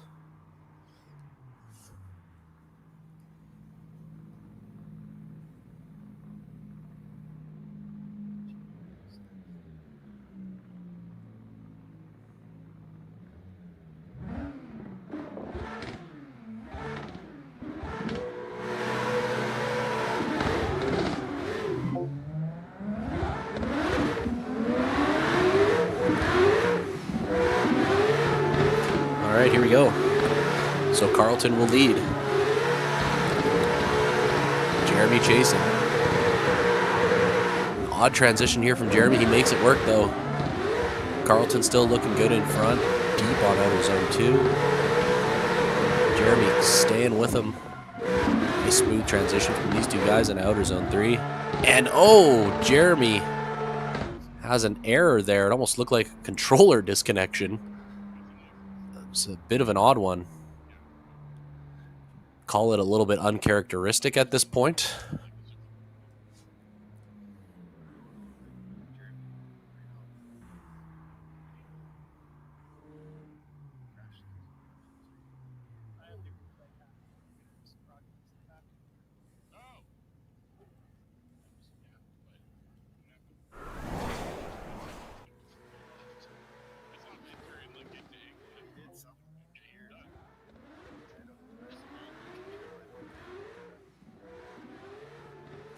All right, here we go. So Carlton will lead. Jeremy chasing. All right, here we go. Odd transition here from Jeremy. He makes it. This is a replay we got going, sorry. So we're looking at that first run again.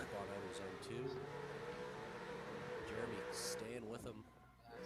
A smooth transition from these two guys in outer zone 3. And oh, Jeremy has an error there. It almost looked like a controller disconnection.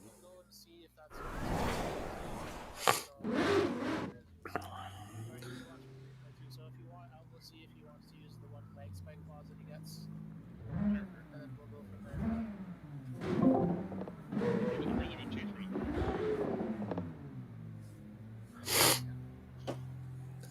Like a little shell there, but that's what All right, so now we will get the second half of this battle.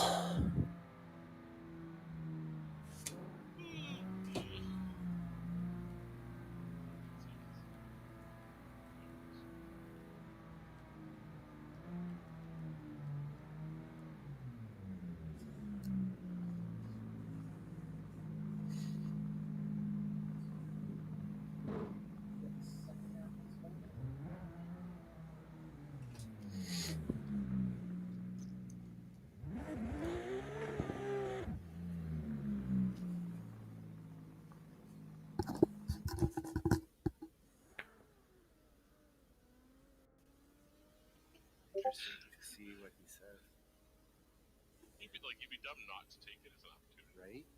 But then again, You noticed your leg spiked up. Do you want to take your one Yeah. leg pause? Now it has to- Oh yeah, I totally noticed that. Turn the other way. 60 to 89, I don't know. That's not much. It went up to like 1,300 maybe or something.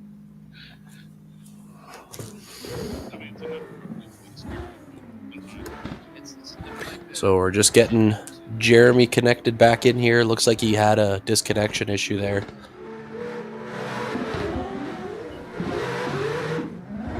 And here we go.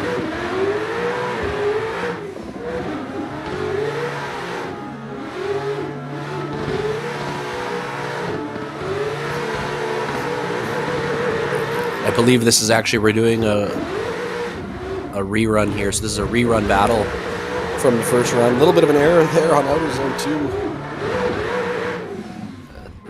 as they wash out. And they finish up that run.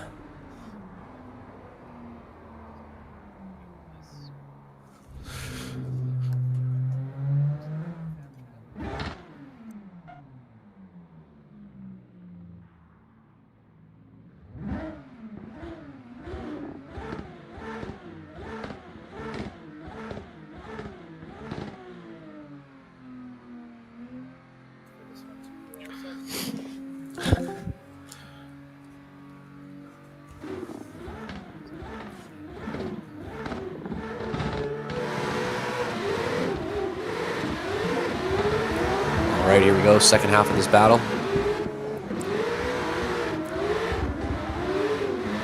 Jeremy in the lead, Carlton chasing.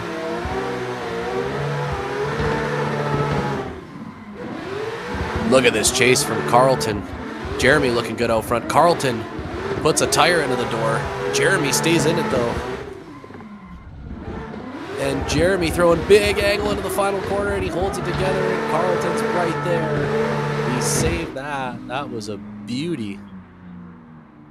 Good job from both the lead and the chase there at the finish to hold that run together. That was sick.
Just confirming you guys are sold on your decision, right?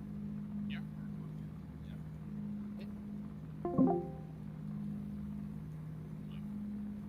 Yeah, I'm curious. Alrighty. Moving on.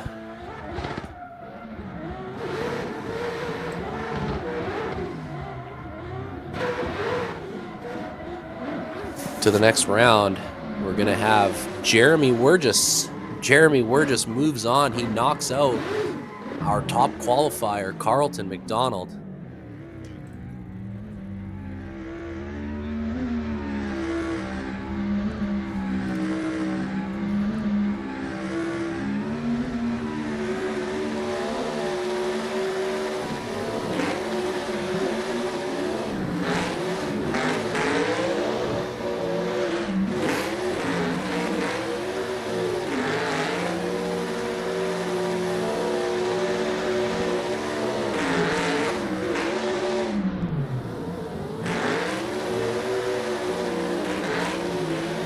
All right, here we go. This will be Drake Burke leading Tyler McGuire.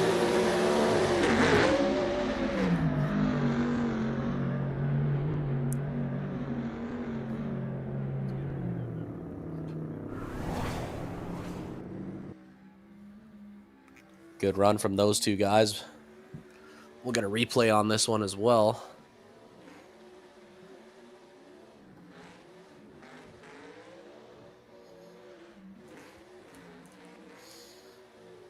So nice high line from Drake, nice and smooth, super close proximity from Tyler. Drake with some nice speed through the course here. Tyler not letting him get away, almost tapping the wheel there, but they hold it together. Solid lead from Drake. Good, solid chase from Tyler. And then a big wall tap there, but they make it work.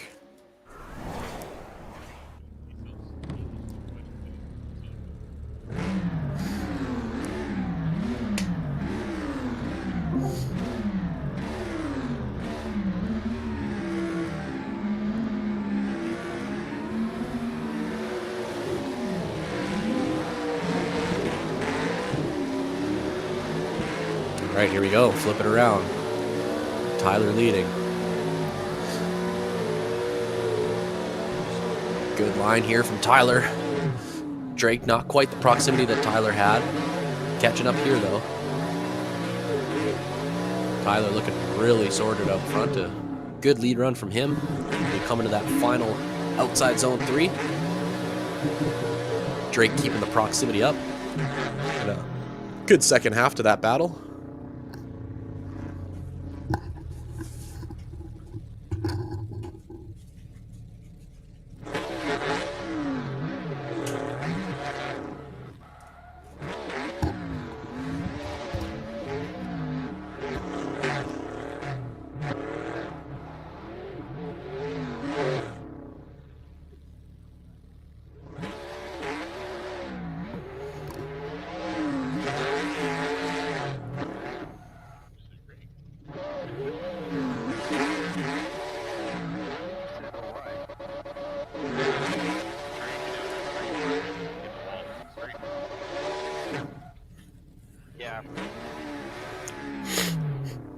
I'm watching right now, actually, and that's. Oh, did he? Yeah. Okay. Like it was lead for lead. I'll move on with that. Then Tyler moves on.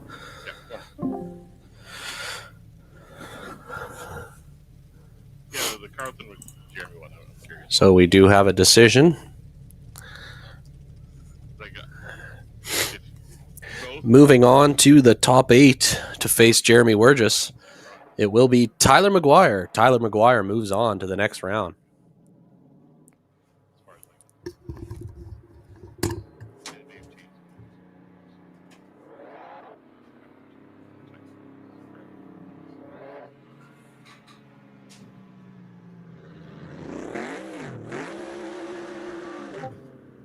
There's quite a detailed like judge's handbook. Yeah, I could never find.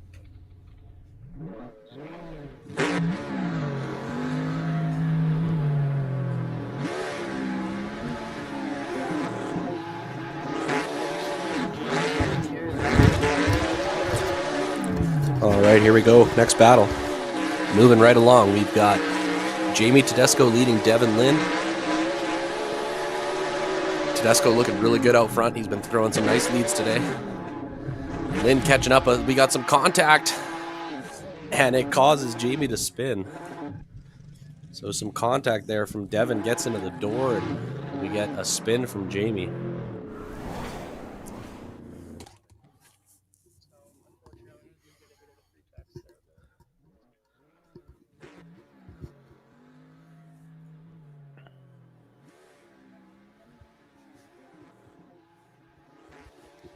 So we'll get a replay on that one, see what happened. All right, here we go. Next battle. Moving right along, we've got Jamie Tedesco leading Devin Lynn. Really good run from both of these guys up to this point. Not quite the proximity we're looking for, but then Devin trying to catch up there. Gets into the side of the door of Jamie. Obviously not a decel zone, but did Jamie slow down is the question. That's what they're looking at. If he did slow down, how much? So just trying to essentially assess his fault on that one.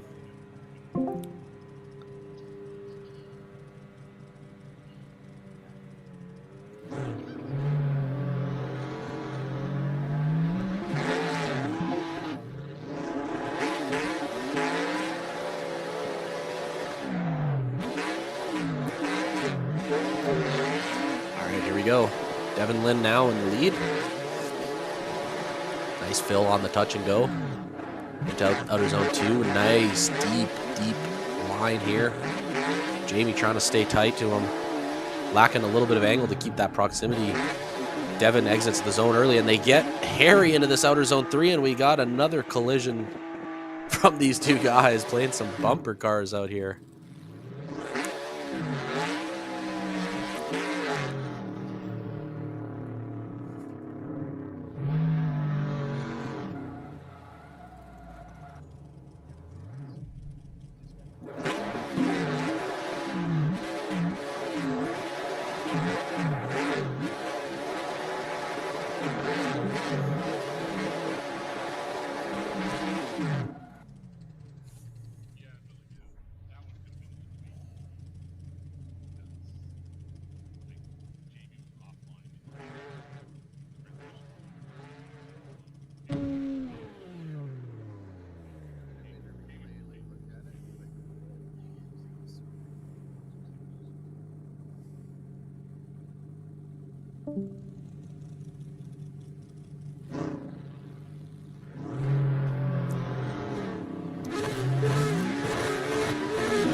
Is going to be Devin Lynn. And now we've got Carter Habit and Bruce Monroe. And Carter out front after defeating his brother Jace. Now leading Bruce. Bruce trying to get some proximity back here. Carter looking good out in front.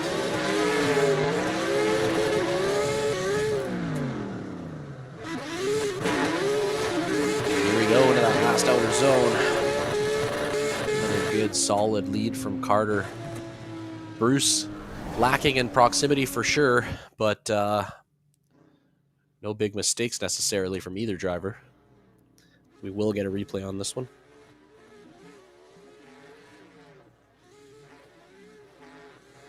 So on to the next round is going to be Devin Lynn. And now we've got Carter Habit and Bruce Monroe. All right.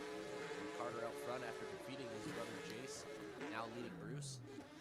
Bruce trying to... So another really good outside zone there from Carter. Just a nice section of the track. One of the more difficult sections of the track for sure. Come in there with a lot of speed, have to scrub some speed, and then nail the zone. So good solid lead from Carter. So now we'll send the second half of this battle with Bruce leading and Carter chasing.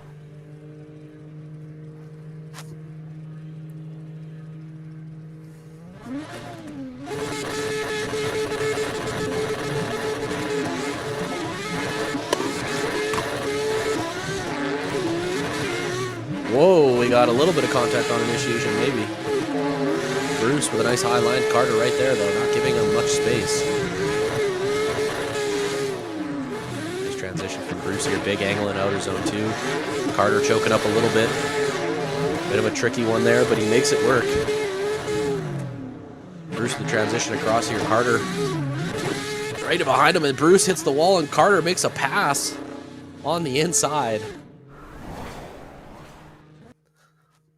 Bit of a hectic end to that run.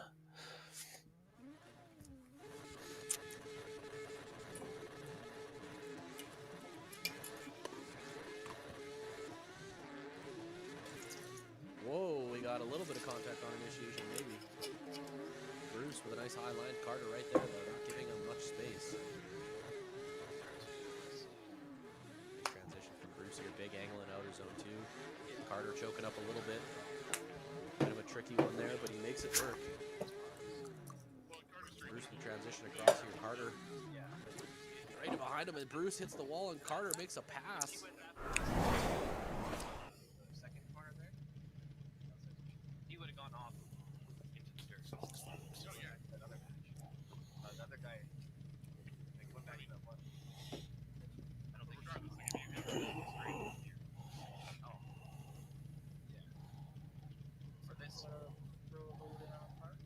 sorry. Just making sure. Lead over there. Carter. Yeah, starting to get delirious. It's coffee and code.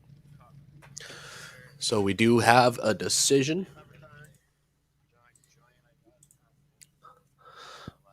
On to the Carter Havoc. Carter Havoc on to the next round. He will face Devin Lynn in the top 8.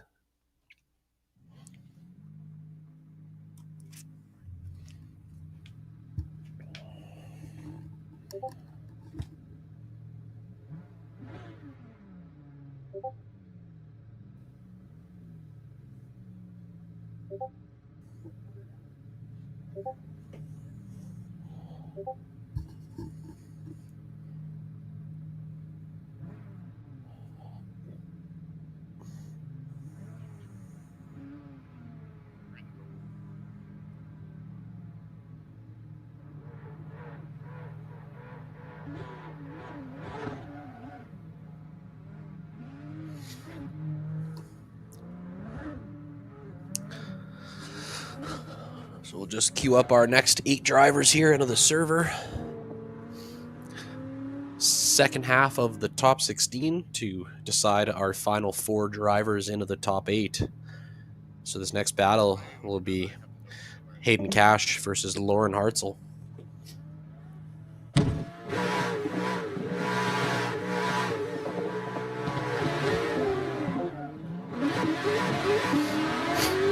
Alrighty. Hayden Cash, big snappy entry out front, nice high line, big angle. Perfect on that inner clip. Nails that touch and go. Big angle into outside zone 2. Lauren trying to keep up with him. Hayden Cash with a beautiful lead run here. Nailing those checkpoints on the track. Nice big flick in the outside zone 3. Good angle in outside zone 3. Now Lauren got some proximity here. And a beautiful lead run from Lauren and a beautiful chase run from... beautiful lead run from Hayden and a nice chase from Lauren.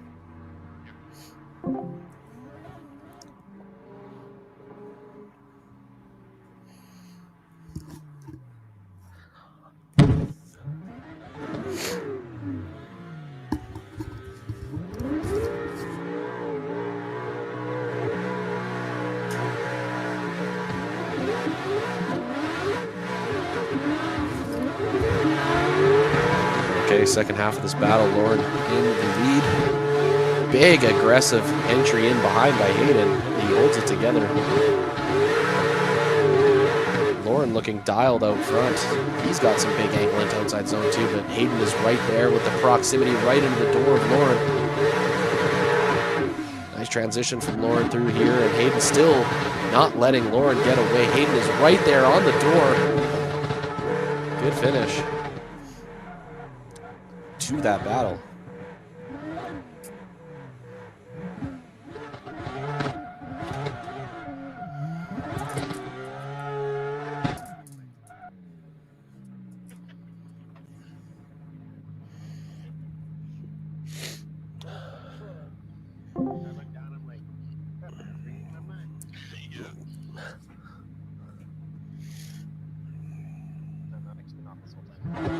Yeah, no, I mean, let's see them do it again.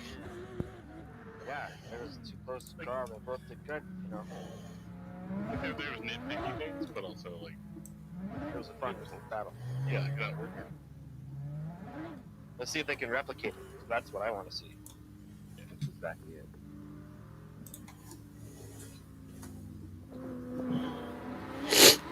I think Hayden's lead run was better, but I think Lauren's chase run was better.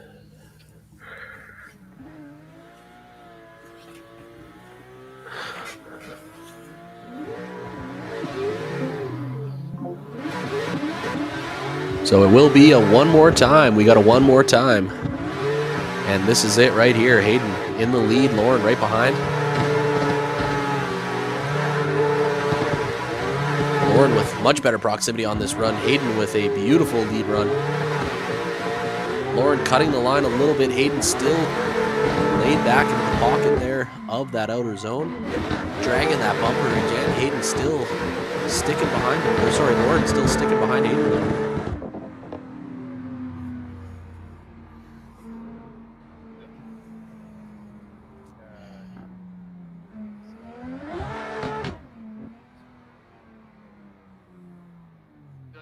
Hearing myself through the YouTube stuff too. Yeah. I don't know why that would be. But I don't know, maybe it's just something else. Maybe just because Mark goes in. You know what? Maybe it's because Mark, I don't know. Yeah. Mark goes into something. Or he's on our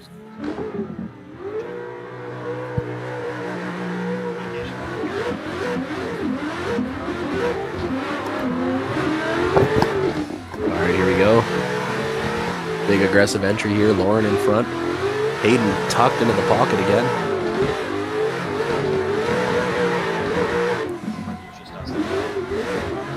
Hayden checked in. Some good proximity here. Lauren deep into the zone, but Hayden will not let him get away. Hayden right on the door. Gives him the room to transition. Gets right back on the door again. Look at this. Look at this proximity.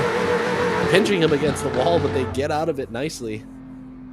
Just giving him enough room to complete that corner. That was proximity to the fullest.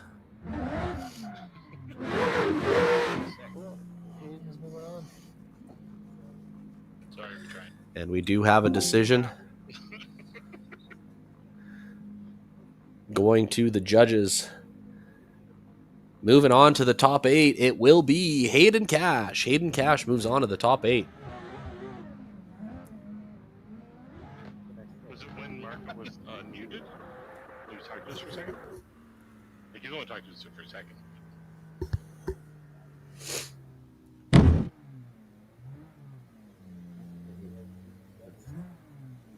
Listen for it.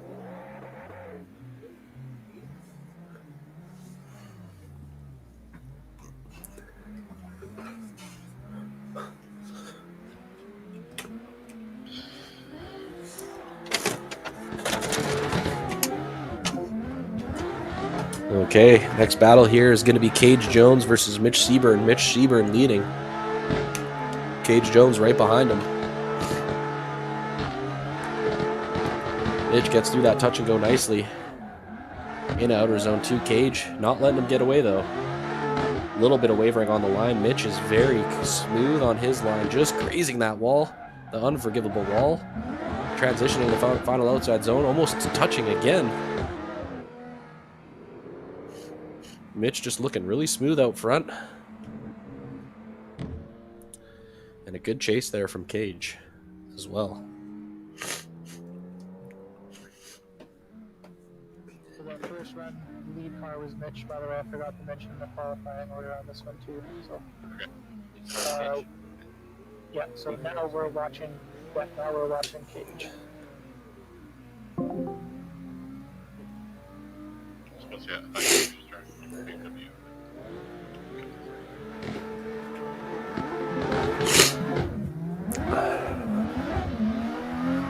All right, we will flip them around here. This will be Cage leading, Mitch and Chase. Big entries from both guys. Oh,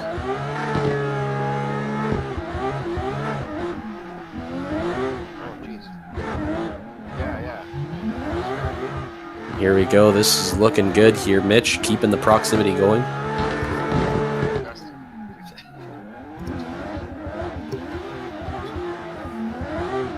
And they finish up nice and clean.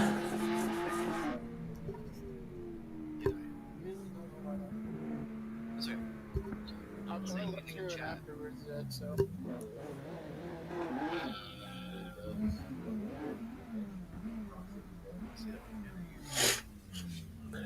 No, I'm good.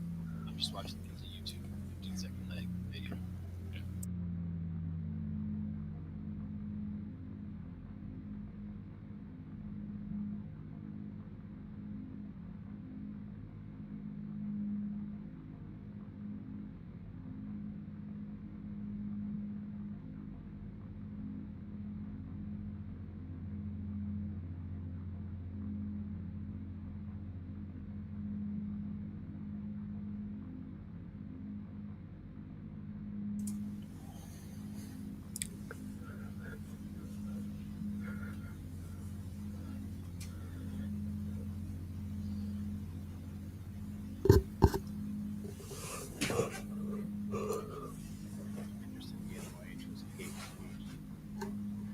I thought like their lead runs were pretty even, but the chase runs, Cage was just a little bit. Mitch was just a little I off. thought Mitch had a way better lead. I think turn one, Mitch's lead was much better so far. I'm just watching right now. I think turn one came to the bubble on entry. It's a bit lower too, though. Yeah, but not like crazy. Like And then he was. I like to talk about it. Like, I want to know what the for you. Two split at the first. they were honestly really even. It was just Mitch was very like uncommitted. That's a good Chase. choice there, Mike. I like that. Oh, empty. Yeah. Totally. Yeah, make them prove it. It was debatable. But that's it. It's just a matter of opinion. It's how we run. Alrighty, it looks like we do have a decision on this one. And it will be a one more time. We've got a one more time.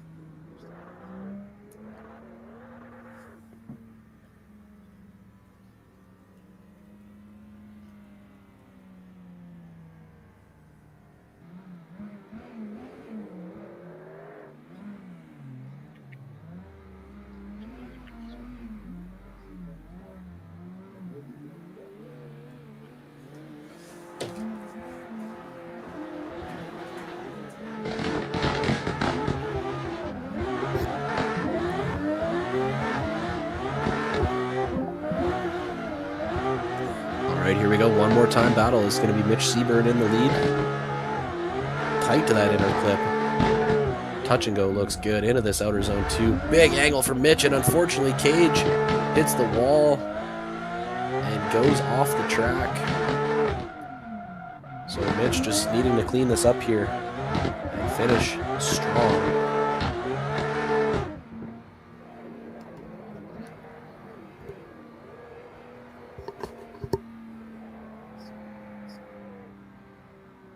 I got it on Discord here. It's not coming through my desktop. It's coming through my headphones. The only thing that's playing in Discord is AC in my desktop.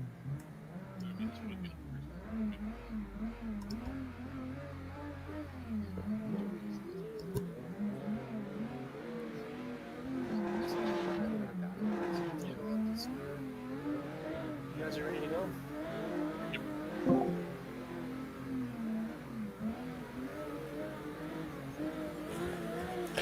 Alrighty, second half of this battle.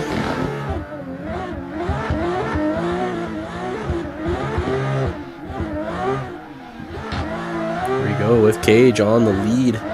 Mitch tucked in right behind, trying not to give him an inch. Cage looking nice and consistent out front, throwing some big angle in that second outside zone. Mitch giving him a little bit of space, but not too much. Doesn't matter that he's on a 0. Mitch is still going to throw it down. And he makes some contact here, but they will finish the run off clean. You got to think that independent mistake from Cage on his chase might be it for him tonight.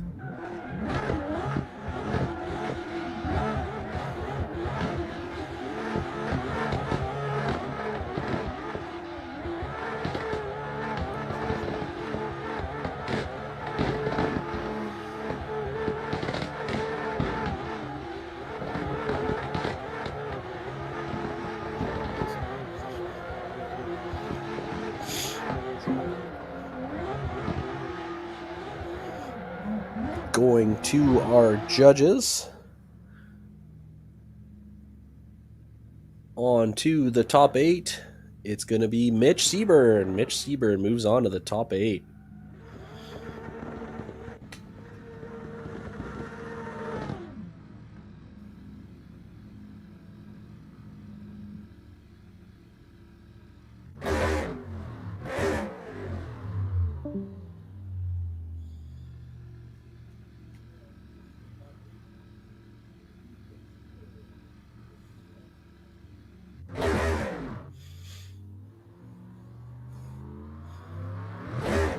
So, final 2 battles of our top 16.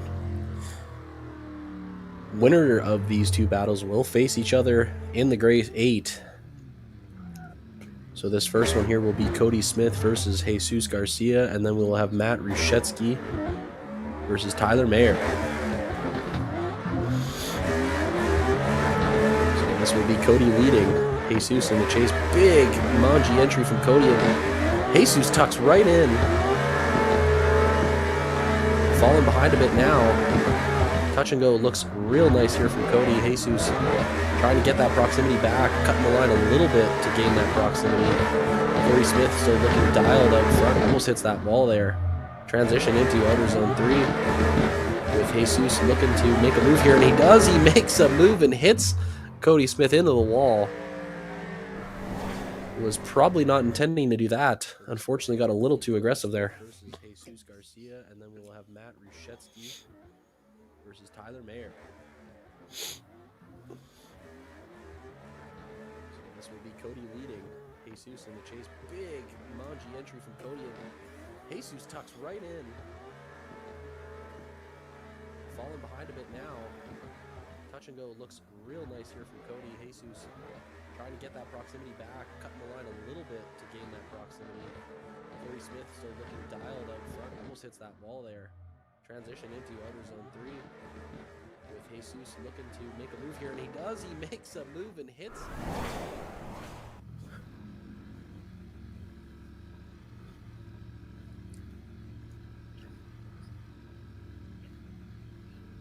Chucho has disappeared for some reason.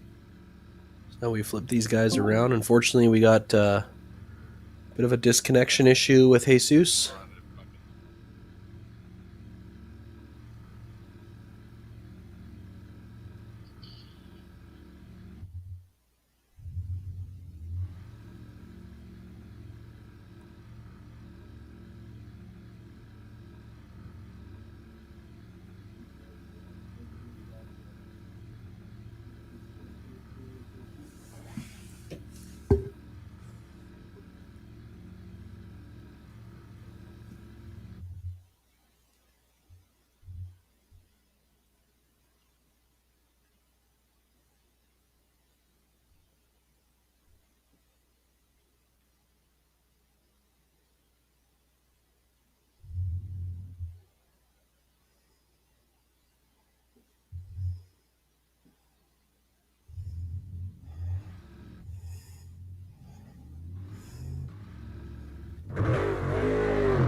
So, unfortunately, our pal Chucho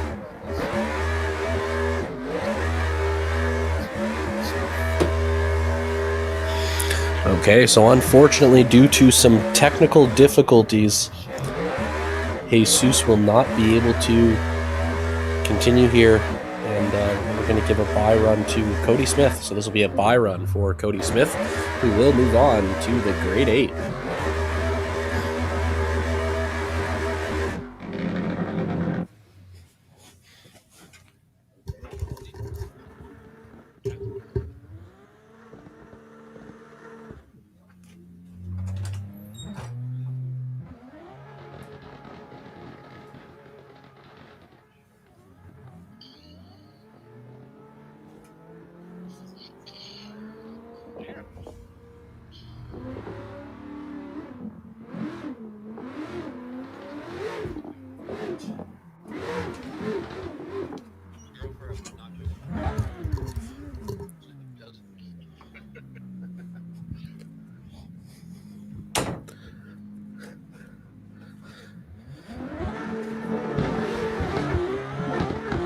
We're ready for our final battle in the top 16. Leading will be Matt Rushetsky.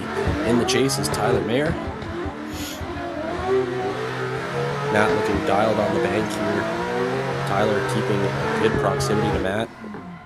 Strong transition here and some good consistent proximity from Tyler. Matt with a nice deep line in outer zone 2. Nice transition across. Tyler right on the bumper on that transition. Gives him a little bit of space here. Dives on the inside. Matt finishes up nice and clean. So that's a good first half of this battle. Excited to see what we get on the second half.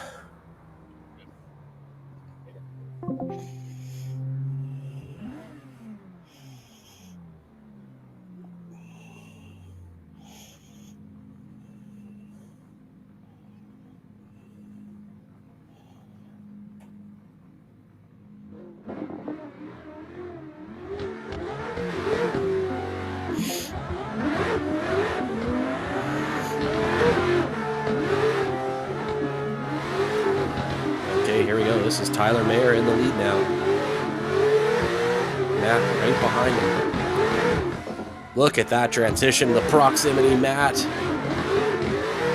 trying not to give him an inch. A good lead from Tyler, though. A really nice lead from Tyler. Matt trying to keep it tight here. Tyler with a nice deep line from the outer zone 3. Matt gets the proximity at the end. It's going to be a tough call. Tough call for the judges.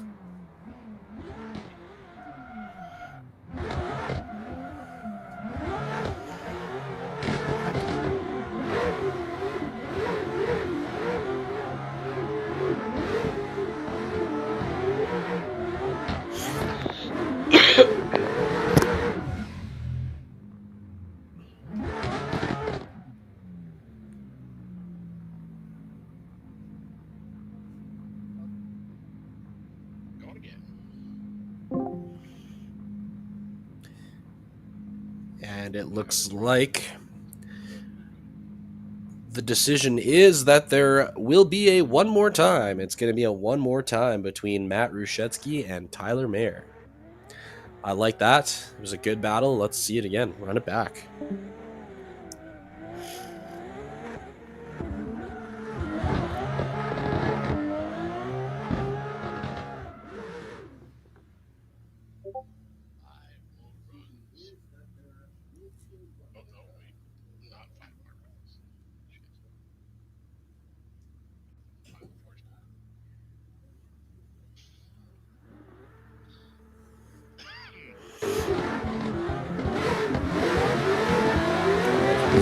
Battle. Tyler dives in on Matt. Matt was high on the bank there, feeling touch and go nicely. Smooth transition here, losing Tyler a bit. Can Tyler catch back up? Matt with a nice deep line through the outer zone 2. Tyler will stay right behind him. Big angle transition in outer 3 from Matt. Tyler still keeping him reached up right behind him.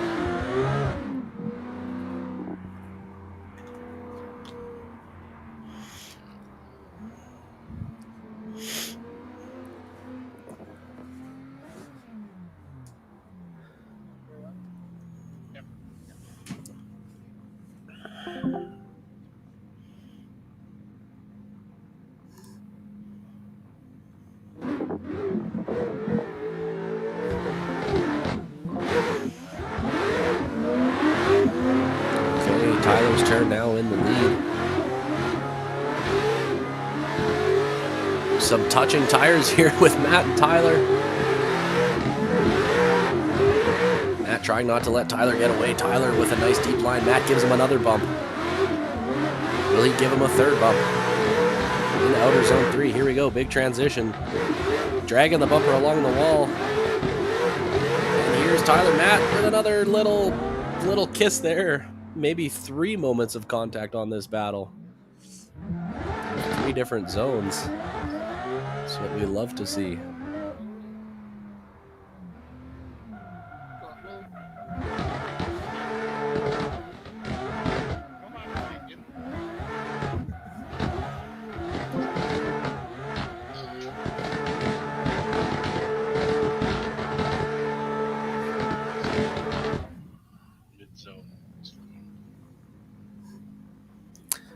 And we are going to go to the judges.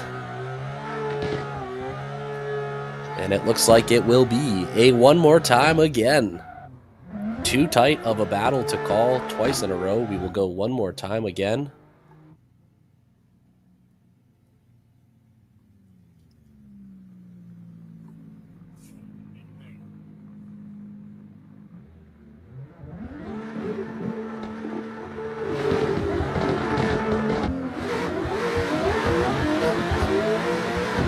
Go.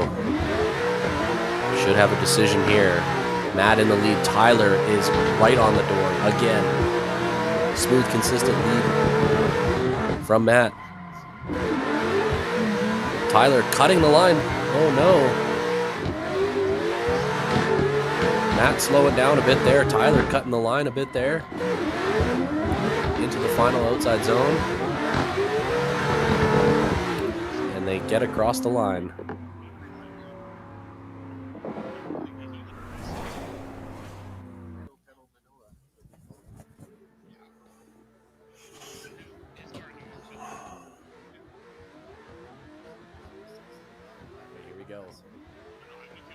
Should have a decision here.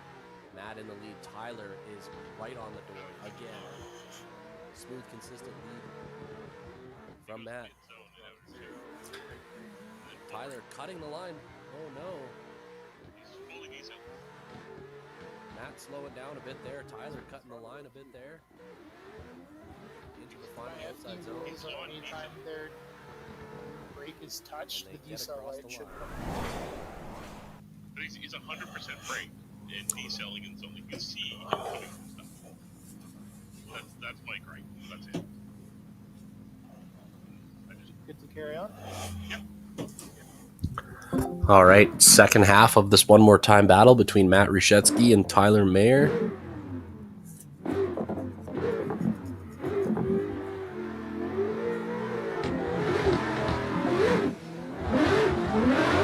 And off we go. Big flick entry from both of these guys. High on the bank is Tyler, a little bit less angle from Matt, trying to keep that proximity. Big flick in the last outside zone. Matt with a little bumper door tap, sorry. Tyler transitions across into the final turn. Another final bump from these two. And what a show these two guys put on. A great battle all 3 times they went. I wish we could go one more time because it was fun.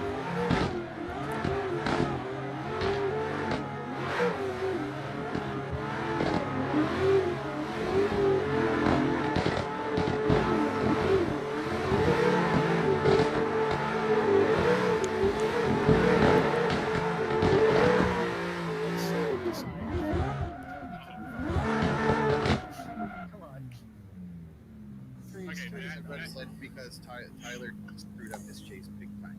Like, I think it was Matt's fault. Why don't you think it's okay? I appreciate that. I don't mean to be like pissy about that. No. It's fine. It's a good discussion. It seemed like I can look it back, but even though you're allowed to left foot brake and keep the throttle on, he didn't actually You're not gonna let the brake slow down. and He was maintain he kept perfect line. And it looks like we do finally have a decision. So moving on to the Grade 8. It will be Matt Rushetsky. Matt Rushetsky moves on to the grade 8, knocking out Tyler Mayer. I think still champion Tyler making a pass. And it looks like we do finally have a decision. So moving on to the grade 8. It will be Matt Rushetsky. Matt Rushetsky moves on to the grade 8, knocking out Tyler Mayer. Good job. All right, so the final 8 are set. We're down to the final 8, the grade 8. You go Mike or Michael? I don't know. What do you prefer? Tom. Chill.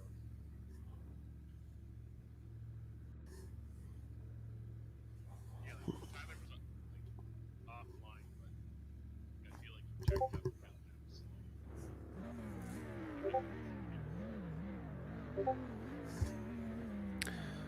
So just reloading our final 8 drivers into the server.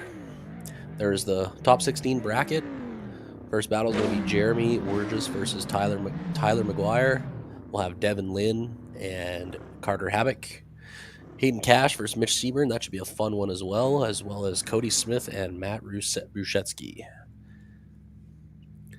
Who will take the top spot on the podium tonight?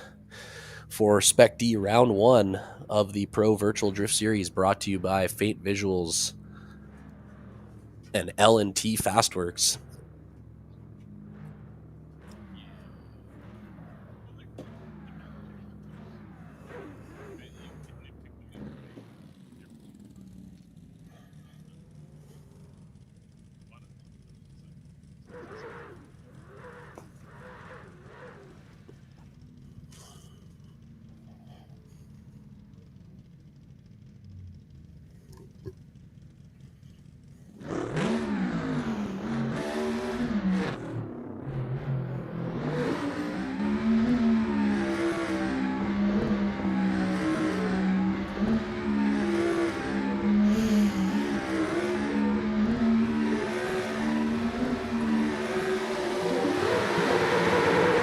Here we go, leading first. Tyler McGuire leading. Jeremy Wurgis in chase. Jeremy on the door here. Losing a little bit of the proximity there, reduced the angle. Good transition across from Tyler. Jeremy falls behind here. He washes out off track. And it looks like he's going to fall behind as Tyler finish out the track. And now Jeremy does catch up at the end of the battle here.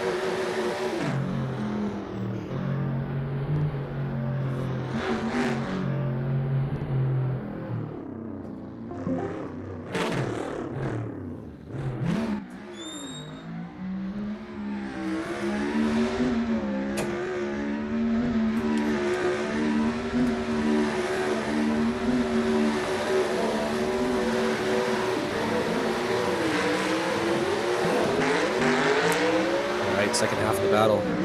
Jeremy Wurgis in the lead. Tyler behind now. High line from Jeremy. Tyler struggling in the chase. Jeremy keeping it together. Transition across into outer zone 2. Big angle from Jeremy. Huge angle from Jeremy.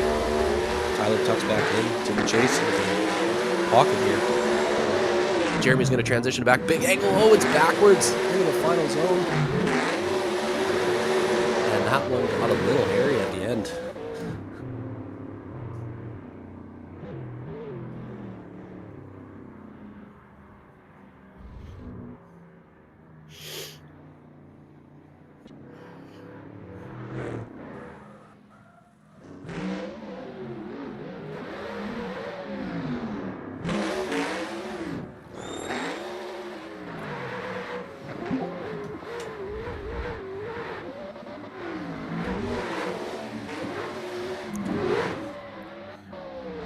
So we do have a decision there.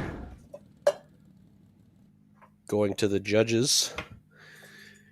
Moving on to our final 4.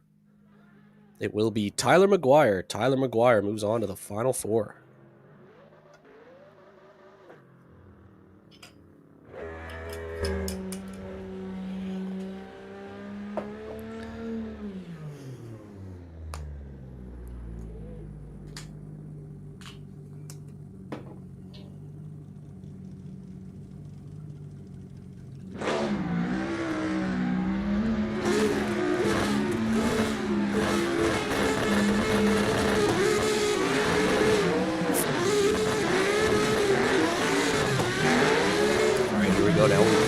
Carter Habit leading Devin then.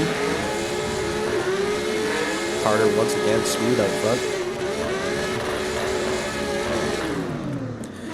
Devin playing a little bit of catch up here.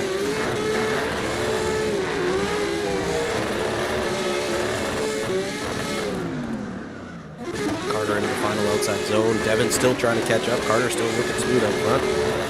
He finishes off the run with Devin just behind.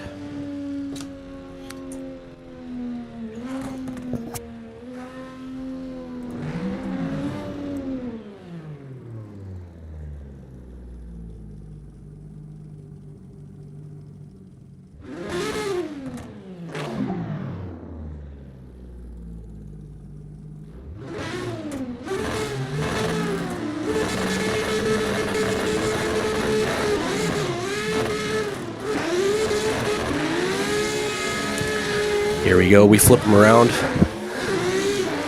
In the lead, Devin with Carter right behind. Some solid proximity here from Carter. A little bit of a hairy transition here, but they make it work. Devin with some big angle in outside zone 2, some huge angle in outside zone 2, but Carter not letting him get away. Big flick in the final zone up. Almost a backwards entry from Devin. And that was a beautiful way to finish off this set of runs here.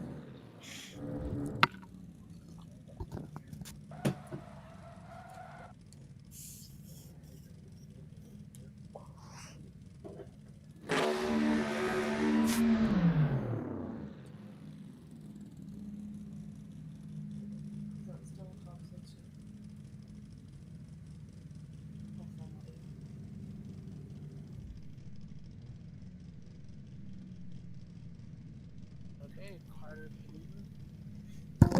And it looks like we do have a decision.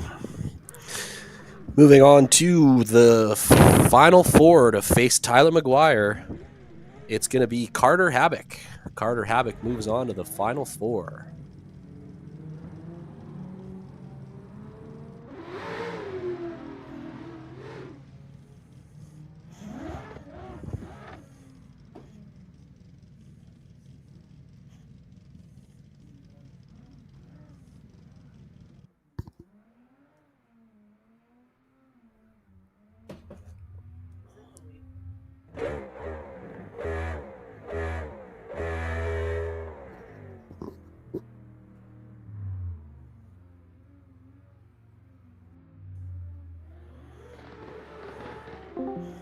So we just have the final two spots to fill in the top four here. This should be a fun battle. This is Hayden Cash leading Mitch Seaburn. Two very smooth, solid drivers. Good proximity from both. We're getting what we expect here. A solid lead from Hayden. Mitch right behind. Big angle into the final corner from Carter here, or sorry, from Hayden.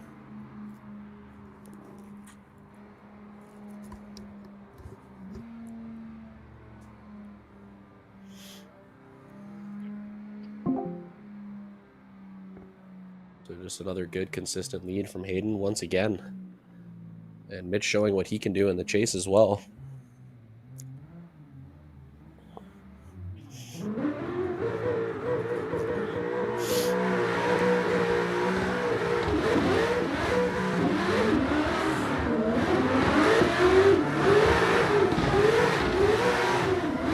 This is Mitch in the lead. Look at this proximity from Hayden Cash with a little door tap.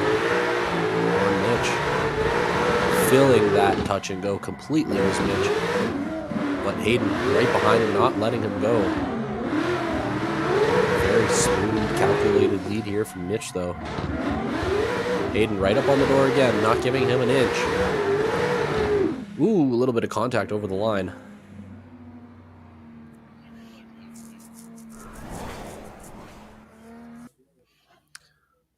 Thought we were going to get a good battle from these guys, and we sure did. Three chances. So deep in the episode.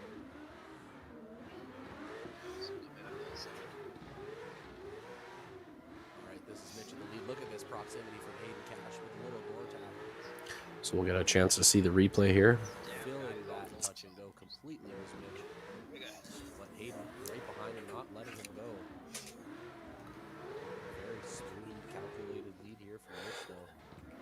Thank you guys for sticking with us so late into the evening. This has been a super fun event so far. Ooh, a little bit of contact. We're getting down to our final competitors here. So once again, huge shout out to everybody for staying in, tuning in with us. If you're still in the chat, drop a thumbs up in the chat. Let me know you're still here. Appreciate having you guys tune in tonight. It's been a lot of fun. Might have to get another wave going to finish this thing off before the finals. At the end, for me, I don't think it was a decider. It was kind of fair play-ish. Because like he was gonna hit the ball, the putting he was actually hit. They all came out.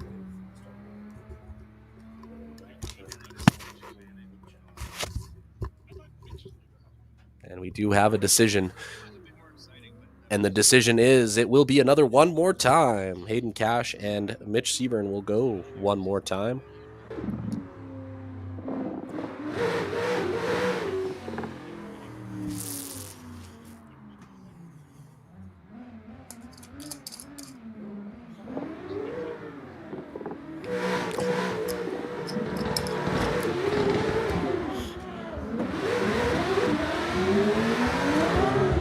Here we go, Hayden Cash in the lead again.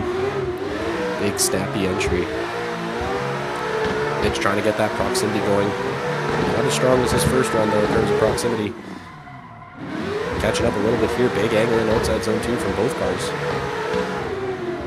Heavy left foot brake from both guys. Nice smooth transition, a good mimic from Mitch in the chase, and Hayden just looking smooth and consistent out front, as he has been all day since the start of qualifying.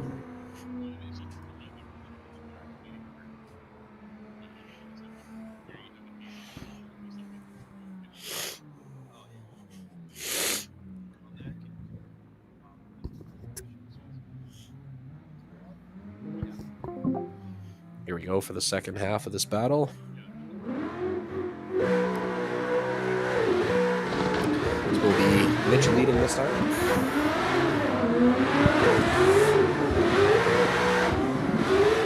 Big flick entry with big angle high on the bank. But look at Hayden. Door to door here is Hayden, giving him a little bit of space for his transition. Will he dive back in? Big angle from Hayden. He does dive back in, but look at Mitch out front, looking nice and consistent. A little graze in the wall here. Look at that. Insane proximity again from Hayden, but again, you can't really have a good chase without a good lead.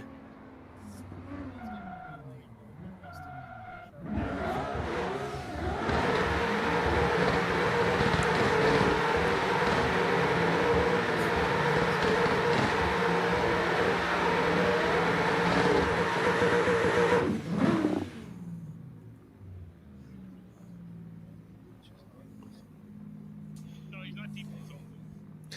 And it looks like we do have Outer two. a decision. It's a split decision. Looks like it's going to be on the account of chase proximity. Moving on to the next round, it's going to be Hayden Cash. Hayden Cash moves on to the next round. A great effort from Mitch Seaburn. He killed it today, so great work from him. But it's Hayden Cash moving on to the final four. One battle left in the grade 8, and that will set our final four.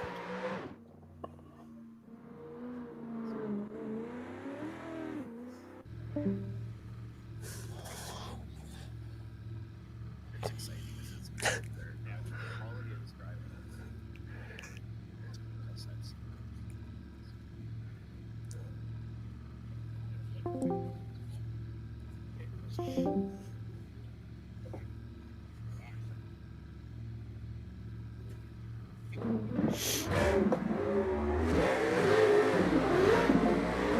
Here we go. Final battle of the grade 8. It's going to be Cody Smith leading Matt Ruszewski.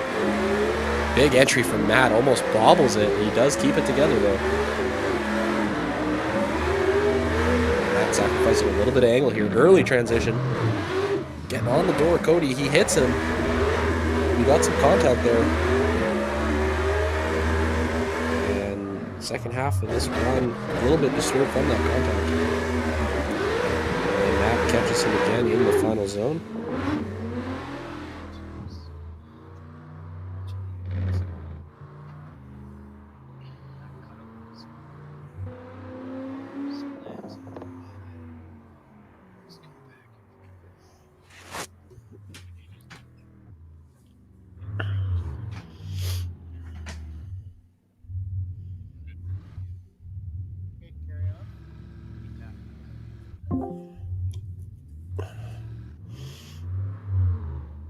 Now it is Matt's turn to lead.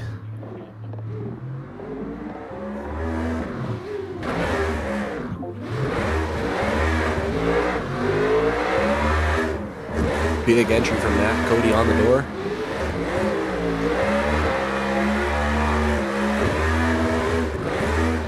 That touch and go. Cody right on his door through the touch and go. Loses him a little bit through this transition here.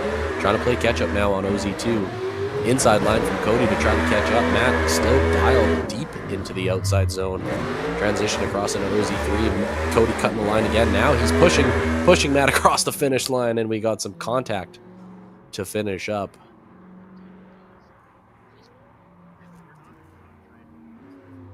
No, this one's understandable.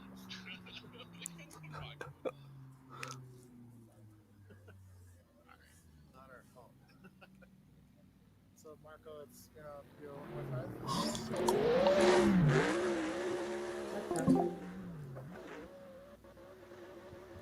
And we are going to go one more time on this battle. It's going to be one more time, a split decision.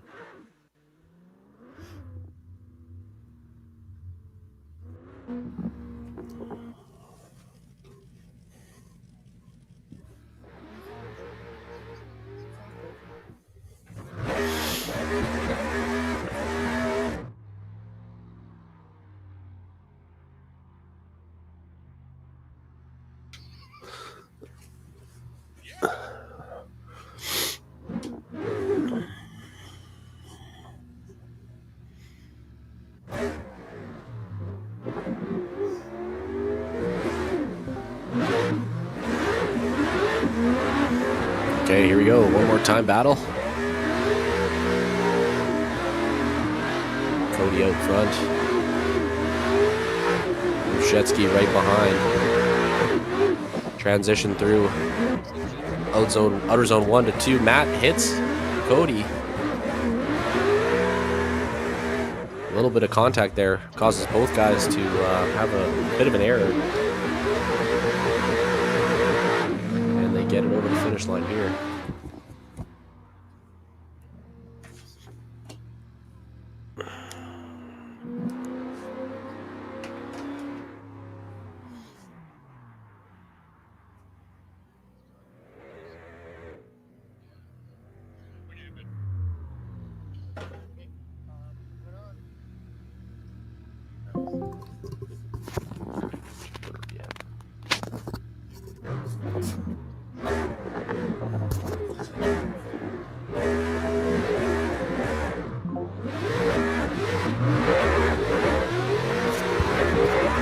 Here we go, second half of this one more time battle.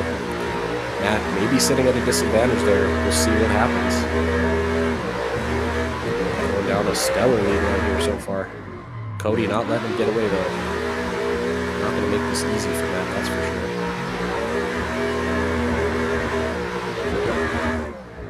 Tight transition there. Big angle from Matt. Parks it in the wall a little bit. Keeps it going though. He pulls the car out of it.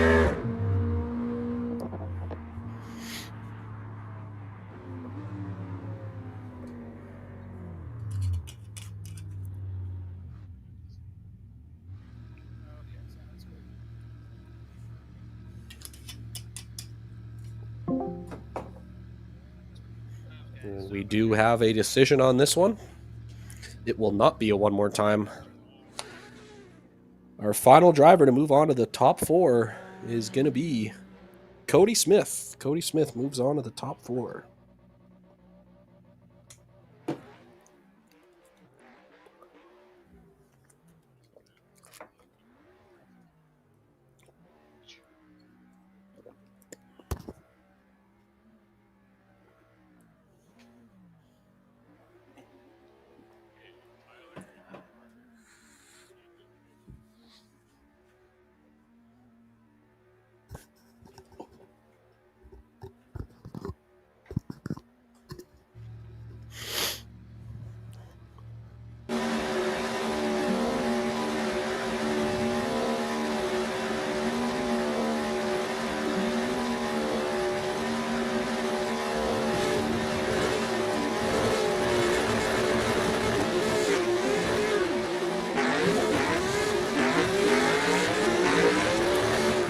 go. First battle in the Final Four. This is Tyler McGuire leading Carter Havoc.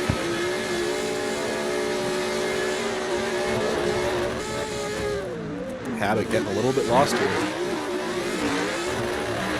He does catch up though. McGuire making it nice and smooth and consistent out front. And that Evo X.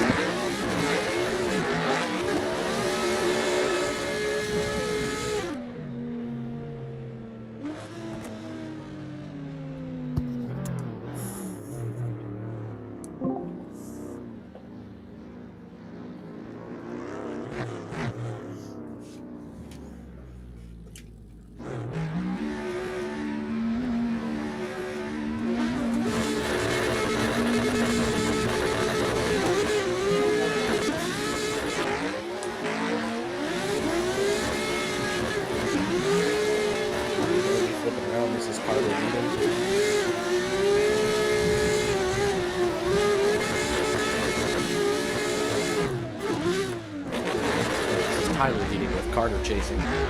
And we've got some contact.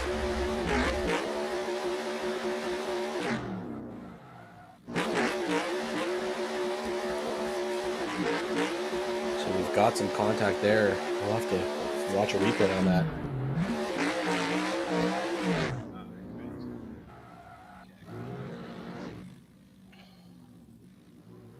Oh, it's you don't even know. At the helicopter you mentioned. I couldn't tell from the helicopter, like from the above view. You said Evo, and I just finally saw it. Yeah, I saw it on this.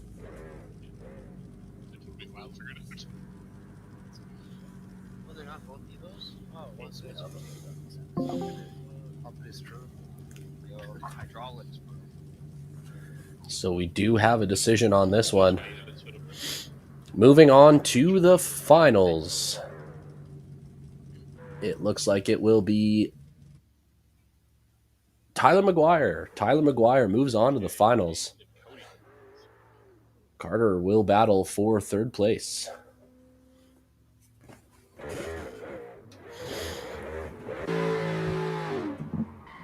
And our next Final Four battle is going to be Hayden Cash and Cody Smith. Hayden in the lead.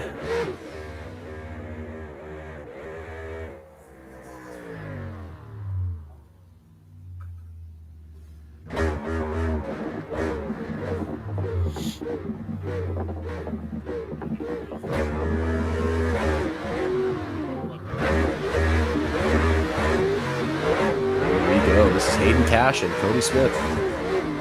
Big entry from Hayden. Cody pushing Hayden along.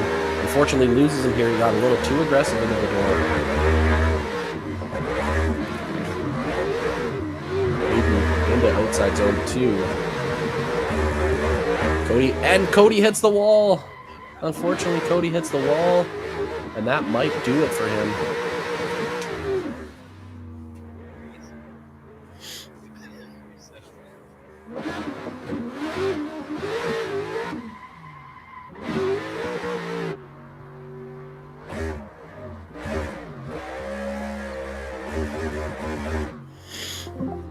First substitute behind. That must have been so much.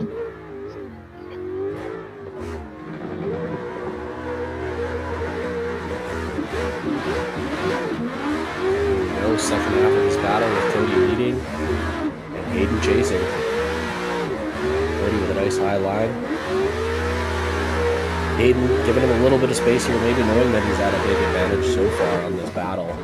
He does dive in here though on OZ2. Nice, smooth, consistent lead from Cody. Hayden tucking into that wheel well nicely. They just grazed that wall again. Hayden into the door again. Oh, and unfortunately Cody makes a mistake on that final quarter. That will seal the coffin, likely, for Cody Smith.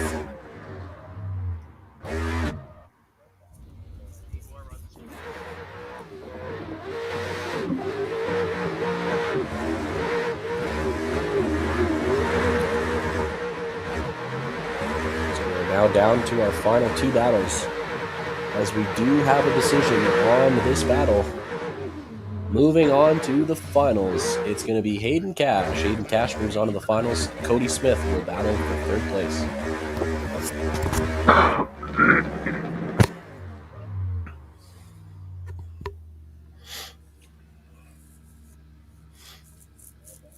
So for our third place battle, we're going to have Cody Smith and Carter Habik. And in our finals will be Hayden Cash versus Tyler McGuire. So once again, thank you guys all for tuning in tonight to the Spec-D Pro Drift Series Virtual Round 1 from Raceway. Brought to you by Faint Visuals, L&T Fastworks, Electric Media. So here we go, our third place battle. This is Cody Smith leading Carter. Throwing that touch and go nicely into outside zone 2. Deep, deep line here from Cody. Super deep line. Carter not letting that mess his lineup though. He stays in the position he needs to be in. Cody deep into this outside zone 3. Carter not as much. But they do get over the line here.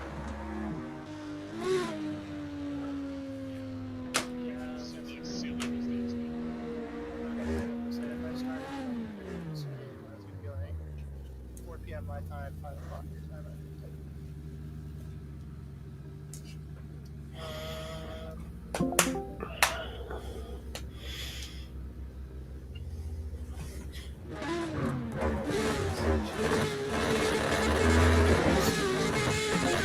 Now we swap them around.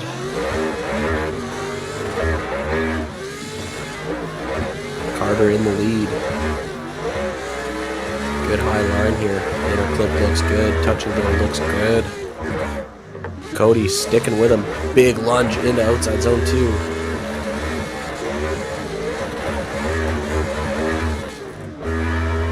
Can he get that proximity back in outside zone 3?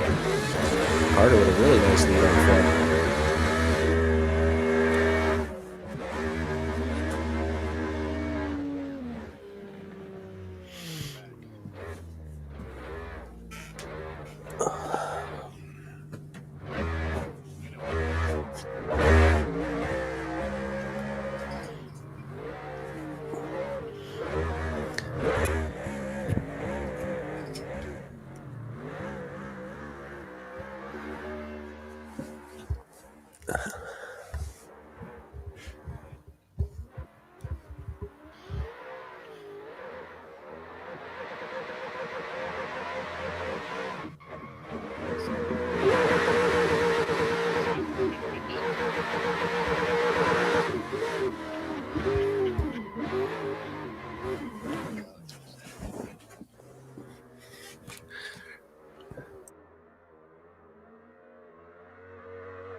And it looks like we're going to see that one again. It's going to be a one more time for our third place battle between Cody Smith and Carter Habik.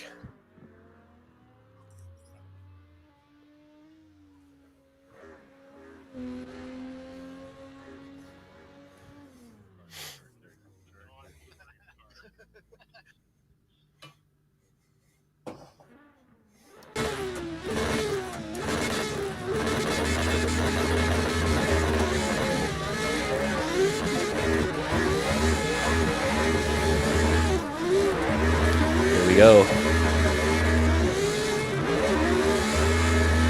Carter into the door of Cody. Nice transition here. A little bit of an inside line from Carter. Cody is deep into the zone. Carter into the pocket now, matching that line nicely. And we've got a technical issue from Cody. What happened there? That's unfortunate.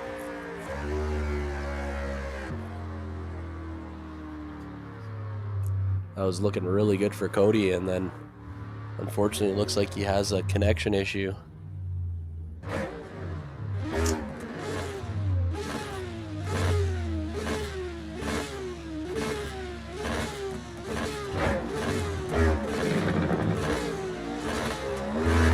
Potentially fell asleep at the wheel, hard to say.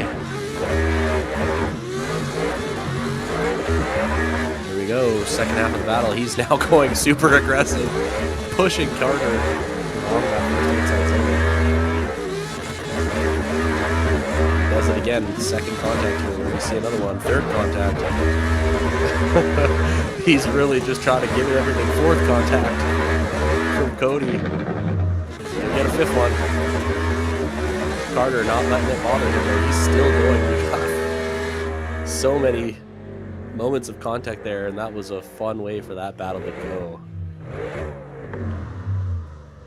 But that should do it, as we can now move on to our final battle on the evening.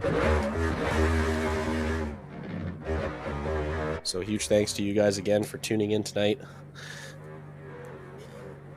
As we now get down to our final battle, if you're still in the chat, let us know, who do you think's going to win? Is it going to be Tyler McGuire or will it be Hayden Cash? Give me your picks.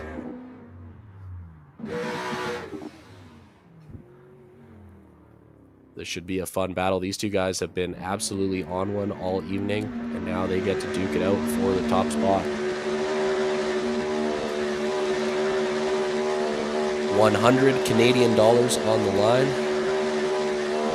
That's about $1 American. Just kidding, of course. It's about $70 American. And here we go. This is Hayden Cash in the lead. Look at Tyler McGuire right there. Hayden deep into touch and go one. Outer zone two now looks nice. A little bit of a bobble from Tyler though in the chase. Hayden still smooth in front. Good proximity from Tyler here, though. Transition to the final outside zone. Tyler loses him a bit. He does catch up here, but Hayden will get away, it looks like. So Tyler with some sacrifices, potentially. See what happens on the second half of this battle.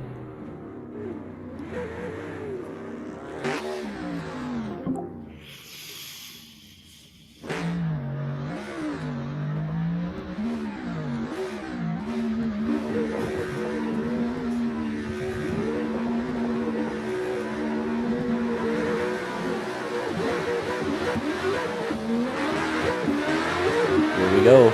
Second half of our final battle. Tyler in the lead. Hayden not giving him space. Oh, and what just happened there? What just happened there? Everything looked completely fine up until that moment as Tyler runs away.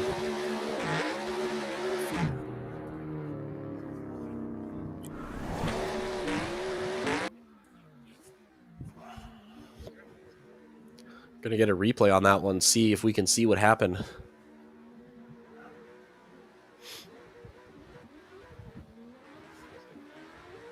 we go. Second half of our final battle. Tyler in the lead. Hayden not giving him space. Oh, and just looked like a bit of an error maybe from Hayden. What just happened there? Everything looked completely fine. And an unfortunate way for that one to go. Tyler runs away.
So just letting our judges make a call here, and then we will get a podium ceremony.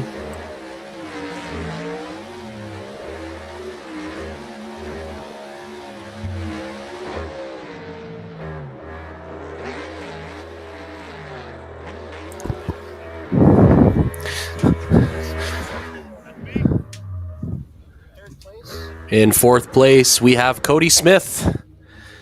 In third place, it's going to be Carter Habak.